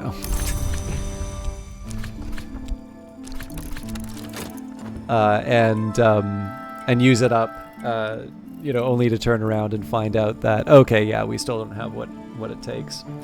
It's why I kind of regret using the lunar globe, because if the fife winds up being a particularly helpful item, it's still not something that we can use today. So, but it does help me fill out my skills sheet, so it has its purpose. It's just it's one that didn't require us to use up the traveling musician, and we're actually pretty much at the end of the day. So unless I can somehow get five more rows in less than a minute, I think I should just knock it off for a bit.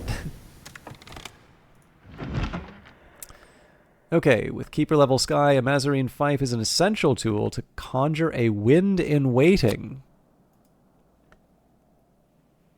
Dang. All right. So first of all, this is our first high-level tool. So every tool that we've had up to this point has been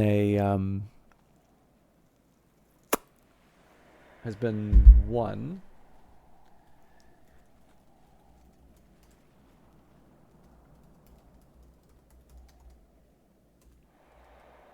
Now, unfortunately, I don't think we have a lot of sky challenges to deal with. So I am intrigued by this idea of wind and waiting. I'm trying to properly divide my, properly divide my notes. So,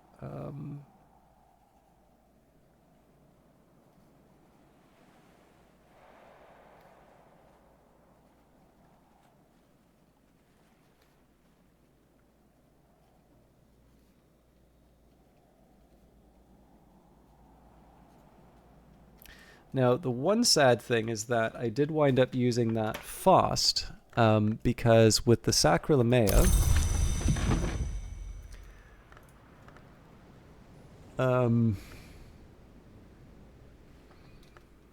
and the Storm, I'm trying to even think of what would accept the instrument as a...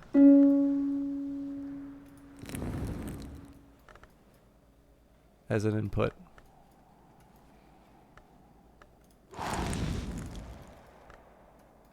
I feel like I've seen it as an input somewhere, I just can't quite put my finger on it.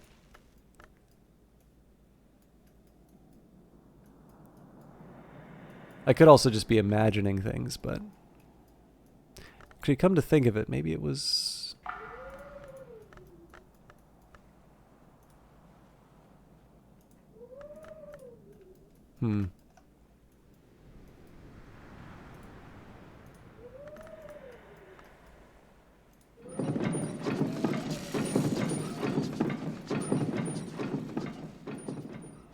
Alright. Clearly now I'm just grasping at straws. I definitely remember seeing, you know, instrument workstation. I mean, maybe I just take advantage of the... maybe I just take advantage of the tool aspect in certain areas.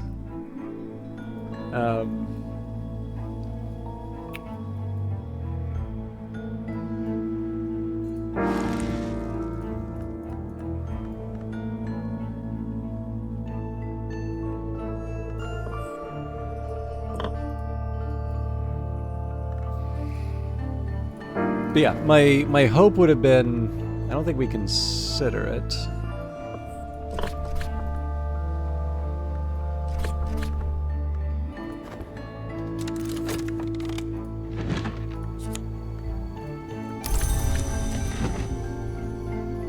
But yeah, anyways, long story short, it would have been nice to just be able to play around with the various levels, because if we've got 6 sky and we have 3 off of this, we just need to add the Faust, and we wind up, even without the memory, we have 10, which tells us a little something about the wind and waiting.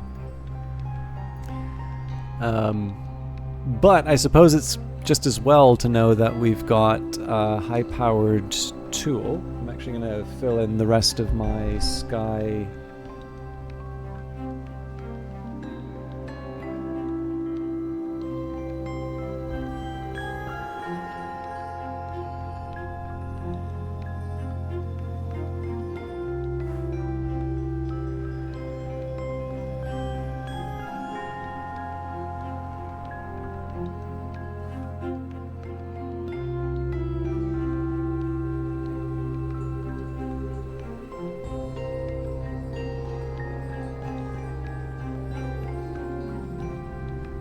There's a couple of other candidates that might work for that, but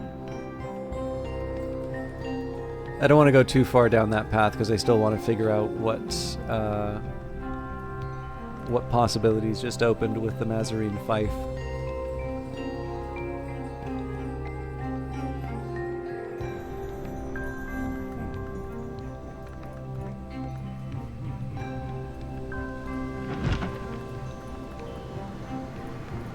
It feels a little silly to like check out all of the different workbenches and things like that, but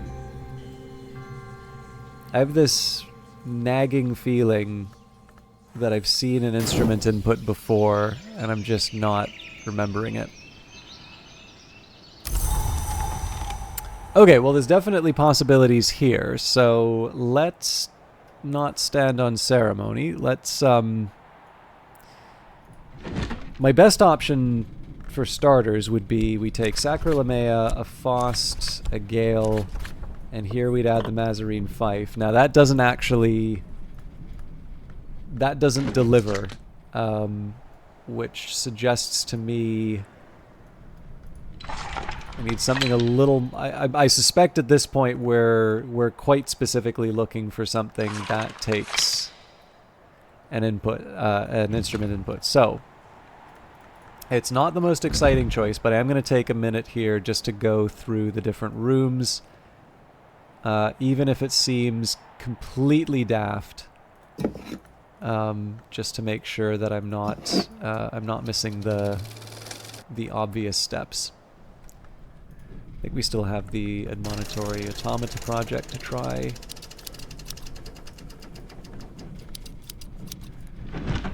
So things like the dispensary, again, I'm not expecting miracles here, but it doesn't hurt just to make sure that I'm that I have the bases covered.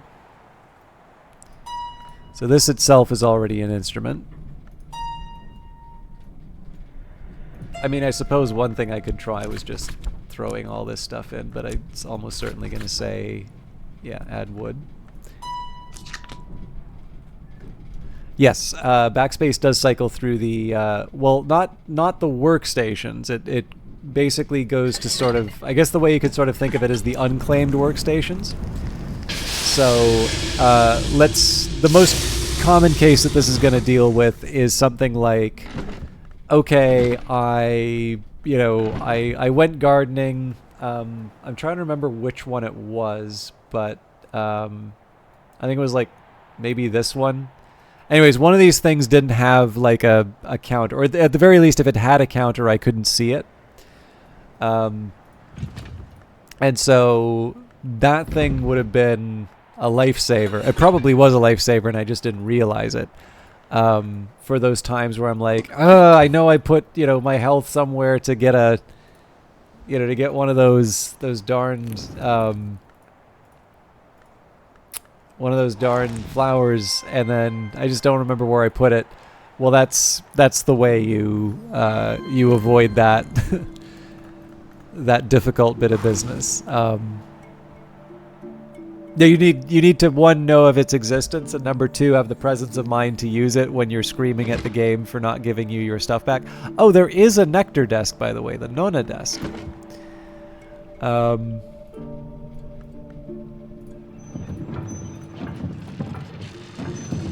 So at least I learned something out of this.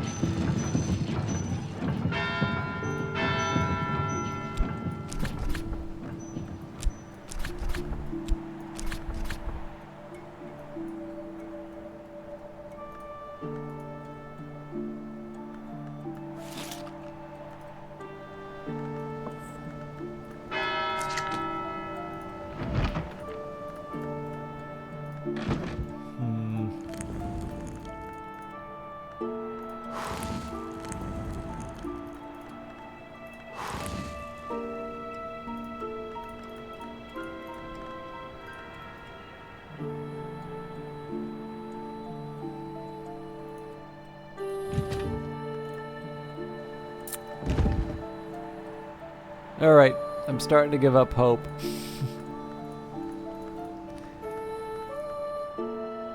There is, of course, the possibility that we haven't unlocked the relevant room. In fact, it's very likely.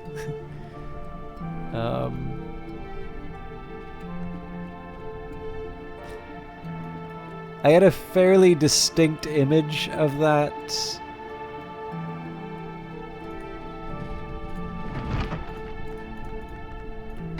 instrument symbol, but the more I think of it, the more I think it's like one of these.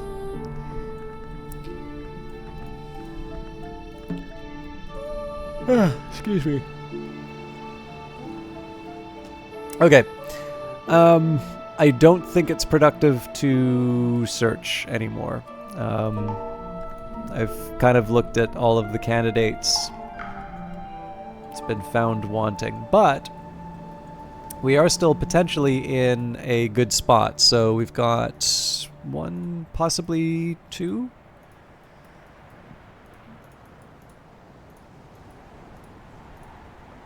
Yeah, so we've got 2 heart areas.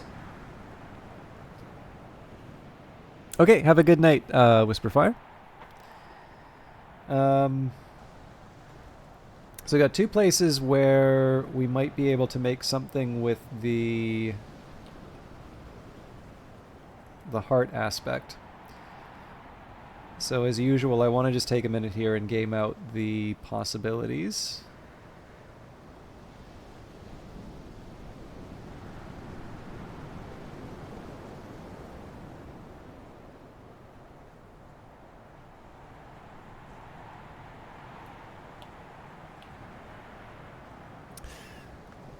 So I guess if we take the Orchard Keeper, we'd have one heart, full stop.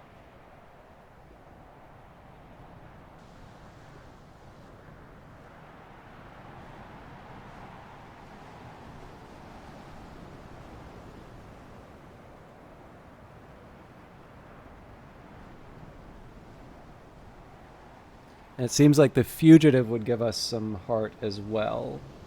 Okay, so let's go for the Orchard Keeper first.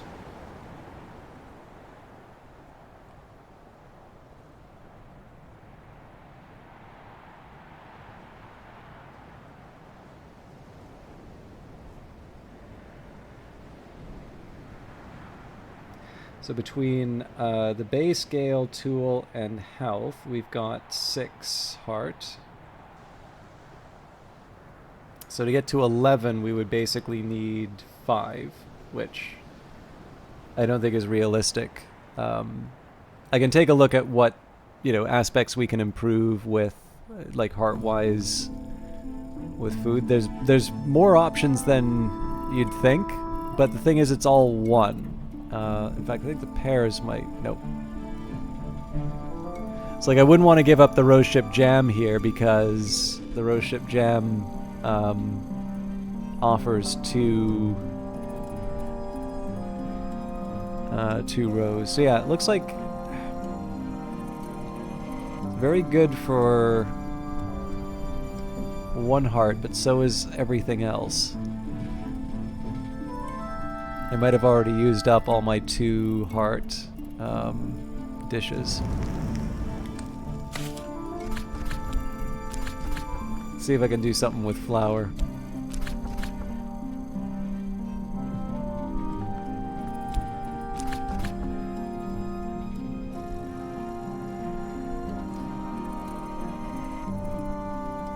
So I'm just going to add that to the list.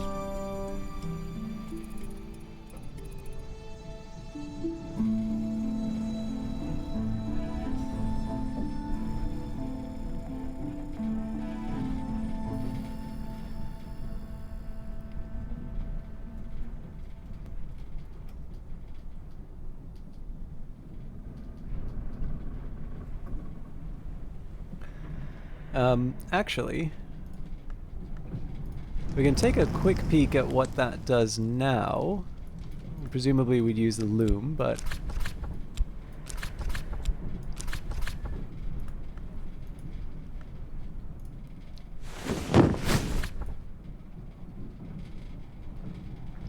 Yeah, so we don't know what the Firth Weft is going to... Well, I mean, maybe this is the time we try it.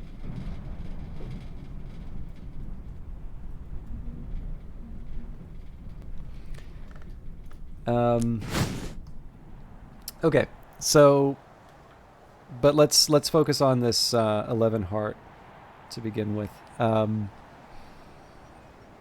as far as food, I think our only realistic option here is one heart. I don't see how we get I don't see how we get any more.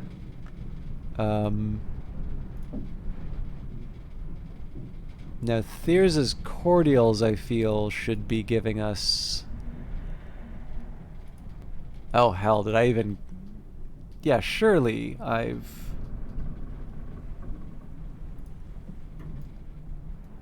Surely I've got... There's this cordial somewhere.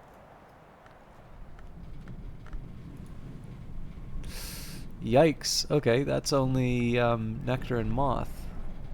So we may not even have a 2 heart unless we give up something really precious.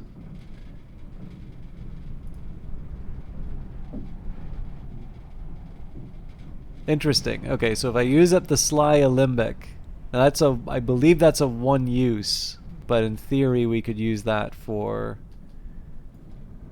heart.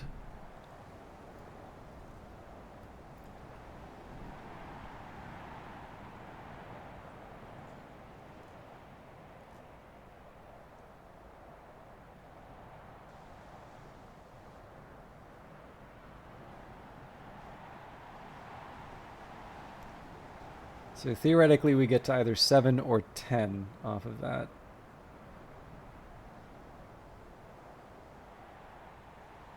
Sorry, 8 or 10.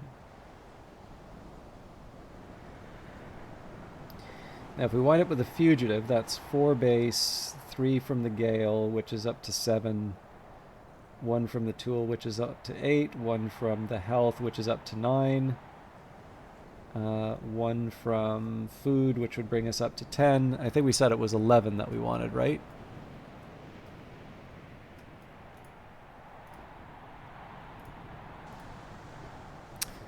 Yeah. So the question is, how much am I willing to give up in order to try and draw this fugitive?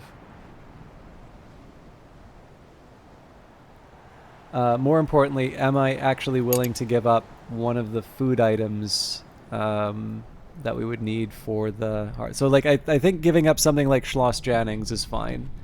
But I am starting to get short. No, sack of vegetables is fine as well. Okay, so let me just make sure I got that right. So with a fugitive, 4 base, 3 gale, 1 tool, 1 health, 4, 7, 8, 9, 1 Jannings, 10, 1 vegetables, 11. Okay. So yes, if we can find a fugitive, we have what we need. The idea of getting 1 fugitive on 1 draw is pretty remote. And then the next question is, I do have...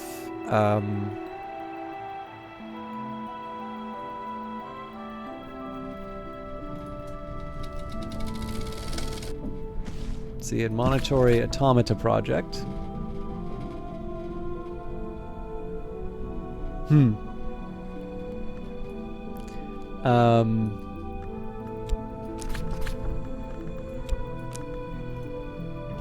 So this was the deceptive one. So we can get a 2, we can get a hindsight, we can get a regret. But I can't employ both at the same time. So we'd use 2. Oh Jesus. We're using a lot of elements of the soul here. Okay, no, I think actually I've got a game plan for this now. Okay, yes, I know how we're doing the day. So Bancroft Diaries for a for foresight.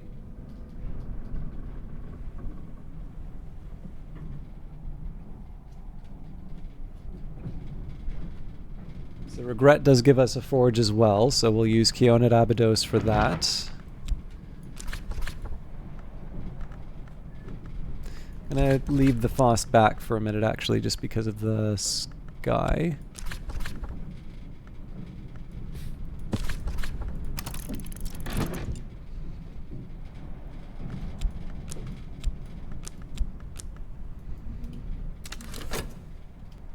Oh yes, and we want to see what we're up to with the sweet bones. Seek unusual help, what visitors might be passing through. So again, if we get just stupidly lucky and we wind up with a fugitive, hey, I don't mind spending the money to sort of refresh a few different items that we have, but...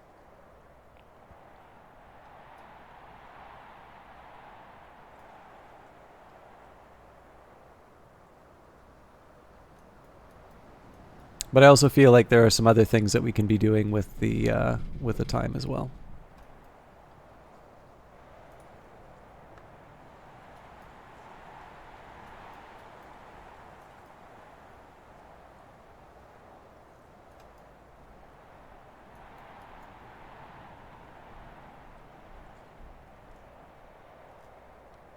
Apparently my upstairs neighbor's elephant has started walking again.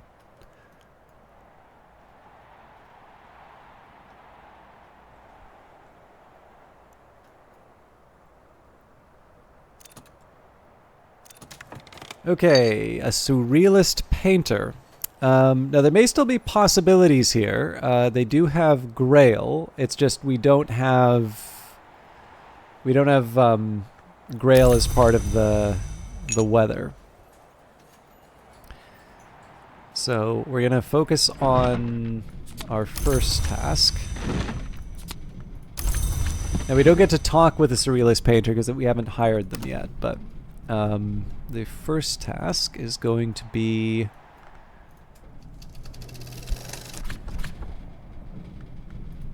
actually, I think I might be sabotaging myself doing this.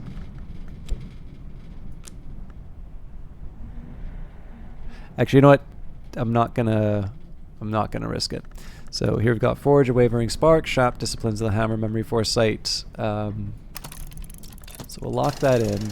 I'm going to use the Foss to generate another Foresight.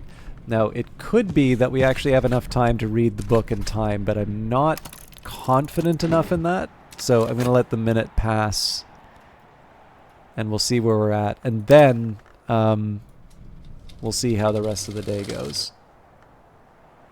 Actually, you know what? No matter what, I want to see what we get at the loom.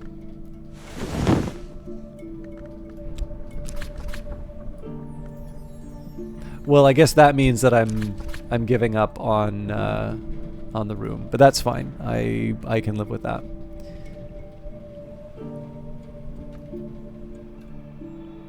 Yeah, we won't get enough from the other one. So, weaving and not working with scholar level plus fabric creates frith weft.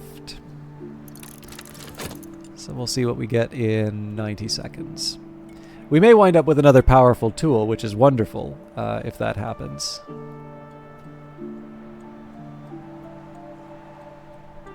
But I figure this is probably not a bad time, especially given how many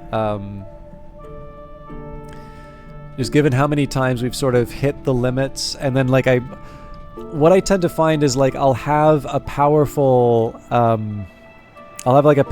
weather item, but I've used up all the elements of the soul or something, and I don't actually get to learn that much about the skills. This is probably the time I should be taking advantage of the skills to just learn a bit more.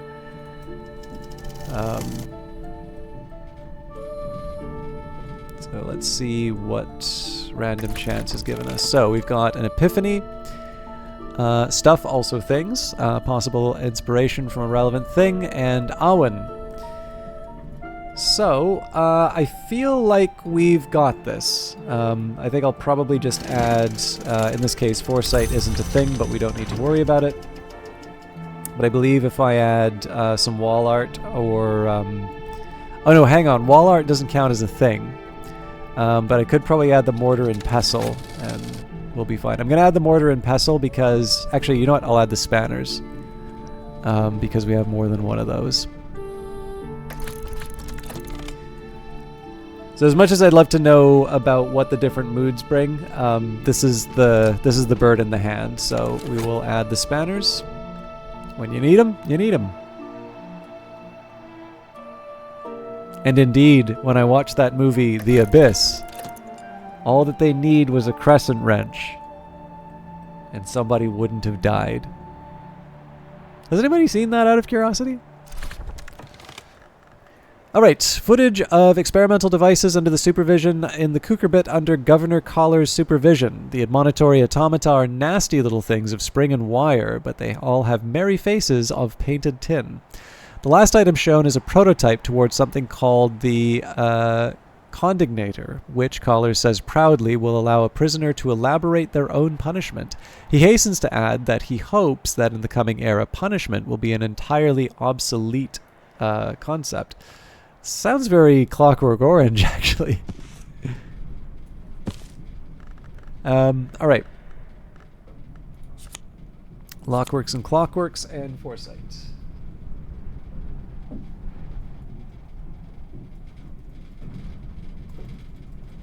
Apparently that's already in my list.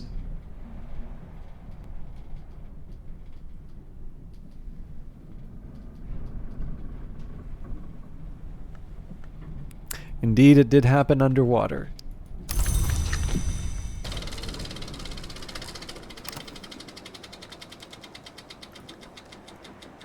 Okay, so I suppose the question is, how badly do I want to level up Lockworks and Clockworks? It's not that hard to push it up. We do need an element of the soul, though. Actually, it's a little harder than it looks because the foresight isn't relevant. So maybe we just leave that one. I think we'll leave that one alone for today.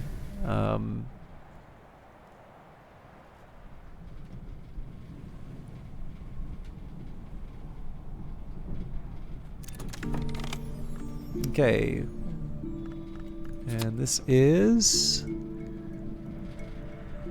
an even more powerful fabric. Okay, the peace weaving, for which the Abbey was famous long before it was named for St. Brendan, when it was the Abbey of the Black Dove or the Abbey of the White Crow.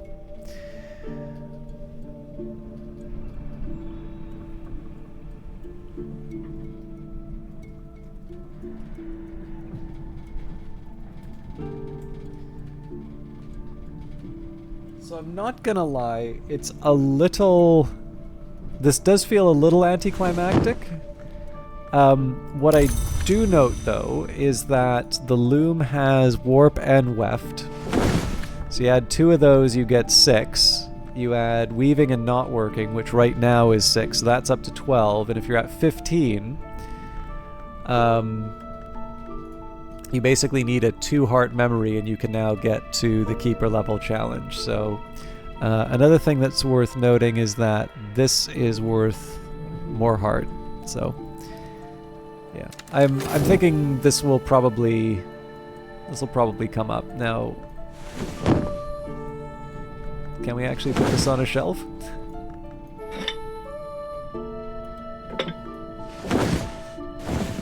There we go.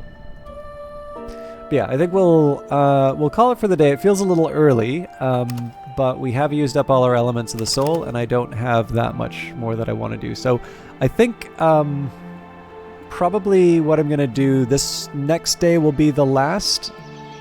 I may not even get the whole way through it, but I figure at the very least we can level up those Lockworks and Clockworks. We've got one more Forge book to read. And then... I don't know.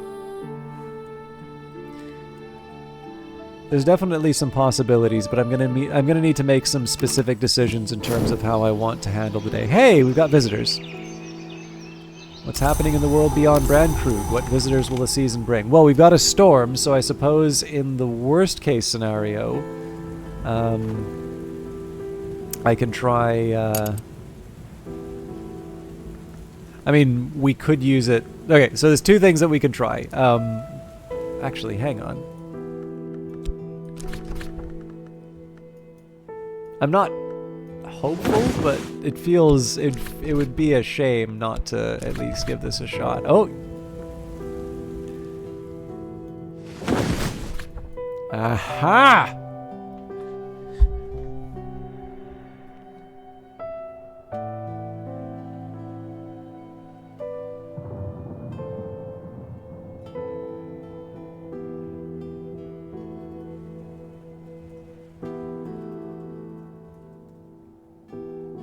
Now, I mean, the question is, am I willing to give up the storm for that? And the answer is no. But for Lockworks and Clockworks, that just needs a Shapt and a Faust.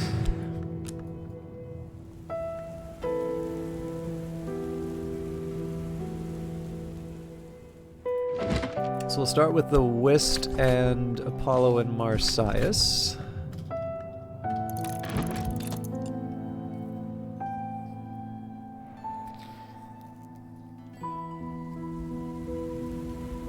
And I think what I'm going to do here, actually, you know what, we'll give up the Tryst as well.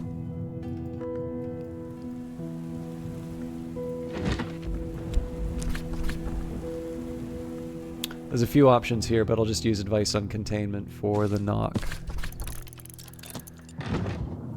So I only need one of those for the first level, but I want to recover both of those reasonably quickly.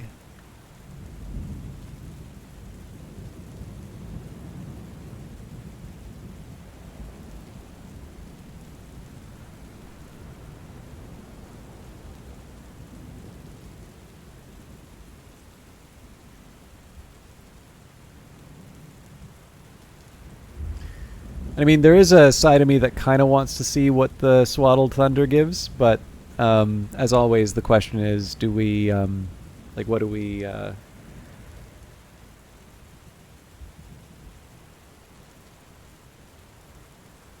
what do we give up in order to get it? And right now, potentially a room.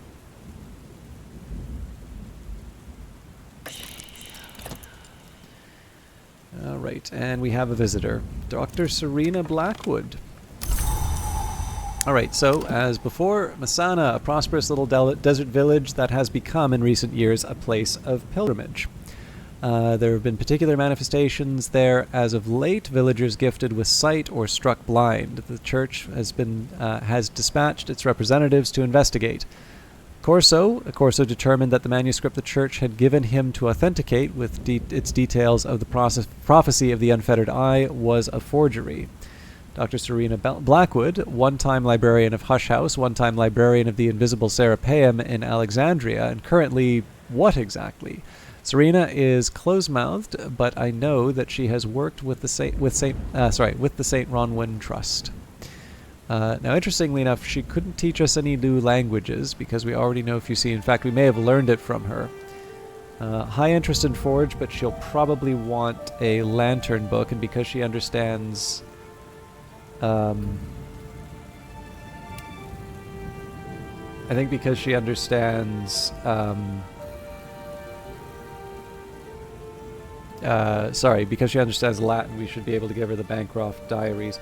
If you can give me a quick minute here, I just need... I am going to have to wrap things up reasonably soon. But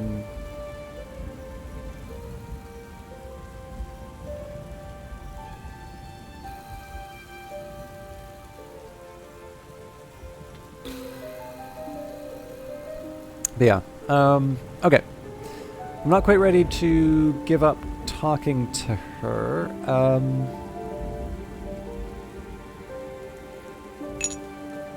I feel a little weird doing this, but let's see if we can find unusual help today.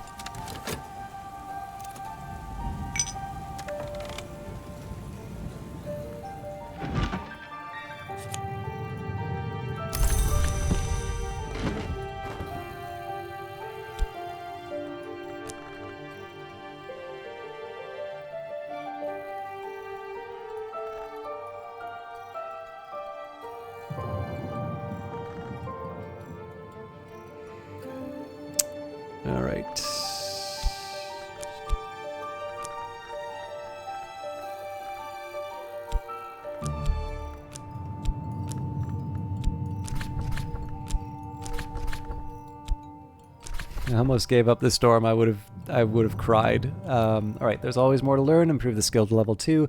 This will increase its aspects, which will help with crafting and make it suitable for higher branches in the Tree of Wisdoms. Now, what I should have done was used that... I actually should have used that element of the soul at the Sweet Bones a lot earlier, because now we're just sort of sitting like a bump on a log waiting for the next step. I suppose I can try and get the Whist back already.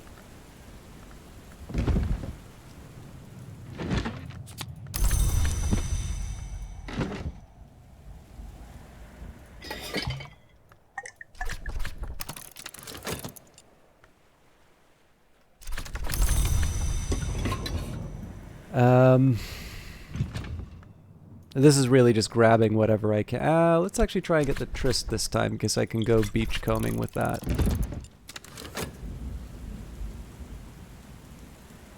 We'll obviously handle Dr. Blackwood before the day is through.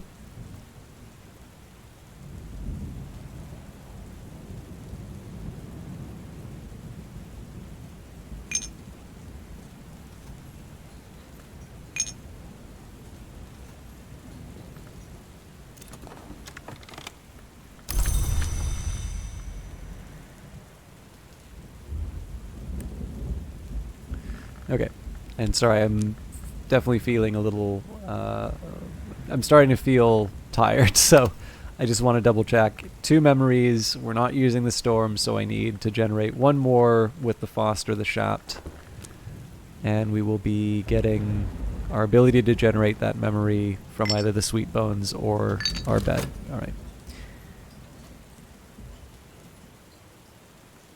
One small hope I had was that with the Frithweft, we might have been able to get some kind of powerful tool like the Mazarine Fife, but I'm not too crabby about not getting that.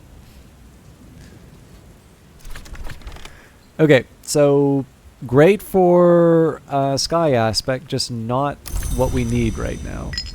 So we will first use the Sweet Bones to recover our health, or our Fost rather.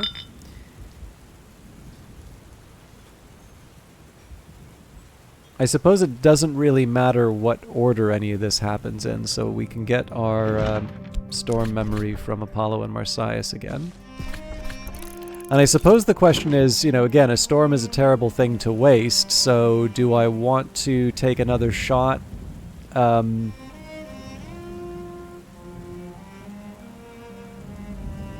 guess it doesn't make much sense, so let me just see where we're at with that loom again.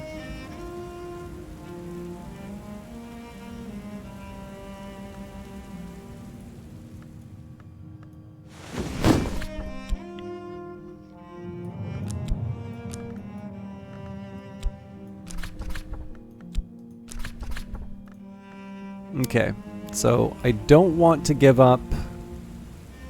I don't want to give up excess heart. Pale Mommet's a non-starter. I want to use that for something else.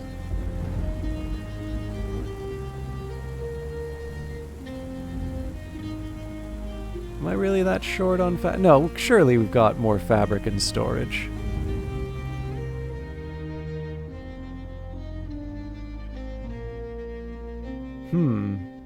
Not as much as you'd think.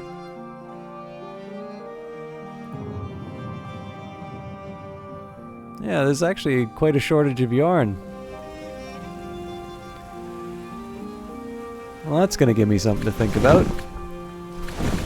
So both of these have to be fabric.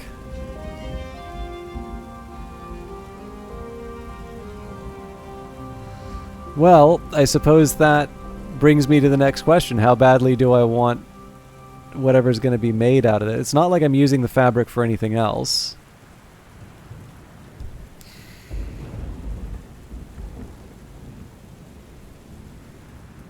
I am a little surprised that these aren't permitted. Oh, they are. They just don't have... Right, they don't have heart, that's why. Okay, so if that's got 3... Oh wait, but I think it needs to have the Firth left, if I'm not mistaken. So if I were to do clean towels and clean laundry, yeah.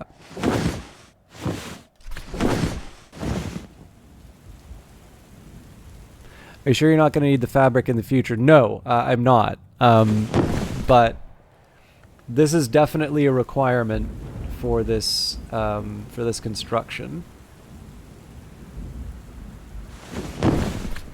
Yeah, let's try Swallowed Thunder. Let's see what it does. Draw storm potential into the weft to capture more heart aspect.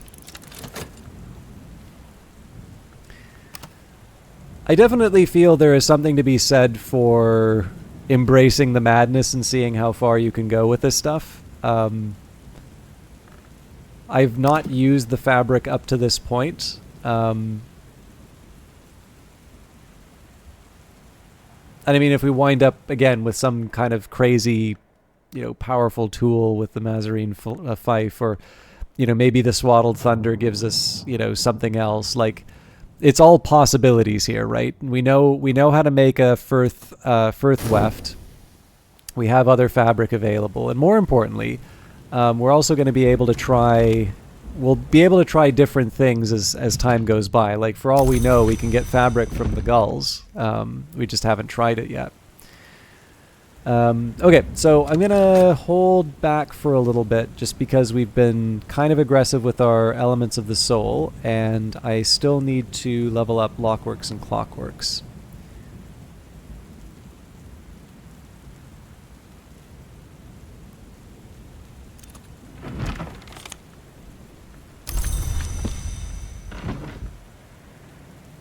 And then we should have, yeah, there's our refreshments. So we're starting to see our funds sort of draw down a little bit. I mean, again, we've got £2 in our pocket, so but we've definitely been dipping into the trust's money a little bit more than we normally do. Okay, so consider the Lockworks and Clockworks.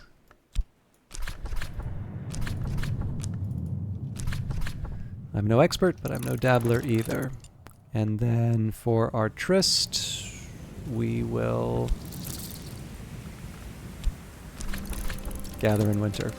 That was just, I wanted to make sure that we'd taken care of the rest of our tasks.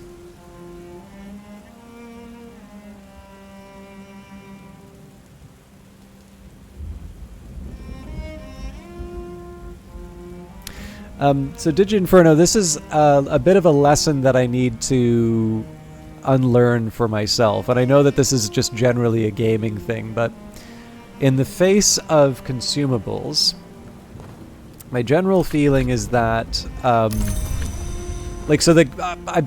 believe the game, I need to think of a different way to phrase this, but I would say that I believe the game when it says, there is always a path forward. It's one of those reassuring tips that you see in the loading screens. You're always going to be able to move forward. It just, there's the different, and I note this, when I go into I try not to spend too much time in the Steam forums at this point, just because they can sometimes be a little frustrating, but, what I find is that there's a lot of topics which say soft lock ... Now, apparently, when it comes to so apparently there's a way that you can dismiss, or at least you used to be able to dismiss the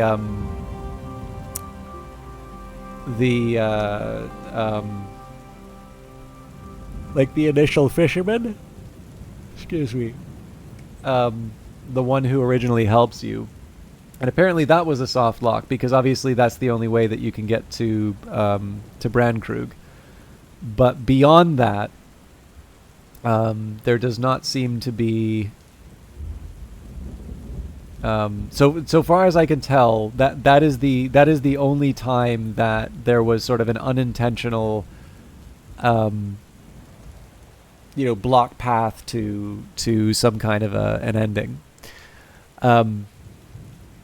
So with that in mind, and I mean, this is a little bit like the priest, right? Or even like exile. So during the exile stream, I had a fight with the foe, and it felt like it was an impossible fight. And I don't even remember what I messed up, but I actually emailed Weather Factory about it, and they said, I was watching, and I don't think you ever tried, and they sort of pointed out what the combination was. They said that's actually something that came up in playtesting too. Excuse me. You probably should have packed it in. Um, so, and again, I had a great time with Exile. So anybody who anybody who thinks only playing the game quote unquote correctly is having fun probably just doesn't understand these games. But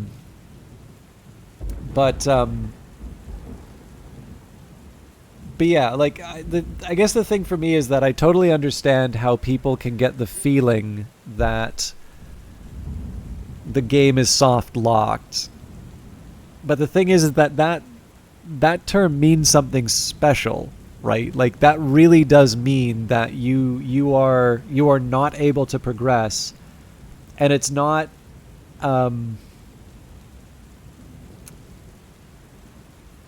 it's not oh,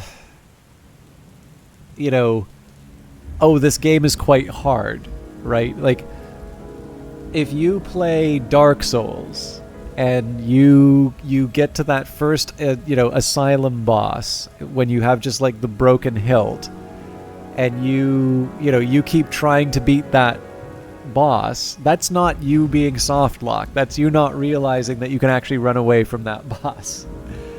But again, like, and I'm like, what? Obviously, it's kind of annoying to see, people kind of saying that the game is flawed because they're not able to make progress. But I'm trying to express this in a way that will. I'm trying to express this in a way that like basically can kind of bring the two sides together. Like I'm not crazy about the fact that people's first reactions are going to be, this game is broken, fix it, on that. But I can also see why when I actually, Dark Souls, I don't know if I bought a controller for Dark Souls, but Dark Souls is the first game I actually started. I started a game on keyboard and mouse and got to and started playing a controller. That's funny, you and I are in the same boat actually. I play all of my games with mouse and keyboard. I've lightened up a little bit, like Outer Wilds recommended a controller. So basically, if a game recommends controller use, at this point now, I'm willing to do it. But Dark Souls, I just feel the keyboard controls are not there. But yeah, in any case, where I'm trying to go with this this example is like, this. Some subset of these people, like probably a substantial subset of people, are people who are just they're just on the border of realizing something very wonderful and special about this game, which is it's actually a game full of mystery, and that if you can allow yourself to feel a bit lost for a little while, you're going to have all of the rewards of figuring things out. And then there's some subset of those people, I have to feel, who basically feel like games, again, always need to be played perfectly, that they always need to be beaten, and that games that don't allow you to beat them. I mean, these are the people who basically, like games just don't have an easy mode anymore. It's always like normal, hard, and like you're the best person ever. It's like grade inflation, right? Nobody gets a C- anymore, right? Yes, I know there are games which have I'm a Civilization fan. I know, like that game has 9 difficulty levels, but at least if you play the games that I play, there is definitely a tendency now to not have.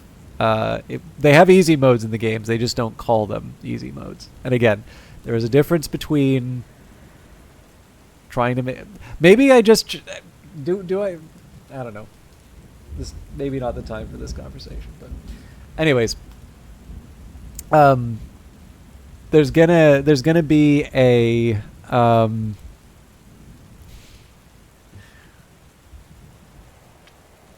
there's always going to be a subset of people who you know. Okay, I mean, Digi Inferno, can we maybe just drop it? I really did not want to go further on this point. Sometimes when I say things, I am not trying to establish a, you know, a general, this is true for all games principle. Sometimes I'm just trying to have a conversation. And it can be very off-putting sometimes when people will present single cases which really don't, like, the thing that really gets me about this is that I feel that everybody understands what I'm trying to talk about, right? And to see 3 in a row, that really just brings me down. I get it. I appreciate the apology. It's just I really tried to let it slide, but like 3 is a lot, especially when I was just giving a casual comment. So I'm just gonna move on from this point. I need to wrap up for today, but oh man, there's like 3 big things that just made me feel crappy today. I hate ending on a bad note like this, but I think I gotta wrap it up. All right, it's always so strange to be back. Thank you again for taking on the place. Asana, the blindness, the farsight. I smell a watchman's name. Okay, I think we can give him Bancroft Diaries on this one.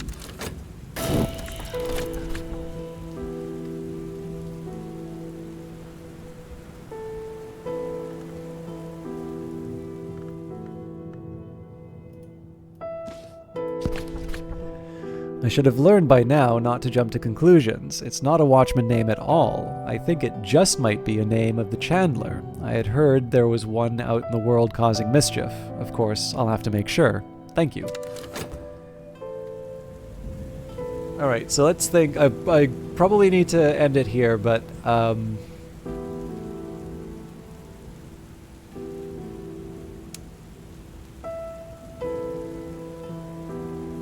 think probably for the next few days, okay, so if I think of the next day, we can read Glimmerings. That'll take 2 elements of the soul. Yeah, so 2 elements of the soul, 1 for the initial memory, 1 for the okay.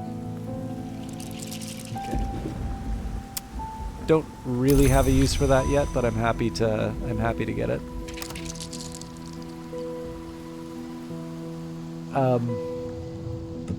Night has fallen, dawn will come soon. But yeah, so we need... Actually, you know what? We might be able to push it for 1 more day.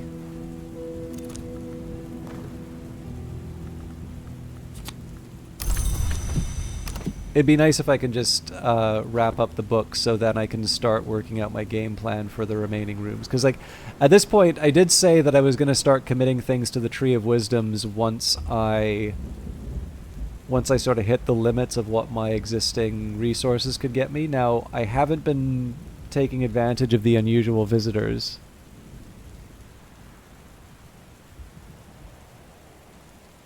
Yeah, thank you, Ether Dragon. I'm probably going to get 1 more day out of this after all. Just because I'm so close to finishing Glimmerings.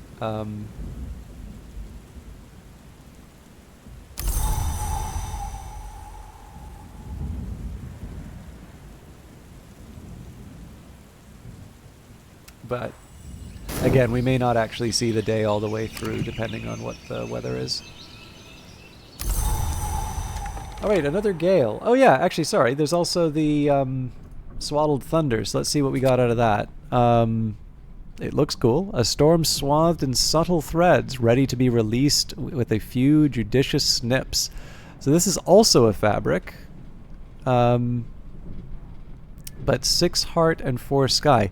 So I guess the weird thing about this one is this is obviously a very powerful item. But I'm not really clear. It feels like this is something that's an input to yet another thing. So I'm gonna add this to my sheet.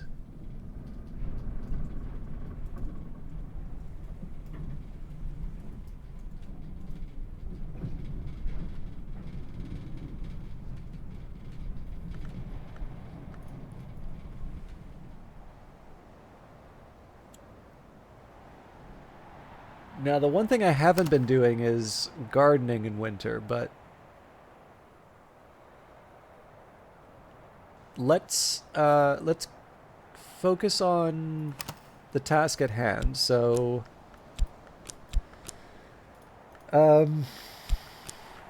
shopped for glimmerings. Chunky Man Gamer, thank you very much for subscribing. You're actually, I don't know if you're lucky or unlucky for coming in with your subscription. I'm actually just about, I was going to finish on yesterday in the game, but I hate like ending on a bad note. But I also am feeling tired, so I may not be around for very long. But thank you very much for your continued support. 28 months feels like I owe you an apology for not being better over this whole time. But thank you very much. I hope you are doing well, and I hope you are. I know you changed your name to reflect your status, and so I hope you are aligned with your goals.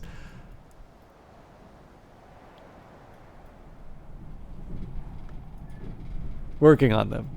Well, I always like, it's actually kind of fun. I didn't specifically think of this, and I hope this is not taken as making like light of a goal or anything like this, but Ambrose's favorite chair, Ambrose Westcott, was a capacious gentleman, and he ensured the springs in this fortress were calibrated to bear any conceivable weight. 200 years on, the springs still do their duty. So, if it really, like, if it just goes the total opposite direction, perhaps we can consider Capacious Man Gamer in future.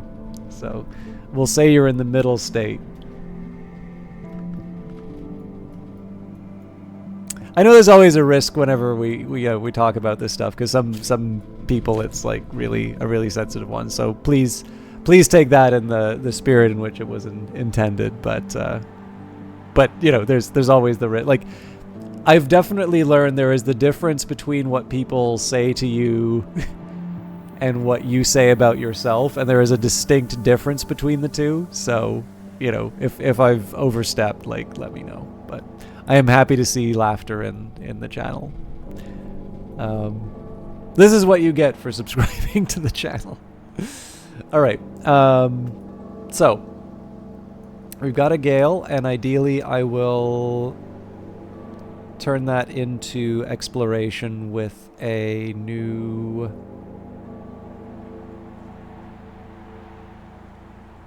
worker.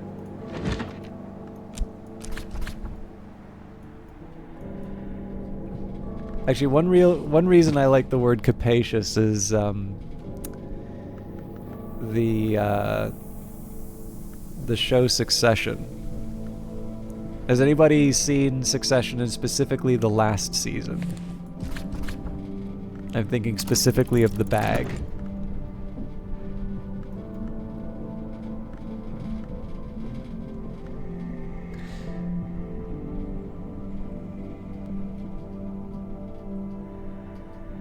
Okay, so this is good. We will see if we can get the...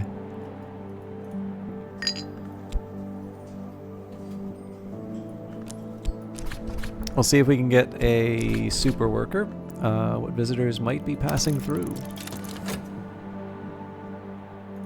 There's not a whole lot else for me to do right now until the...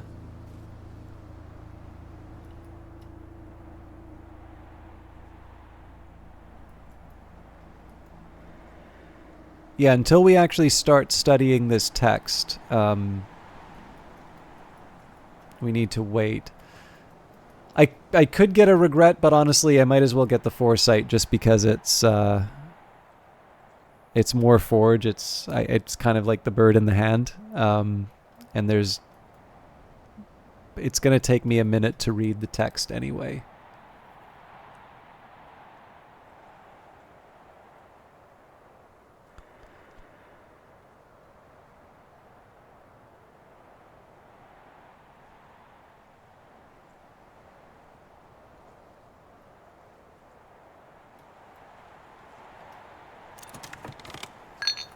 A passing poet. Okay. Now there may still be possibilities here because of their winter aspect. Actually, their winter and their moth aspect.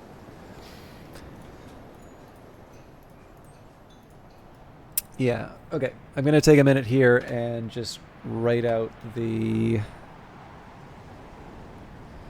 possibilities. So for winter, then we add Solomon's preparation. 2 from Whist. Okay, so that's already 10.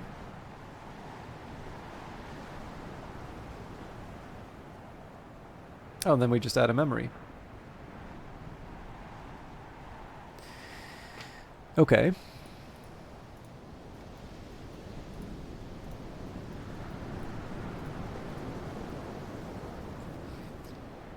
So for the sake of the argument...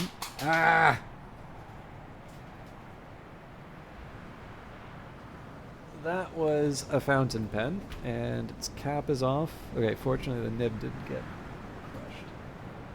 Sorry, I do need to find my cap, though.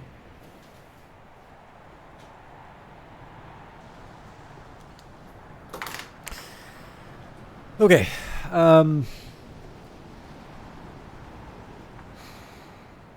so the moth is a slightly different... Actually, with the skin shuck mead, it's quite a bit more straightforward than it seems. But let's see here. So for moth...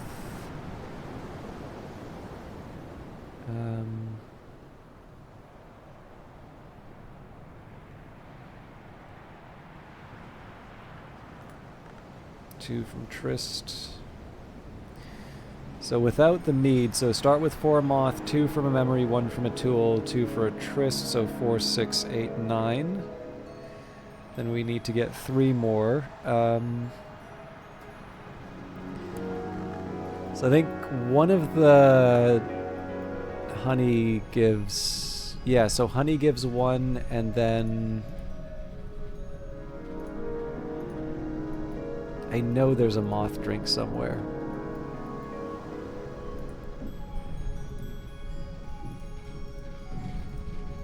If it's the skin shuck meat, I'm gonna be mad.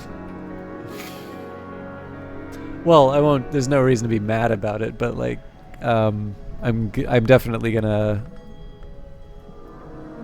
I'm gonna make that plan B.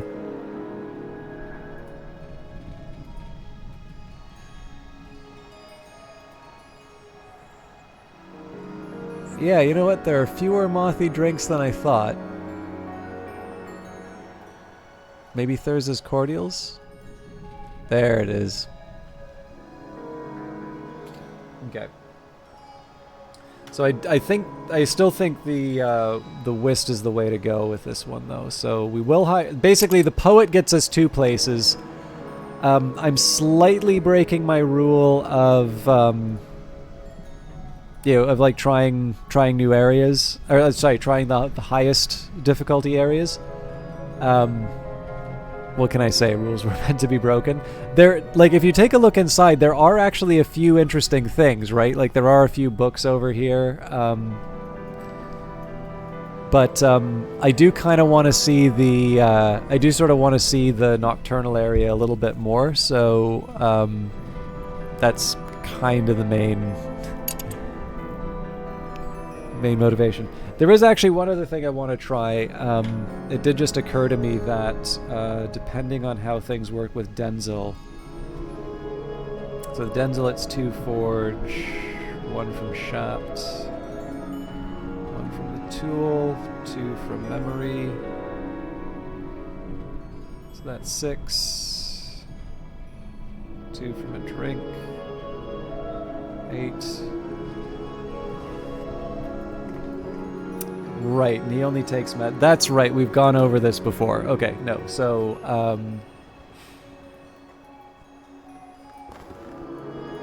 we will hire the poet for a crown. Oh, come on.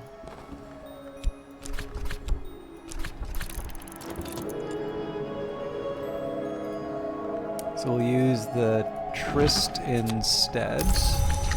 Okay, first things first. So we'll study glimmerings using the... oops.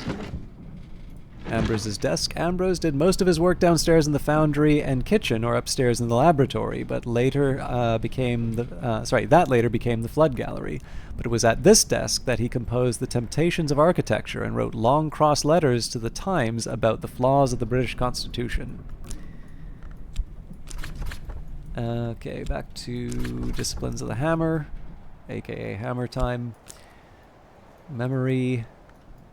Glimmerings. This is technically the last text that we can read with not even with certainty, but like we have a realistic chance of being able to complete. We'll add the mortar and pestle. So we're at 9. So lock that in here. Now we use the Tryst, and we're basically just going to read the Bancroft Diaries again to...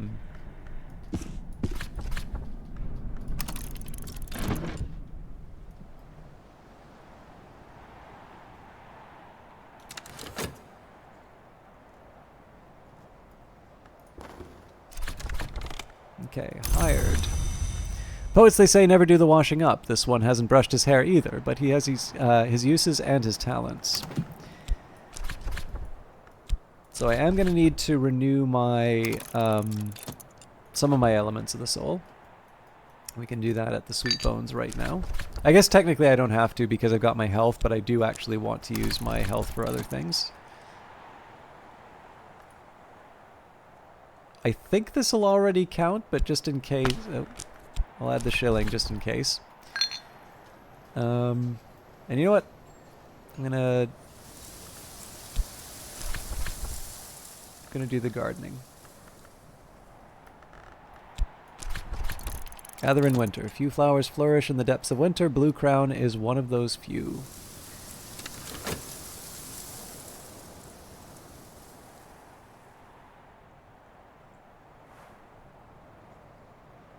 So my reason for renewing my Faust at the Sweet Bones is I still need to get a winter memory for the poet. So we can get him up to 10 already, but I need the memory, or I need a winter instrument. Don't have a winter instrument. I'm already using the drink, so... And that's one of the reasons why I use the house. So you notice that I'm actually starting to run short on Solomon's preparation. We've got plenty of flowers, but I am going to want to create more of it. So in this case, I just want to make sure I have the materials, given that it's winter. And now is the time to start picking that stuff. So I can offer my assistants something to drink. This will increase their aspects. They'll also be glad of the refreshment.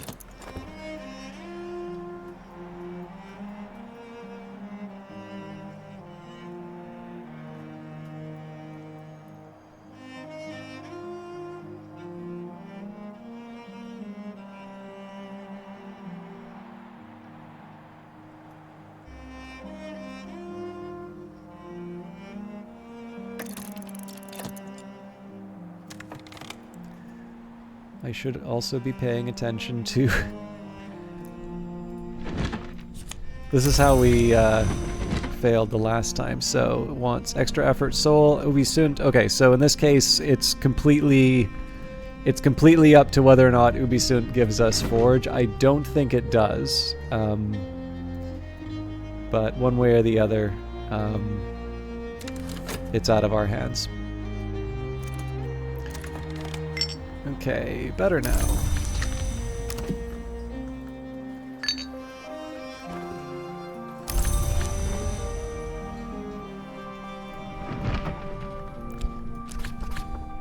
So for this, just a matter of Keonid Abydos, and we will at least be able to unlock... So we may not be able to open the text, but forgive me, this looks a lot like a potion game you once saw. Is this a renamed DLC? MTGO Mike, probably not. This game is quite, well, it's not quite similar. It is a follow-up to a game called Cultist Simulator. It's by the same developer called Weather Factory. Now, hard to say it's a potion game, though. You're not referring to Potionomics by any chance, are you? I know that had a little bit more of a conventional art style in terms of the answers. Oh, actually, sorry. The other one you might be thinking of, let me just see if I can find it. I think I know the game you're talking about, and it's kind of like Spec Ops: The Line. It's one that I only know it when I see it, but I may be able to find it. Potion Craft, the Alchemist Simulator. Because I know that one had a very almost kind of like the tapestries of the kind of like the Middle Ages. Maybe not tapestries, but like it had sort of a very Middle Ages woodcut sort of look. Yeah. So this is not by the same developer as that game, but this is by the same developer of Cultist Simulator.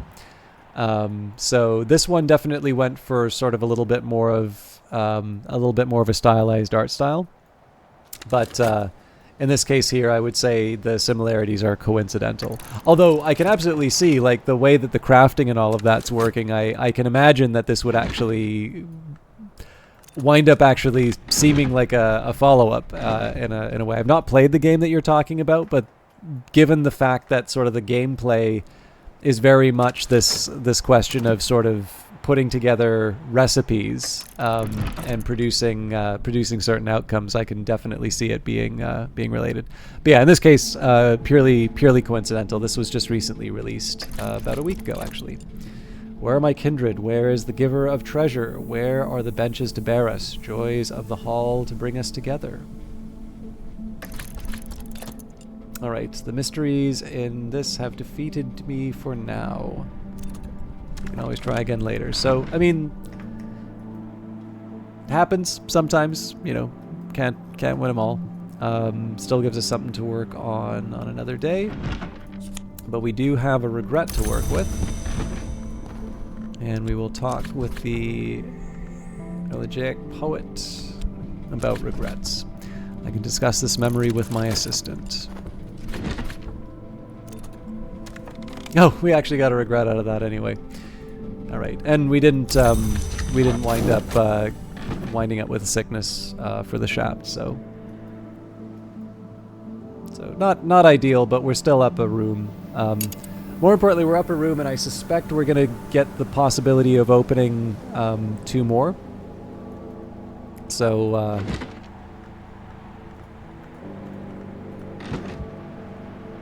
that will.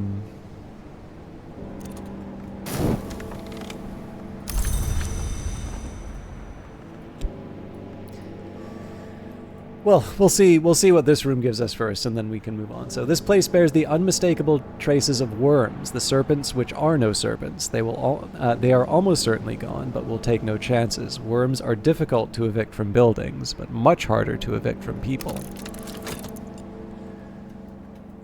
So I think that's the day spoken for. I can't really see any reason to renew any of my elements of the soul. We did kind of waste the gale, but I don't really want to give up any more fabric right now. I might have tried some sky things. Yeah, I don't know. I feel at this point I need to be a little more selective in terms of the tasks I'm taking on. Definitely need to prioritize more books, which is why it feels weird that I didn't go for this one. Although again, I sort of feel like we're in a decent enough state to be able to. I don't know. If we get the poet again, if we get anything with Moth again, we should be in a good shape. I suppose the argument. No. Even then, we would have been able to open 2 other ones. Oh, hey. Plenty of books to catalog now. So we've got the jail hall.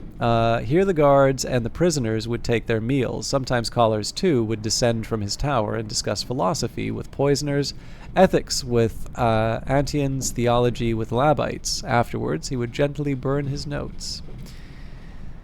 So, we have the Wormnod Kitchen. This is a 12 Grail, 12 Heart, 12 Winter. So again, if we get the poet, we know what we're doing there. Isle water, 2 glasses, a Spartan chair. The cushion has been removed, perhaps as an act of petty revenge. Another chess set. Dawnline coffee, 2 cups. Another mop and bucket. Something for serving, and yeah, 4 nocturnal books. Definitely something that we're going to research. So I think probably tomorrow, depending on what the weather brings, I think what I'll try and do is we'll take another crack at Glimmerings, and the rest of the work is going to be cataloging these books. We'll do them one at a time because I believe Nocturnal has the possibility. Oh no, Nocturnal was a low possibility of. I think it was a low possibility. Anyways.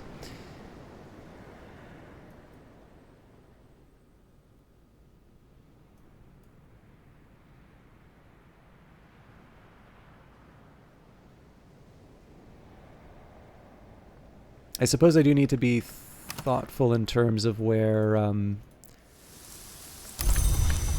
allocate my elements of the soul again, though. So if it's going to be 2 for... Alright, so that's 3 already spoken for. So that really only leaves 3 for cataloging. Well, even then, one of these is going to go to the... to recruitment. Alright, an offer from Oriflammes. Oriflammes, established 1776, Sense Signs Sciences. Dear librarian, we would like to offer you this opportunity to purchase The Sun His Course, an 8-edge mystery. That's good for us, actually, because that's one we can handle. Oriflammes thanks you for your custom. Let's see what the weather brings. Snow. Okay, good for winter aspect. I'm gonna see if Mr. Kill can give us what we want.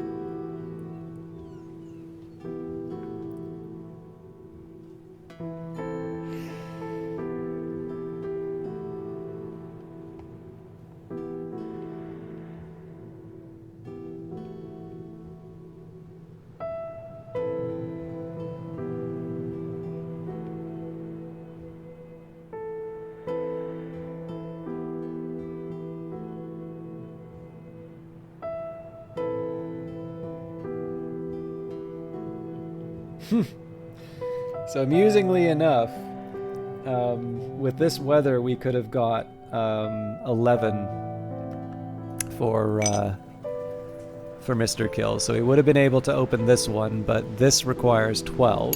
So I've got the 2 winter, the 3 memory. Oh, actually, hang on, but he takes wood. So if he takes wood...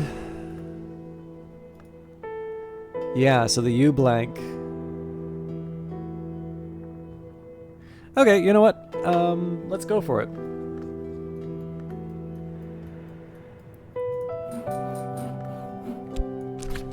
So Mr. Kill likes conversations about endings. His wife prefers to talk about beginnings. A shilling will buy his help for a day. Certainly less expensive than this counterpart. We will need to renew this at the Sweet Bones, but that's fine.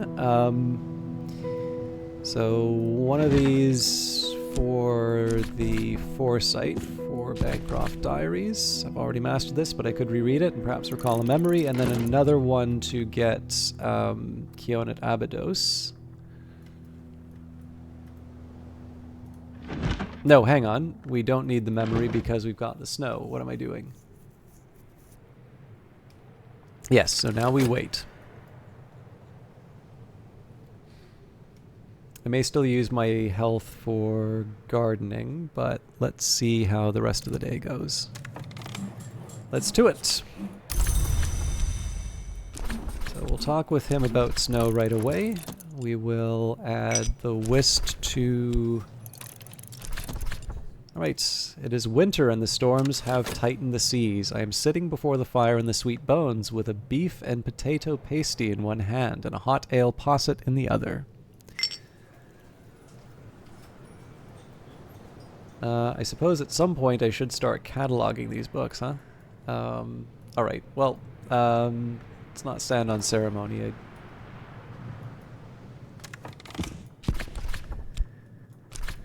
Alright, this book was probably written around the time of Hush House's Nocturnal period, after the turn of the century. If I examine it, I can learn more about it, what knowledge it might contain. Books from this period are almost never contaminated. And again, at some point I do need to do a review of what skills I have and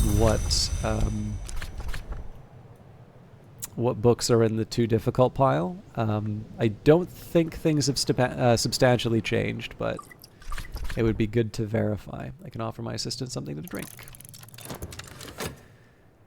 It may be time to consider making some more Solomon's preparation, but we'll see. I do feel that the reading and the room unlocking is a higher priority first.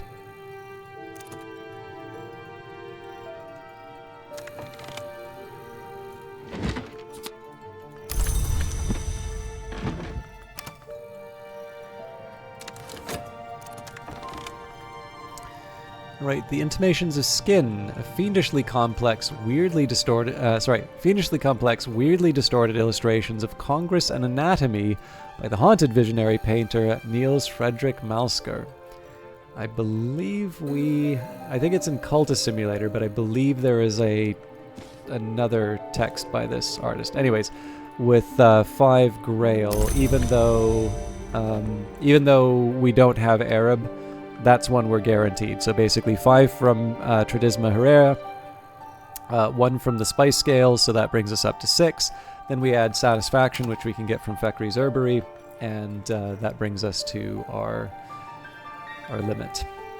Okay, so we add Shapt to Memory Foresight. We combine that with Disciplines of the Hammer. We take our Mortar and Pestle. So it's another run at Glimmerings. Never a guarantee, but we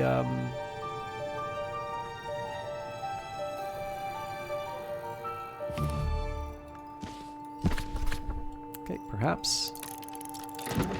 And then because we don't know what task is going to be coming up, we'll use our Faust with the Bancroft Diaries to get the Forge memory again. And we should have my Whist back soon.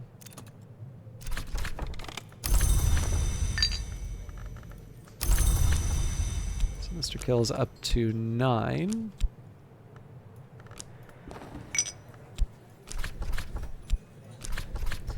We'll watch for what lies ahead.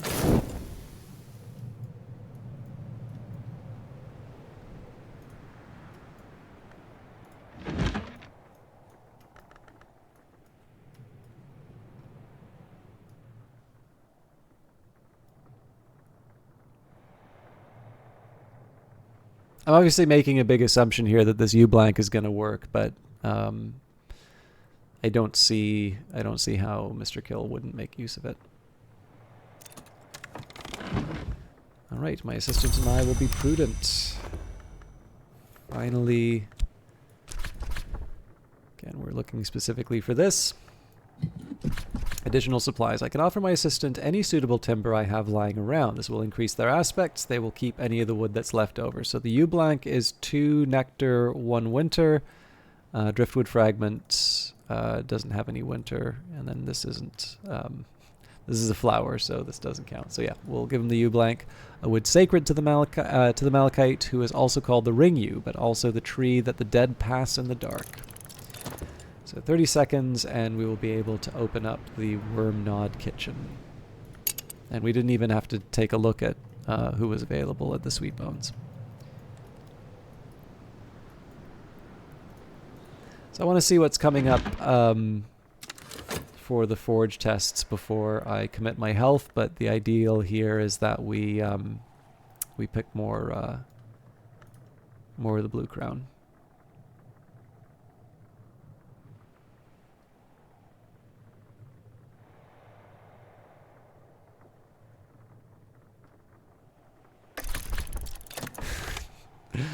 Unbelievable. I mean, we've seen that happen before, but that one really feels like just a straight up kick in the nuts every time that happens. All right, well, nothing to be done. we'll just we'll wait to be hit by the regret.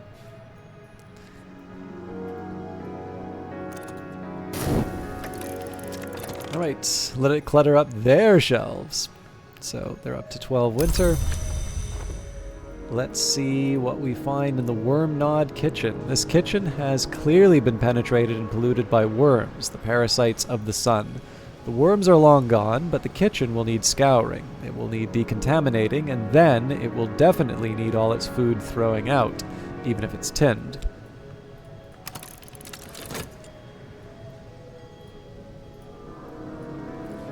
So I don't know quite how I'm going to handle the blackened staff room yet. Grail and Heart are difficult to come by. Okay, see you in a bit, Dingy Inferno.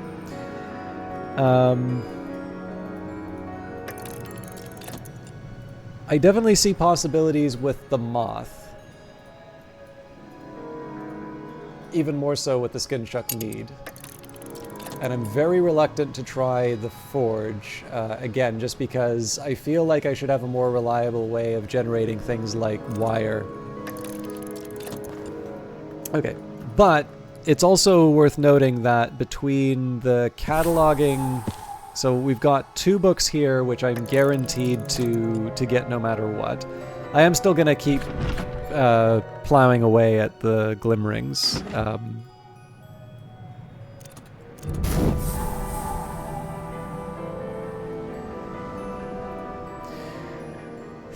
I thought they said they were getting rid of all the food. Alright, Jail Kitchen. There were no hours at Brangkrug, callers used to say, even before he was governor of Brangkrug Jail, when he was only Secretary Vigilant of the Curia. By way of reminder, the hands were confiscated from every timepiece within the prison walls. The warders could still rely on the chimes of the great clock at the Abbey spire, but it did make life harder for the cooks.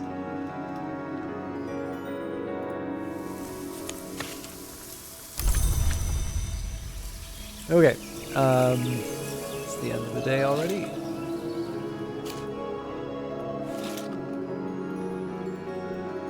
Let's see what we can find in here. So Eigengrow, Elderflower Cordial, Blackberry Jam, Rosehip Jam, so that's a second one of those. Flour. Bigger kitchen bowls. Even caker time. Cuckoo Honey, that's good for the moth. More Skin Shuck Mead. Levitic Tincture. More Dawn Lion Coffee. More pickled pilchards. That's good for the cat. Mist-kissed water.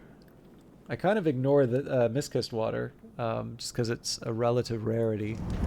And a kitchen range of the jail. Now, what's interesting here, so this has got Scale, Lantern, Nectar, and Grail, as opposed to Scale, Heart, Nectar, and Grail. So the Lantern seems to be the difference here for the kitchen range. I'm trying to think what that might mean, because I know in the past I've tried to do things with the kitchen range, but...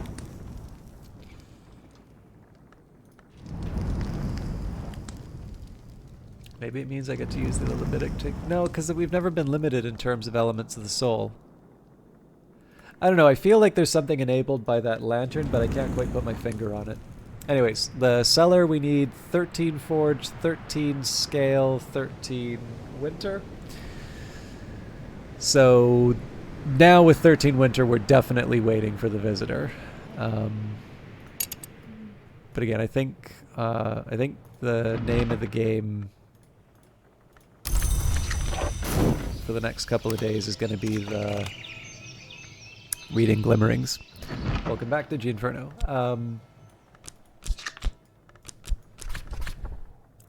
I am going to keep tilting at this windmill, regardless of what happens. Oh yes, very much so, Onomancer. Oh, sorry, hang on. I think I think we may have a misunderstanding here, and that's on me. Visitors in the sense of the people who come to read books. those are I should have been more precise in my language. So no, someone like Serena Blackwood would not help you. What I'm referring to are if you use an element of the soul and add funds. So seek unusual help. What visitors might be passing through. So I'm being imprecise in terms of my terms because I believe Serena has a visitor aspect, whereas these are just people passing through who happen to have higher values. So when I say visitors, I'm referring to the unusual help. So sorry, that was my bad. All right, Serena. After her visit to Brankrug, Dr. Blackwood strongly suspected that the cause of the Messana business was not a name of the Watchman, but a name of the Chandler. Okay. The Nectar and Grail, I don't think are relevant to my current efforts for unlocking. It's always nice to double check. Now that doesn't mean that we can't use it. Generally, when this weather comes by, we make a witching to Sane. But I don't think it would hurt to see if we can get some outside help, particularly of the moth variety. All right, we're already working on the Bancroft diary.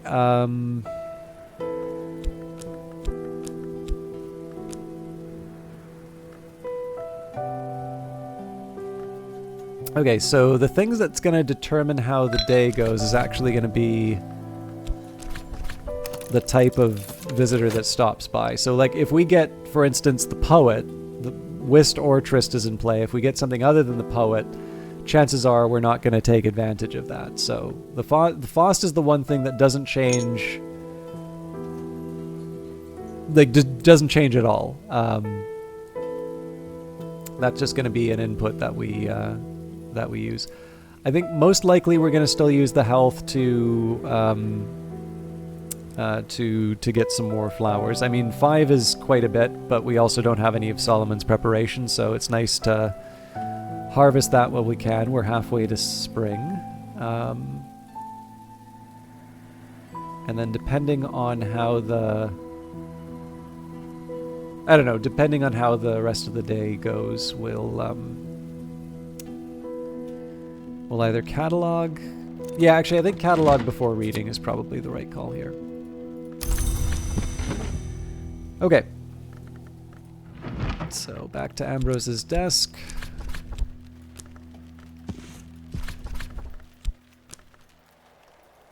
Not quite ready to move the mortar and pestle out of the room, but obviously I'm hanging on to a bunch of other stuff. So we'll give that a minute.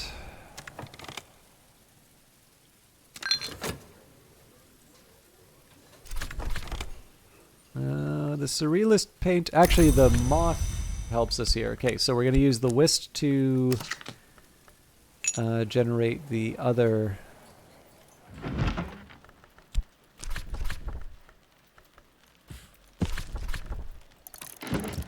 Okay, so as always, we just take a minute here to game this out. I'm reluctant to use the Skin Shuck Mead just because we may want that for other purposes.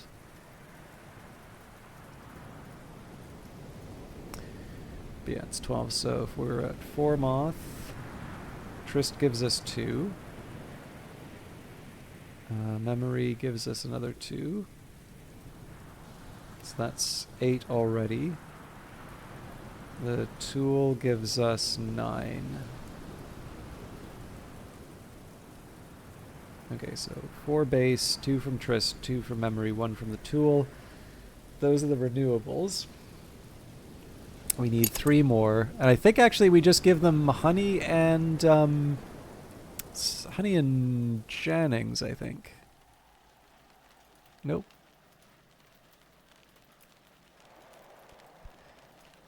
I mean, if I have to give them the Skin Shuck Mead, so be it, but I feel like there's another... Oh no, it's Thyrsis Cordials, right, so...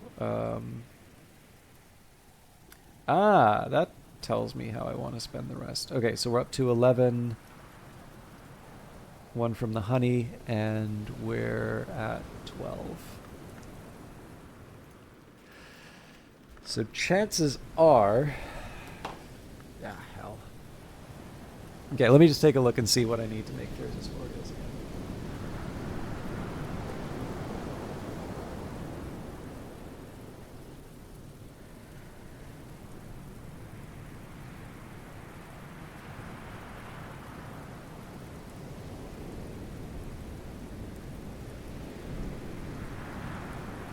Interesting.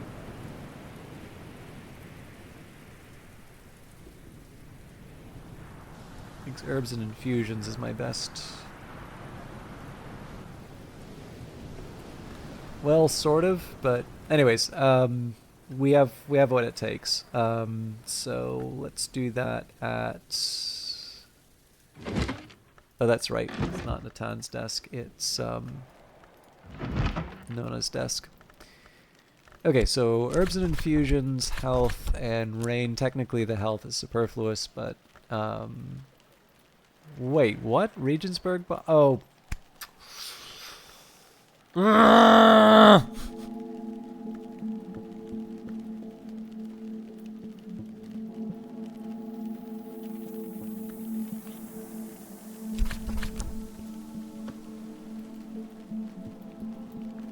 Coil and chasm, then?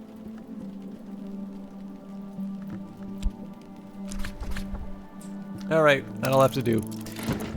We're definitely going to want to renew our...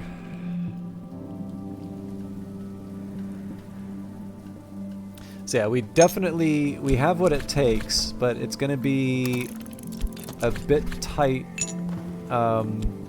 getting all the elements together at once. So I'll hire this one for a day.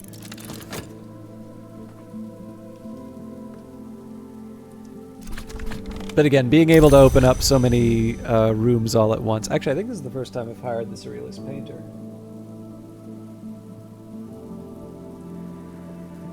So yes, we've now verified 4 of each.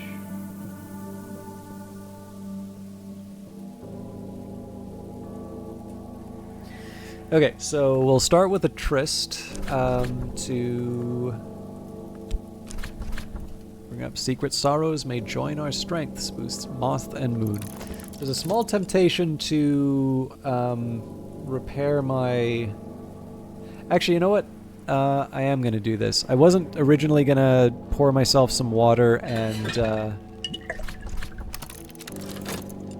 restore, but this is one of these cases, given that I've got the cataloging to do, there's really no good argument for anything short of all hands on deck. And we don't know what our challenges are for the Wavering Spark yet. Okay, so I need an element of the soul to... I guess I'll get an impulse for that. Most of this stuff we actually already have... Yeah, I think most of the stuff we're actually in pretty good shape for. There is a reason why I write this down, though, because I'm tired. It's late and I have more stuff to do. So we've got our tryst, so memory we don't have yet, but we do have a tool. What comes, neither of us knows yet, but we will. So that's pretty easy here. We just use the Shears of the Sisterhood. Proffer a tool, I can lend my assistant something to help, increasing their abilities. So Thyrsis Cordials and honey next.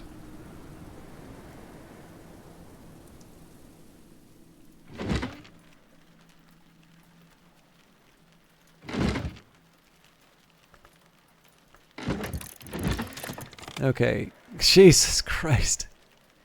Unbelievable! So there is no such thing as forge weather, unless something dramatic happens, but yeah, they wanted 2 elements of the soul, and we don't have it. Unless we get another shaft, or if we lock in a metal. But I am convinced one day we will get what's rightfully ours. So, another day passes by. Okay. So, let's take an impulse from the Alompoli work. I've already mastered this, but I could reread it and perhaps recall a memory.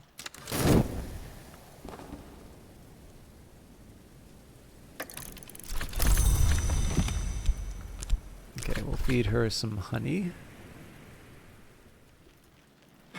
The blood of the hour called malachite, also, and furthermore, wonderful on toast. I can offer my assistants something to eat. This will increase their aspects. It's also just friendly.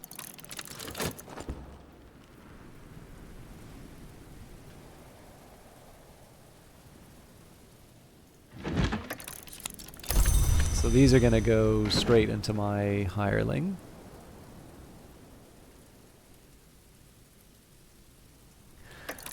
Sort of.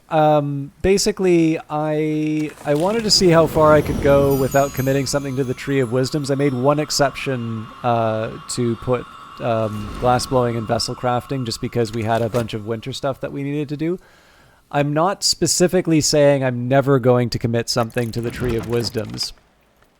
But the thing is that it's really only this session when I've started to feel the pinch in terms of the elements of the soul, and there is a nice side effect of this. So number one, it does kind of seem to get a bit of a reaction each time people kind of notice it. But on top of that, what it does mean is that when it does come time to commit things to the elements of the soul, and I'm actually 50-50 on showing this off, because the thing that I've noticed is people kind of talk about restarting their playthroughs after it. Yeah, thank you.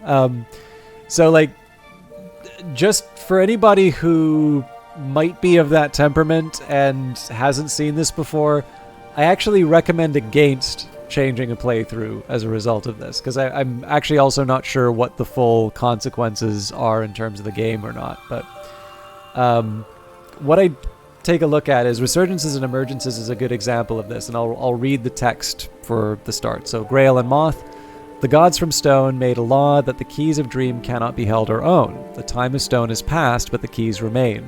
So the holders of these keys can only be the 7 legions, whose crime has set them outside the law. But the legions serve an hour of Grail and Moth. When the last remnants of the gods of stone from stone are consumed, the law will be consumed with them. Bosk is the wisdom of change. So instead we put this in preservation. Moth and Grail. The gods from stone made a law that the keys of dream cannot be held or owned. The time of stone is past, but the keys remain. So the holders of these keys can only be the 7 legions, whose crime has set them outside the law. And the legions serve an hour of Moth and Grail. When the last remnants of the gods from stone are renewed, the law will be renewed with them. Preservation is the wisdom of renewal. Now, Book of Hours certainly doesn't hold anyone's hand, just the same as Cultist Simulator does. And sometimes, especially if you're seeing this early on, it's similar enough in terms of text, and it's all weird that some of the differences may not be obvious. Generally, what I wind up looking at is like, okay, this gives me core, this gives me health. I want core more than anything because I don't have that element of the soul yet. It would certainly be very helpful. But let's listen. We'll read carefully in terms of the text again. Moth and Grail. The gods from stone made a law that the keys of dream cannot be held or owned. The time of stone is past, but the keys remain. So the holders of these keys can only be the 7 legions, whose crime has set them outside the law. And the legions serve an hour of Moth and Grail. When the last remnants of the gods from stone are renewed, the law will be renewed with them. Preservation is the wisdom of renewal. Emphasis, of course, will matter when we read Grail and Moth. The gods from stone made a law that the keys of dream cannot be held or owned. The time of stone is past, but the keys remain. So the holders of these keys can only be the 7 legions, whose crime has set them outside the law. But the legions serve an hour of Grail and Moth. When the last remnants of the gods of stone are consumed, the law will be consumed with them. Bosk is the wisdom of change. So these are 2 contradictory accounts of what's going to happen. So in addition to the fact that they give you different elements of the soul, they are describing different histories. Now, I've not played this game to completion, But I do know a thing or two about the secret histories, and I do have a pretty clear idea, especially when we start seeing things like in Castum Terminale being referred to. My general understanding of the role of the librarian of Hush House is to make a recommendation to the Hours to help sort of resolve the contradictions between the histories. And so, to me, when I'm looking at these items inside of the Tree of Wisdoms, there are definitely some cases where I see things described that I'm actually not 100% comfortable with.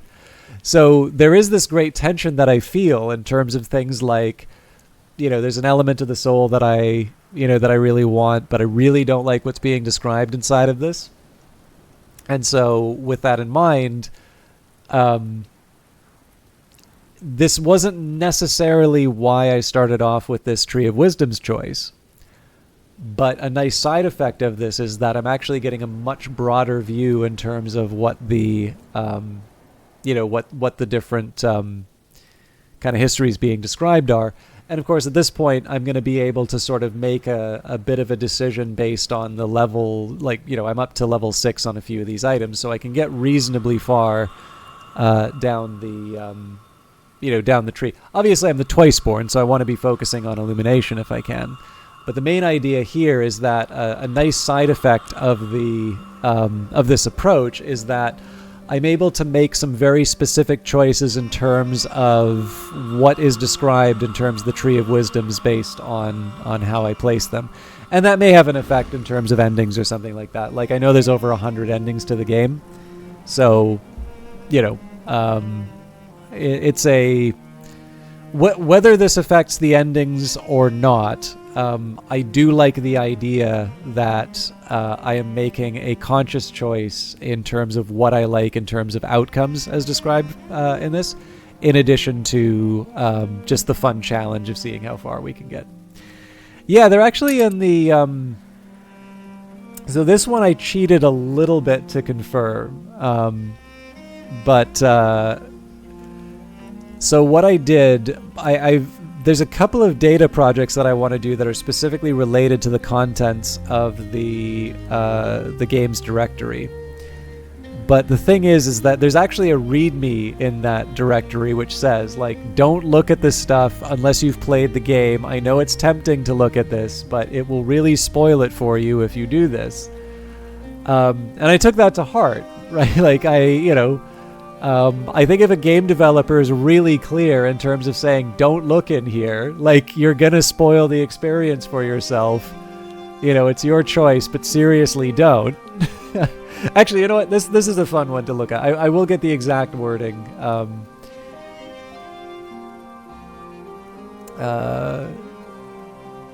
So where is it? Contents. All right. _readme. Start capital letters. Weather Factory strongly recommends that you resist the temptation to read raw content, at least until you have finished the game. End caps. It will hugely reduce your enjoyment of the game, but it's up to you. Begin caps. But seriously. End caps. So yeah, and I will actually go so far as to say this text document is in the subsequent folder. Exact same text. And there is in fact a folder called endings, which has 3 files in it. One of them called _readme, which has the words Weather Factory strongly recommends that you resist the temptation. Yeah. So the one cheat I did allow myself was that I had made this claim of over 100 endings, and that was based off of something that the developer had said. And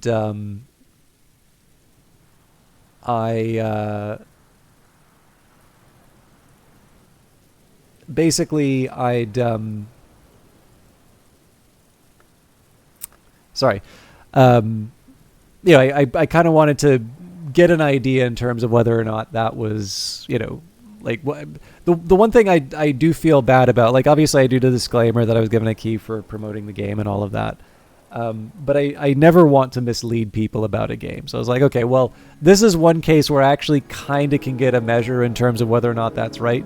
So the cheat that I allowed myself was I didn't open the file myself, but I did write basically a script that basically opened that file, counted the contents of it, and closed it. So in this case, I get a numerical representation rather than the actual endings. And yeah, there's definitely 100 items in that file. So, I mean, for those of you that are, Python mavens or something like that, it's all JSON in the background. Like it's not that hard to parse. But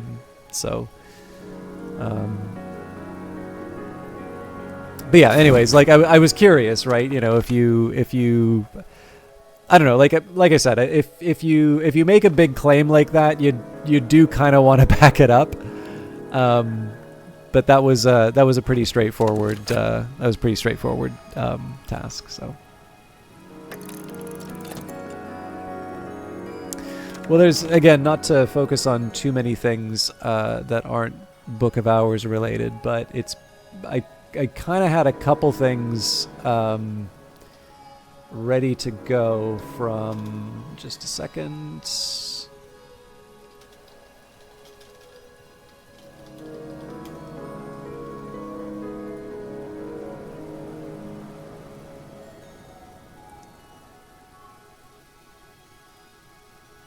Oh, hell.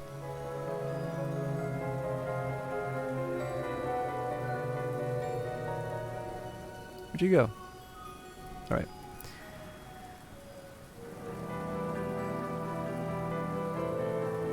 I'll settle for the like snapshots of it rather than the full image, but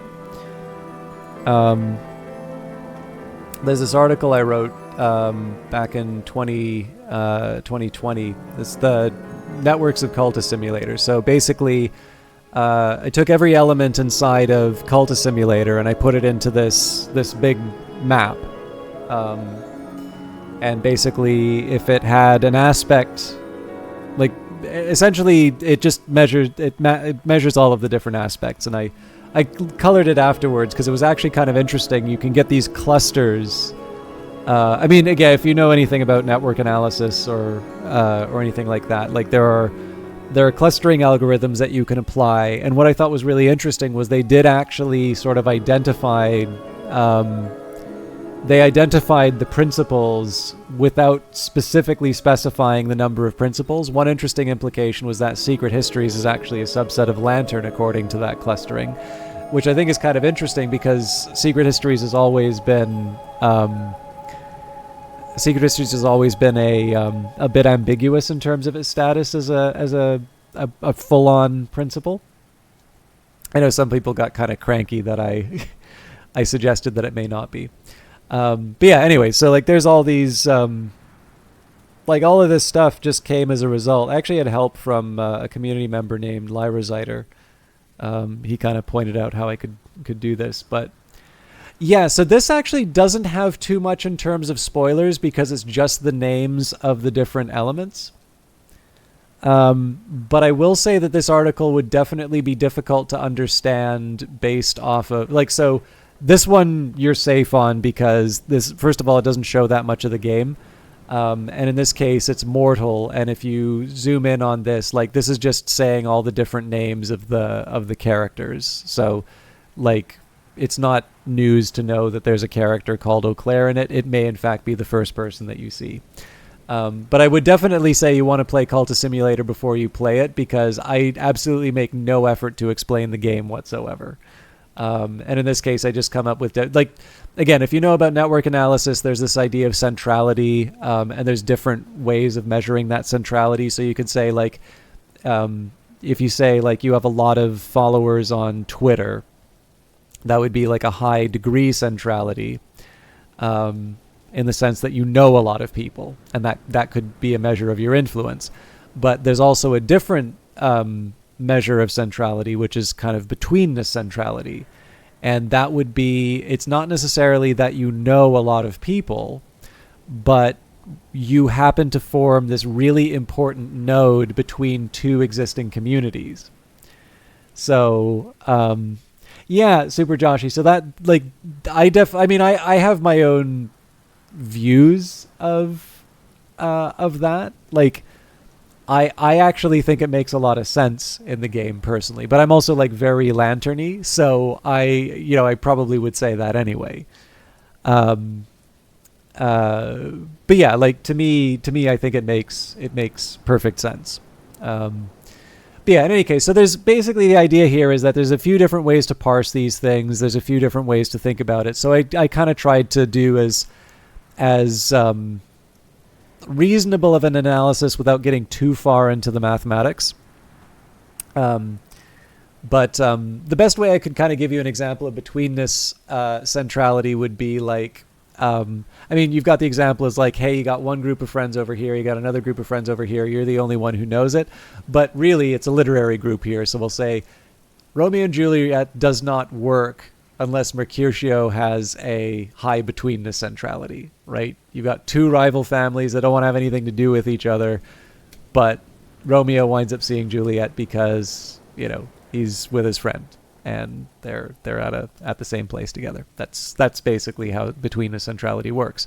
So again, you can be someone who quite literally has only two friends, but if those two friends wind up being connections to two completely different worlds, you are actually possibly the most important node in that network. So, and again, there's different. So for the most part, I think there's a clear answer in terms of the most important tower. But there is, based on the measurements, there's one that may be a higher one. Anyways, if there is interest, that's the article. If you're interested, you can click on like the big graph, but just keep in mind that is an absolutely huge file. I had absolutely no interest in holding back on that one, so it will take you a while to download it. But it's also the one that lets you like zoom in and see everything. So I debated on actually taking the like the vector graphic that I had of it, and like making it a big poster and mailing it to Weather Factory, but I don't know what it costs to make a poster, and I don't know if Weather Factory wants random crap showing up in their doorstep. So anyways, But yeah, hopefully that's interesting to some people. Again, it doesn't make a lot of sense if you haven't read Culta Simulator, or if you haven't played Culta Simulator, but hopefully you don't need to know too much about the data stuff if you're not interested. No problem, Digi Inferno. I do plan on doing something like that for Book of Hours, by the way. But obviously I wanted to play the game before I did that, because obviously knowing what the nodes mean would be helpful for me to do the analysis. So Onomancer asks, do you have some idea of why a particular journal points you to a particular direction on the tree? I haven't played CS, but I assume that it's simply the easiest ending to approach. That's an interesting question. So I interpret it in a slightly different way, but I want to highlight that it's an interpretation as opposed to it being a hard and fast rule.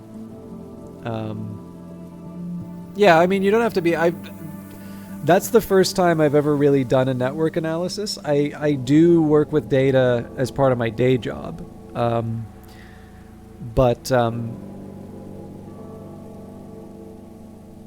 I wouldn't say... Like, whatever special knowledge I have to create a graph like that is just the fact that I feel reasonably comfortable picking up new concepts on those topics. I wouldn't... Like, I'm pretty sure if someone were to work at, like, Facebook or Twitter or something like that, they would probably have some issues with, with the analysis that I did there. But, I mean, it's a fun little fan project, right? Yeah, so that one, a lot of people say neural network when they see that. It is a network, but a neural network, it would be probably in reference to the deep learning method. And the only real connection there is the fact that there's like lots of links between nodes. So you won't learn much about AI from that, although I don't know, it may be in neural networks that ideas of centrality actually are rather important. I don't know enough about them. I haven't seen centrality come up in neural networks, but you know, it may be like there's the degree centrality, for instance. You know, depending on the weights that certain nodes get, there may be a way of mapping between those two. I mean, so much of mathematics is really just sort of mapping, you know, into different problem spaces where it becomes a bit easier to answer certain questions. So that's, you know, if you're doing AI work, some people really like to go into the weeds with the mathematics, and other people are happy to just sort of use the stuff that's already implemented. So I definitely don't want to try and communicate specializations, but yeah, no, it's an interest. Like sometimes it's just interesting to follow a train of thought, right? And that's where that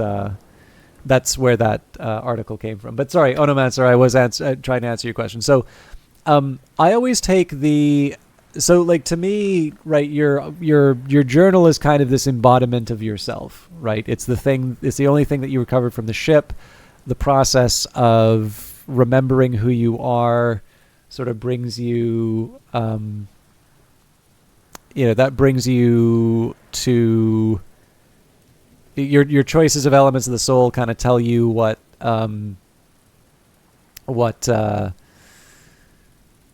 journal you get. And I kind of feel like basically the legacy is sort of just thematically what's most appropriate for you. And as a result, that's why it makes the recommendation in terms of the Tree of Wisdoms.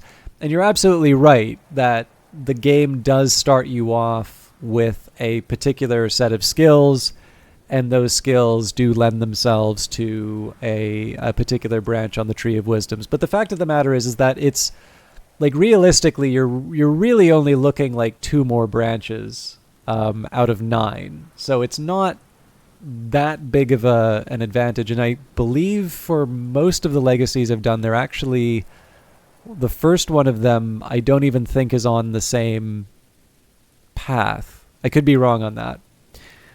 But anyways, to me, I think it's a little bit more about the type of person that you are, and by reading your journal, you are kind of reconnecting with knowledge that you had before. And the recommendation it makes is, again, just something that winds up maybe being a little more appropriate to the character that you're playing.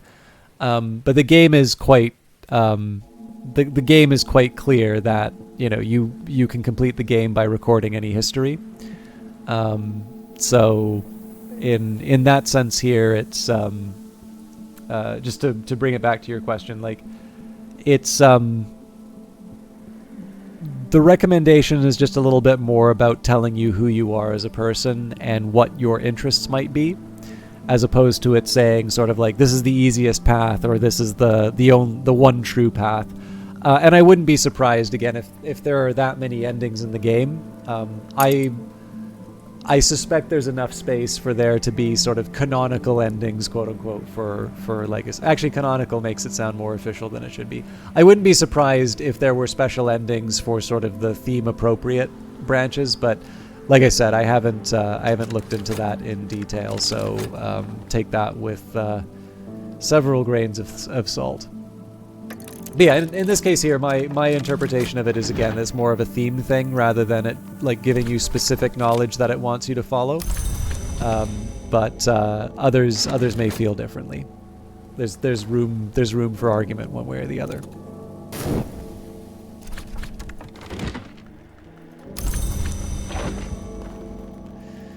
Okay.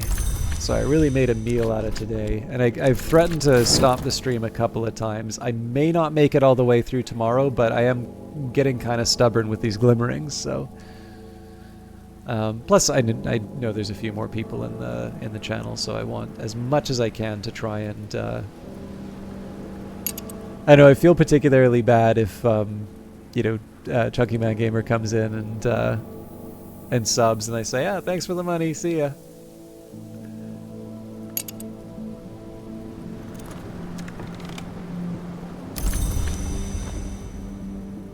Right. What painter worth their pigments wouldn't want to spend a day at Hush House? Thunder prowls the entrance to this cave. A dying curse or a capricious storm spirit must be dealt with carefully.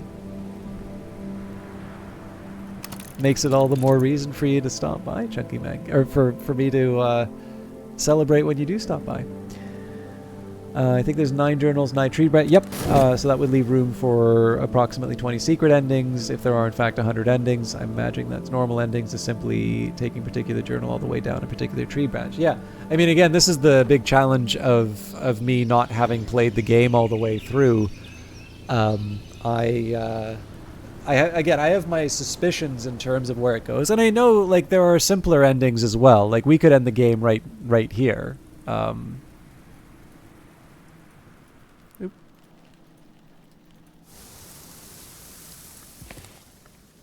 I guess I need to put an element of the soul in, but yeah. Since the conquest, this has been waiting for you. The irreverent might even call it a yew tree.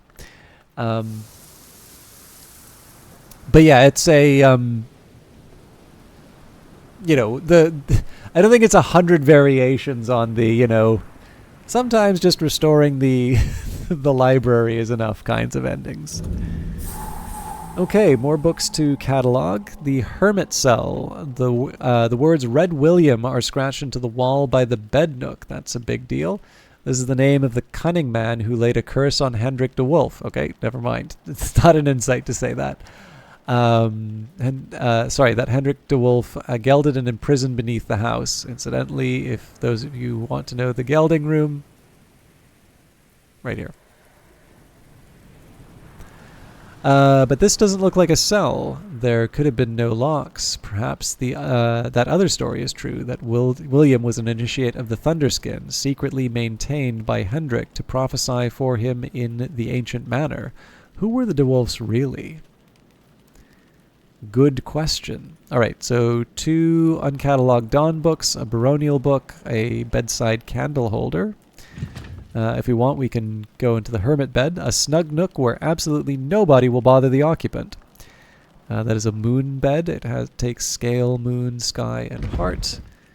Booze.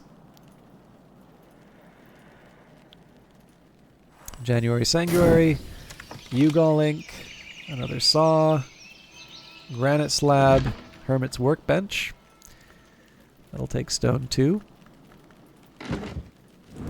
Hermit stove. Grumbling like an old man. Quire of paper. Tiny potted tree. Tiny as a ship in a bottle. All in all, a nice place. Okay, the perilous path will take 13 moon, 13 rows, so not unlike this challenge. 12 forge, 12 grails, pretty tough. Yeah, we're definitely hitting the limits of our abilities here, because I think the Grail, yeah, essentially any challenge that we have here is more or less matched by something in the Nocturnal area. Okay, once more into the Glimmerings. Oop, I'm missing a Faust. Oh, shame on me. I could have used that for money.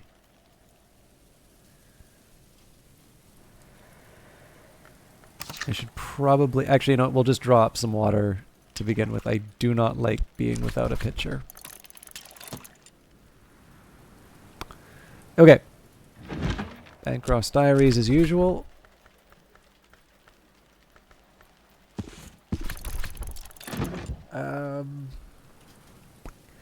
Do I want to try... Let's see what the weather is before I decide on a visitor.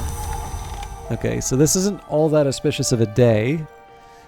Maybe we just catch up on our cataloging, given that we've got like 6 more books to handle. So Faust and Shap get set aside. Thank you very much for the follow. Yeah, okay, you know what? I know this isn't going to be the most exciting, but this is the right call, so...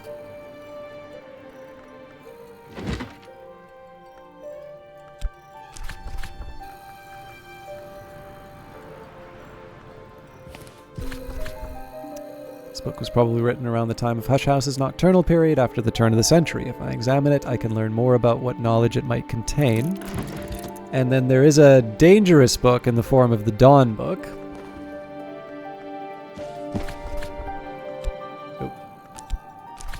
So this book was probably written around the time of Hush House's Dawn period, sometime before the end of the first millennium, commonly reckoned. If I examine it, I can learn more about what knowledge it might contain. Books from this period are sometimes contaminated, so I've already got a spare Faust. If this winds up cursed, then I can just use that to study the rest of the books.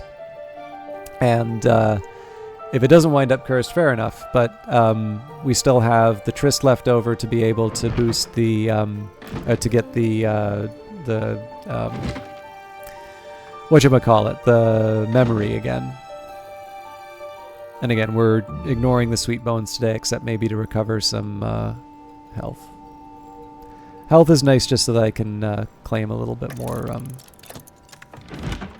in terms of the flowers. Okay, just versed, a rare surviving copy of Christopher Alopoulos' notoriously unsuccessful volume of experimental poetry, published in 1912. So that's another book we can read. Alright, this was infested, but with witchworms. So, tiny larvae with half-human faces. Fortunately, they rarely develop into their imago stage, but even as larvae, their whispering can torment the senses and distort the thoughts.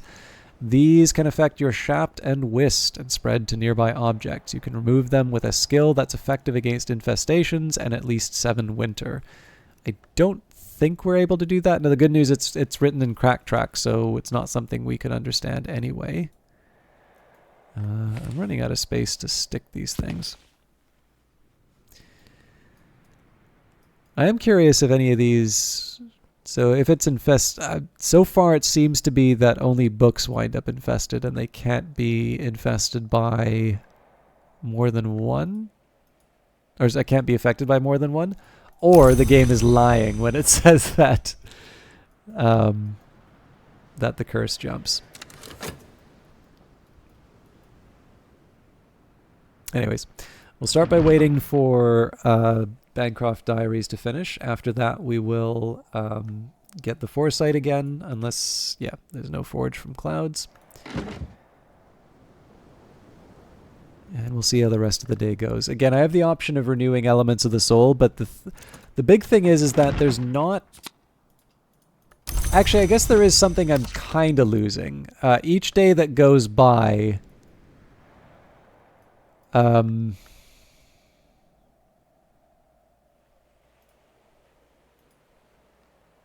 technically brings us a little closer to Numa, where it may come back to bite me that I haven't used these memories, so I may want to get on the books a little bit sooner than I have so far. But I still feel, I think when it... God, there was something I was going to say about Numa.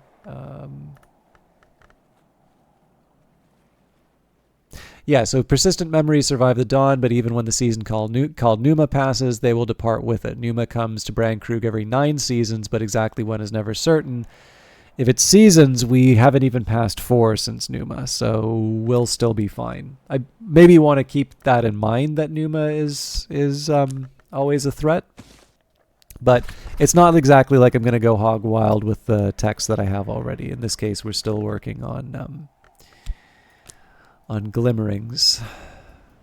The wisdom of still focusing on glimmerings is a whole other question, but...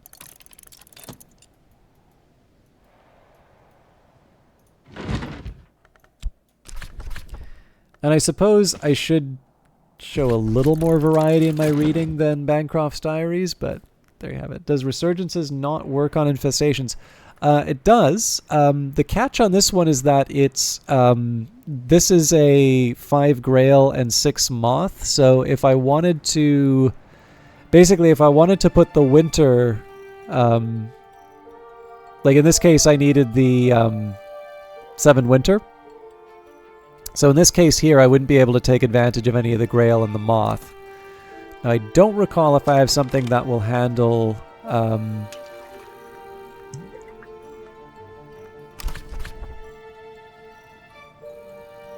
I think I'll restore the health. I don't think it's a bad idea to get more inputs to useful items. So in theory, I could get the 7. I could get the 7 aspects somewhere else, but an ideal answer would be. Oh god, I hope I've got one.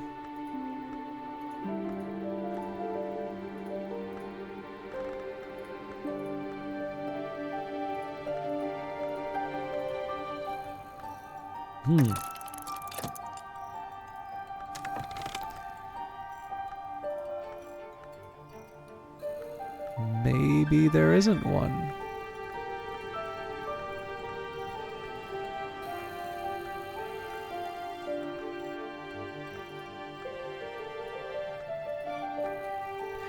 Yeah, there's a bunch of stuff to deal with infestations, but none of them have the winter aspect.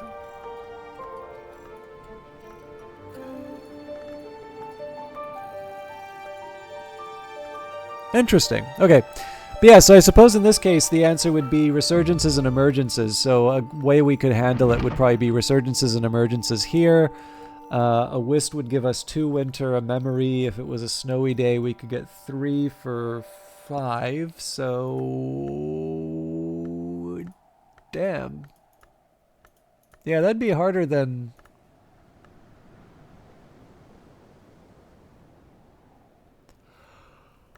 harder than it looks. Because first of all, we don't have a winter tool. Second of all, we need 2 winter. Anyway, something to think about later. But yeah, the big the big idea behind this is that the easiest curses to remove are the ones where you can match the element that it wants, or the principle that it wants. So like in this case, 7 knock.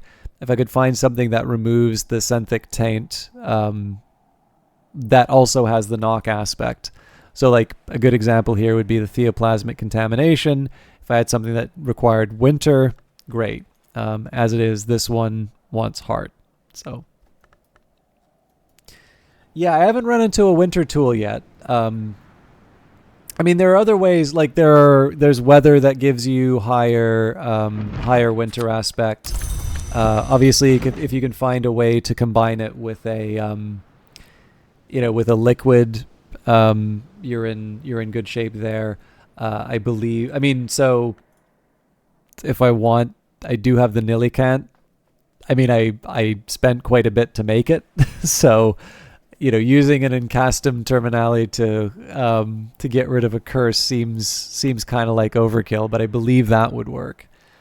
But yeah, one way or another, as is the way with the game, like it'll tell you. Actually, you know what? We can probably just for the sake of the experiment.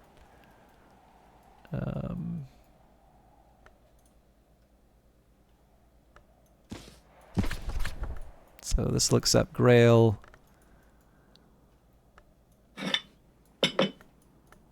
But I don't have an element of the soul, so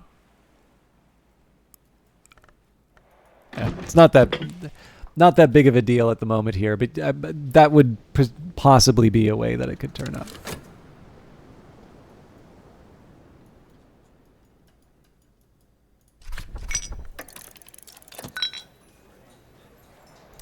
But the other thing too is that, like, one of the things I will say that's kind of neat about the game, which is maybe not, I keep forgetting to check out.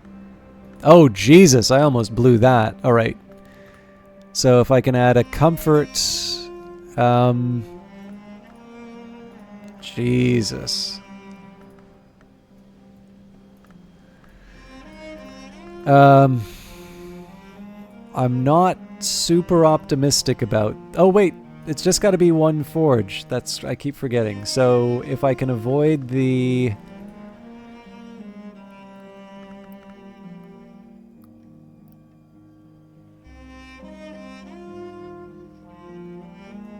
Oh, here we go. Ambrose, the capacious gentleman. What? Oh, that's right. He's not a comfort.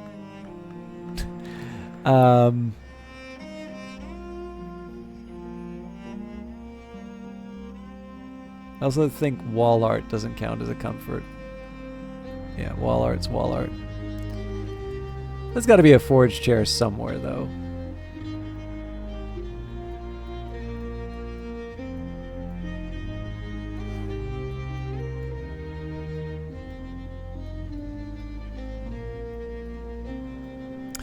Yeah, no, I knew exactly what you meant, Onomancer. I believe you use the terminology in the game. Obviously, in my own case, I haven't been committing anything to the Tree of Wisdom, so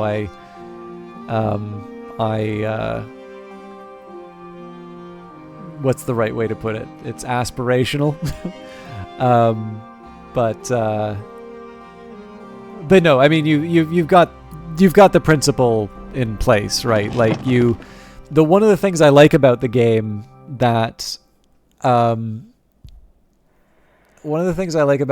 is that there's a like direct attack. There's the direct attack approach, kind of like what I'm taking here, right? Which is like just mass up a bunch of forge and stick it into a spot, and you're good.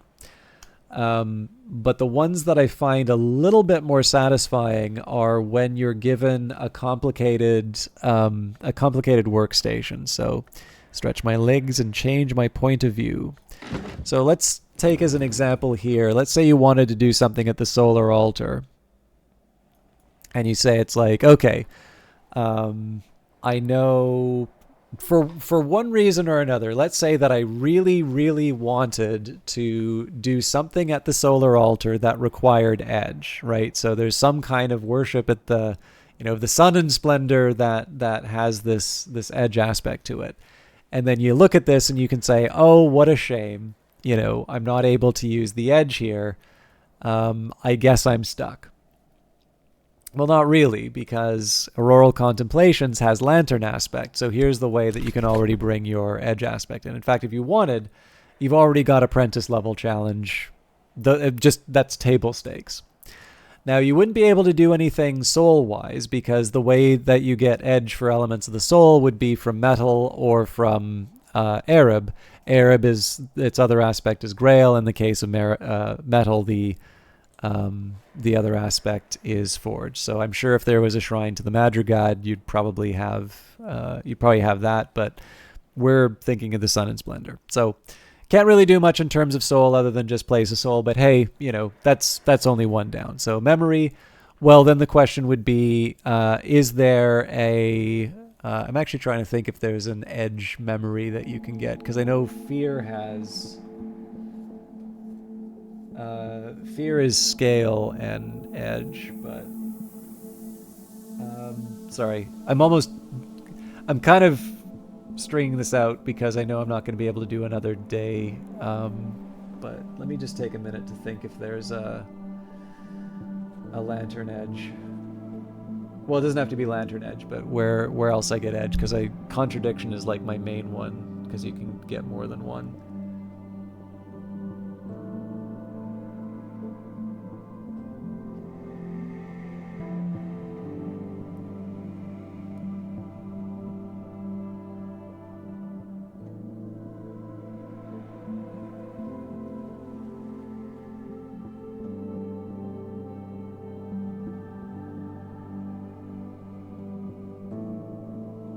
I think I didn't do myself any favors by using edge as an example, because I think Auroral Contemplations is a good example of lantern edge, but I'm trying to think of another example of where that would have worked.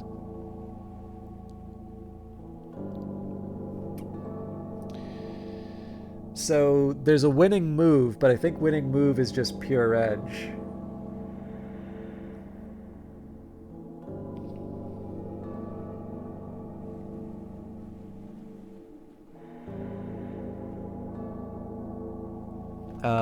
And then I could say, well, the Libidic Tincture is lantern and edge, but I guess that's not relevant.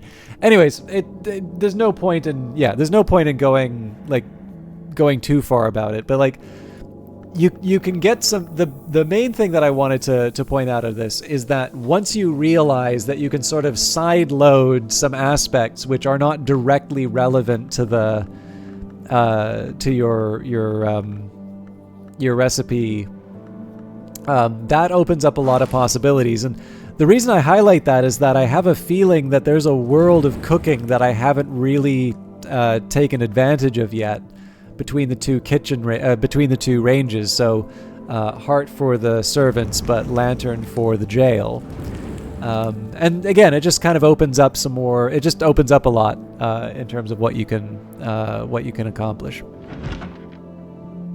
Yeah, I mean, but that you can't generate, right? Unless you have some sort of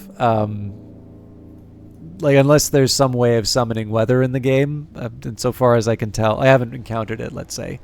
I'm trying to think of the ones that you can specifically spawn for it. But yes, if you want hail.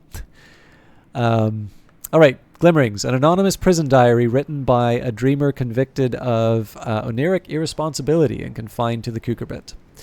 The prisoner is plainly terrified and bewildered by their situation and has been unable to wrangle a coherent explanation out of anyone, but the dreams keep coming, and they keep writing them down. Snow, broken mirrors, half-heard sky music, flowers of white, red, and black, a brood-streaked winter dawn. The most notorious signifiers of oniric risk, fantastically vivid and detailed. No wonder they were locked up. Their final recorded dream is of a worm jewel beneath Brandkrug Isle, which they open with a key carved from their finger bone. Well, that carries some interesting implications. Okay. I do want to put down the record. Okay, so Sights and Sensations is a good one because that's going to bring us... That's actually going to make it our most powerful item. So that's going to be quite a bit of work. Fortunately, we have 3 elements of the soul that we can apply towards boosting it. And Bittersweet Certainty.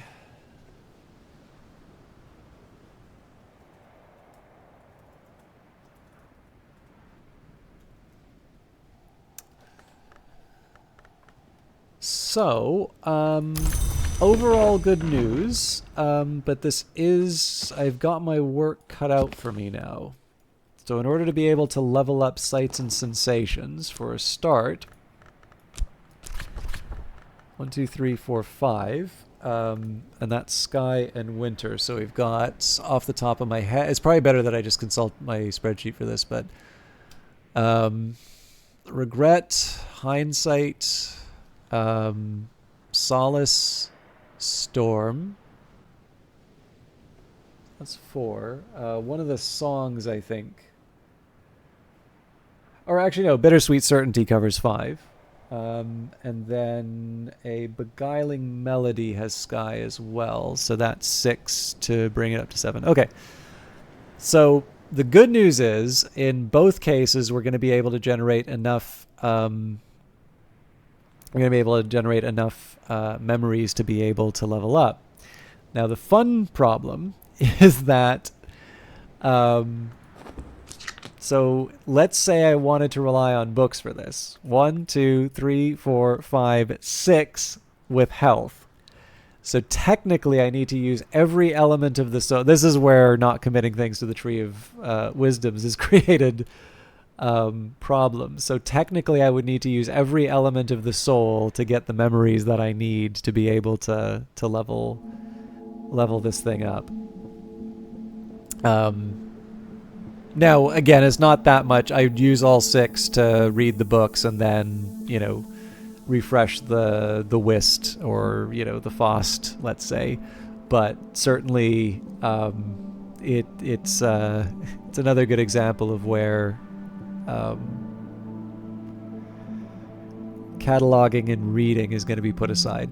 I think this is still a good call. If I take a look at where these points are right now, so Sacralamea with 2 more, yeah, we'd be up to 8 Sky from Sights and Sensations alone. So that would overtake our highest Sky.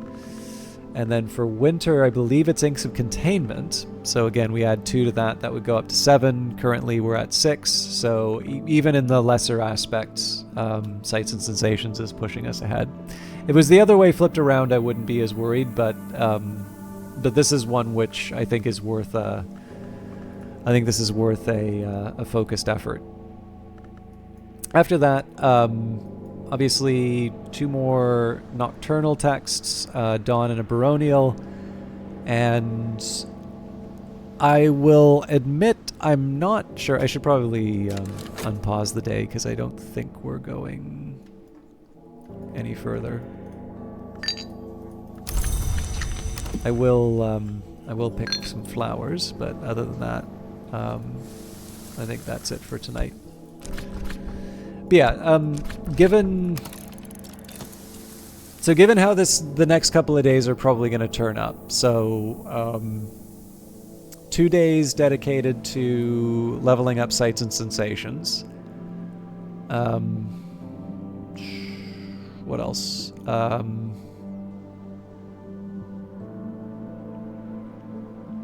3 books to read. 4 books to catalog.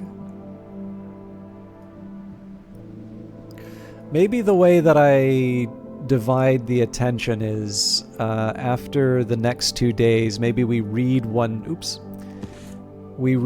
text, and then actually, you know what? Just verse is going to be harder than I thought, because I don't believe I have any rose skills yet.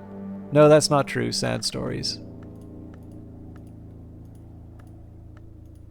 The funny thing is, if Sand Stories is it, well, in Pearl... Okay, no, Path and Pilgrim got me. Right, I forgot about Path and Pilgrim. So we're actually on the verge of not being able to work with this. So the 3 from Path and Pilgrim sort of saved me. We had 2 from the Memory and then 1 from the Lunar Globe.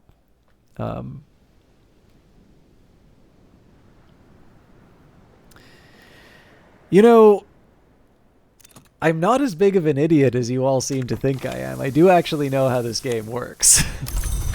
Maybe it's just as well that I'm wrapping up tonight, because the backseating has just gone up by a factor of 10 tonight.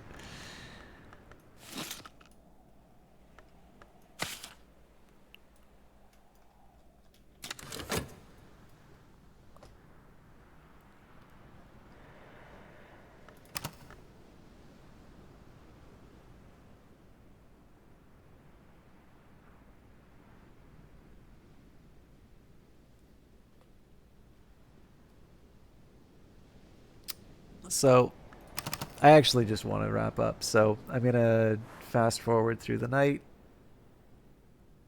and we'll call it there. I'll try and find somebody to host.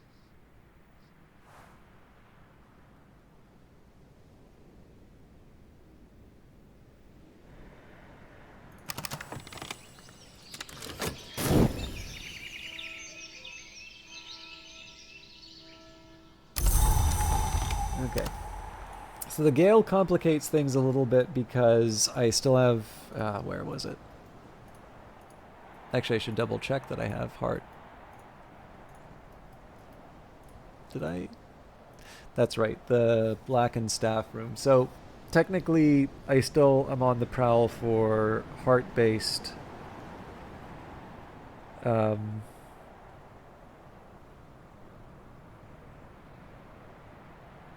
heart-based workers. I'm less worried about that. So if it's heart, it's just the fugitive, I think. So if it's evenly distributed, 1 in 4, and that means I have to give up an element of the soul at a time when I need them. So yeah, I think for tomorrow's work,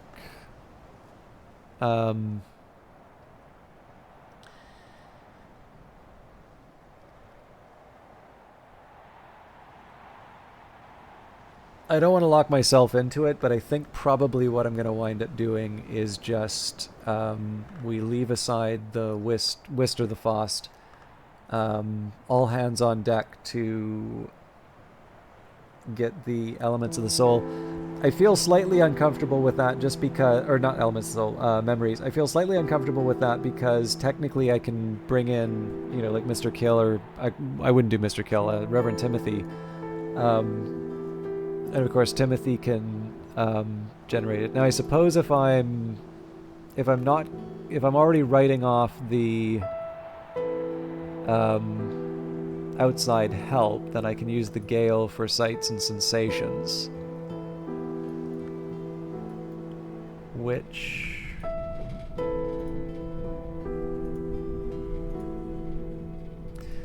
Okay, well, if that was true, I set aside the whist.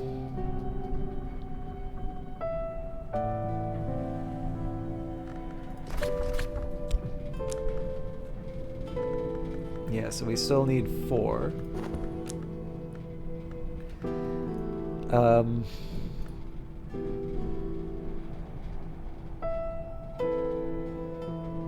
If I restore something at the Sweet Bones, we can get a head start on one of these books. If I don't, I use the health to pick more flowers, although we're well stocked.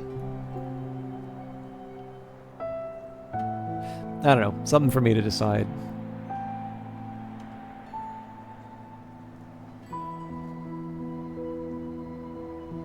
Thank you, B-Freeze, and thank you, Ellen Ripley. All right, I'm gonna leave it there. Actually, I should say, sorry, I'm gonna continue. I'm gonna lock in the Twitch save because I'm probably gonna wind up recording those YouTube videos that apparently everybody seems to dislike.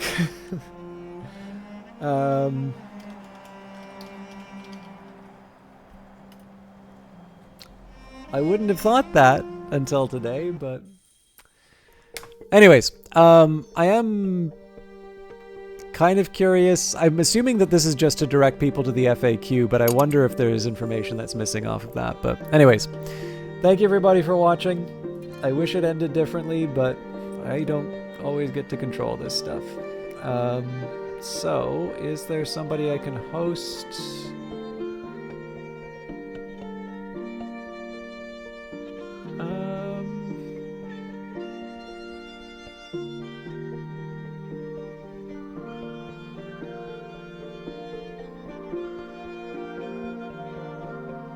I think I will try to host a Nexus. This says newbie streamer.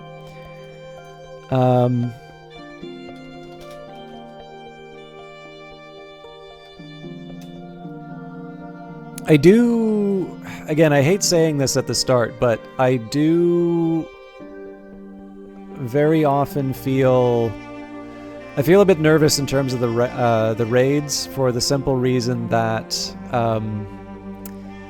I've had some bad luck on raids. I don't want to like say on specific nights or something like that, but there have been times. I remember one where like the guy had very strong opinions on Weather Factory's design philosophies and so on and so forth, and it's just, I don't know, like, that was shortly after interviewing Weather Factory, so it's kind of crappy to like say, hey, here's a game, we all like this game, we got a chance to talk to the developers, we think they're cool. Oh, okay, you're gonna crap on the way that they make games for the next little while. Great.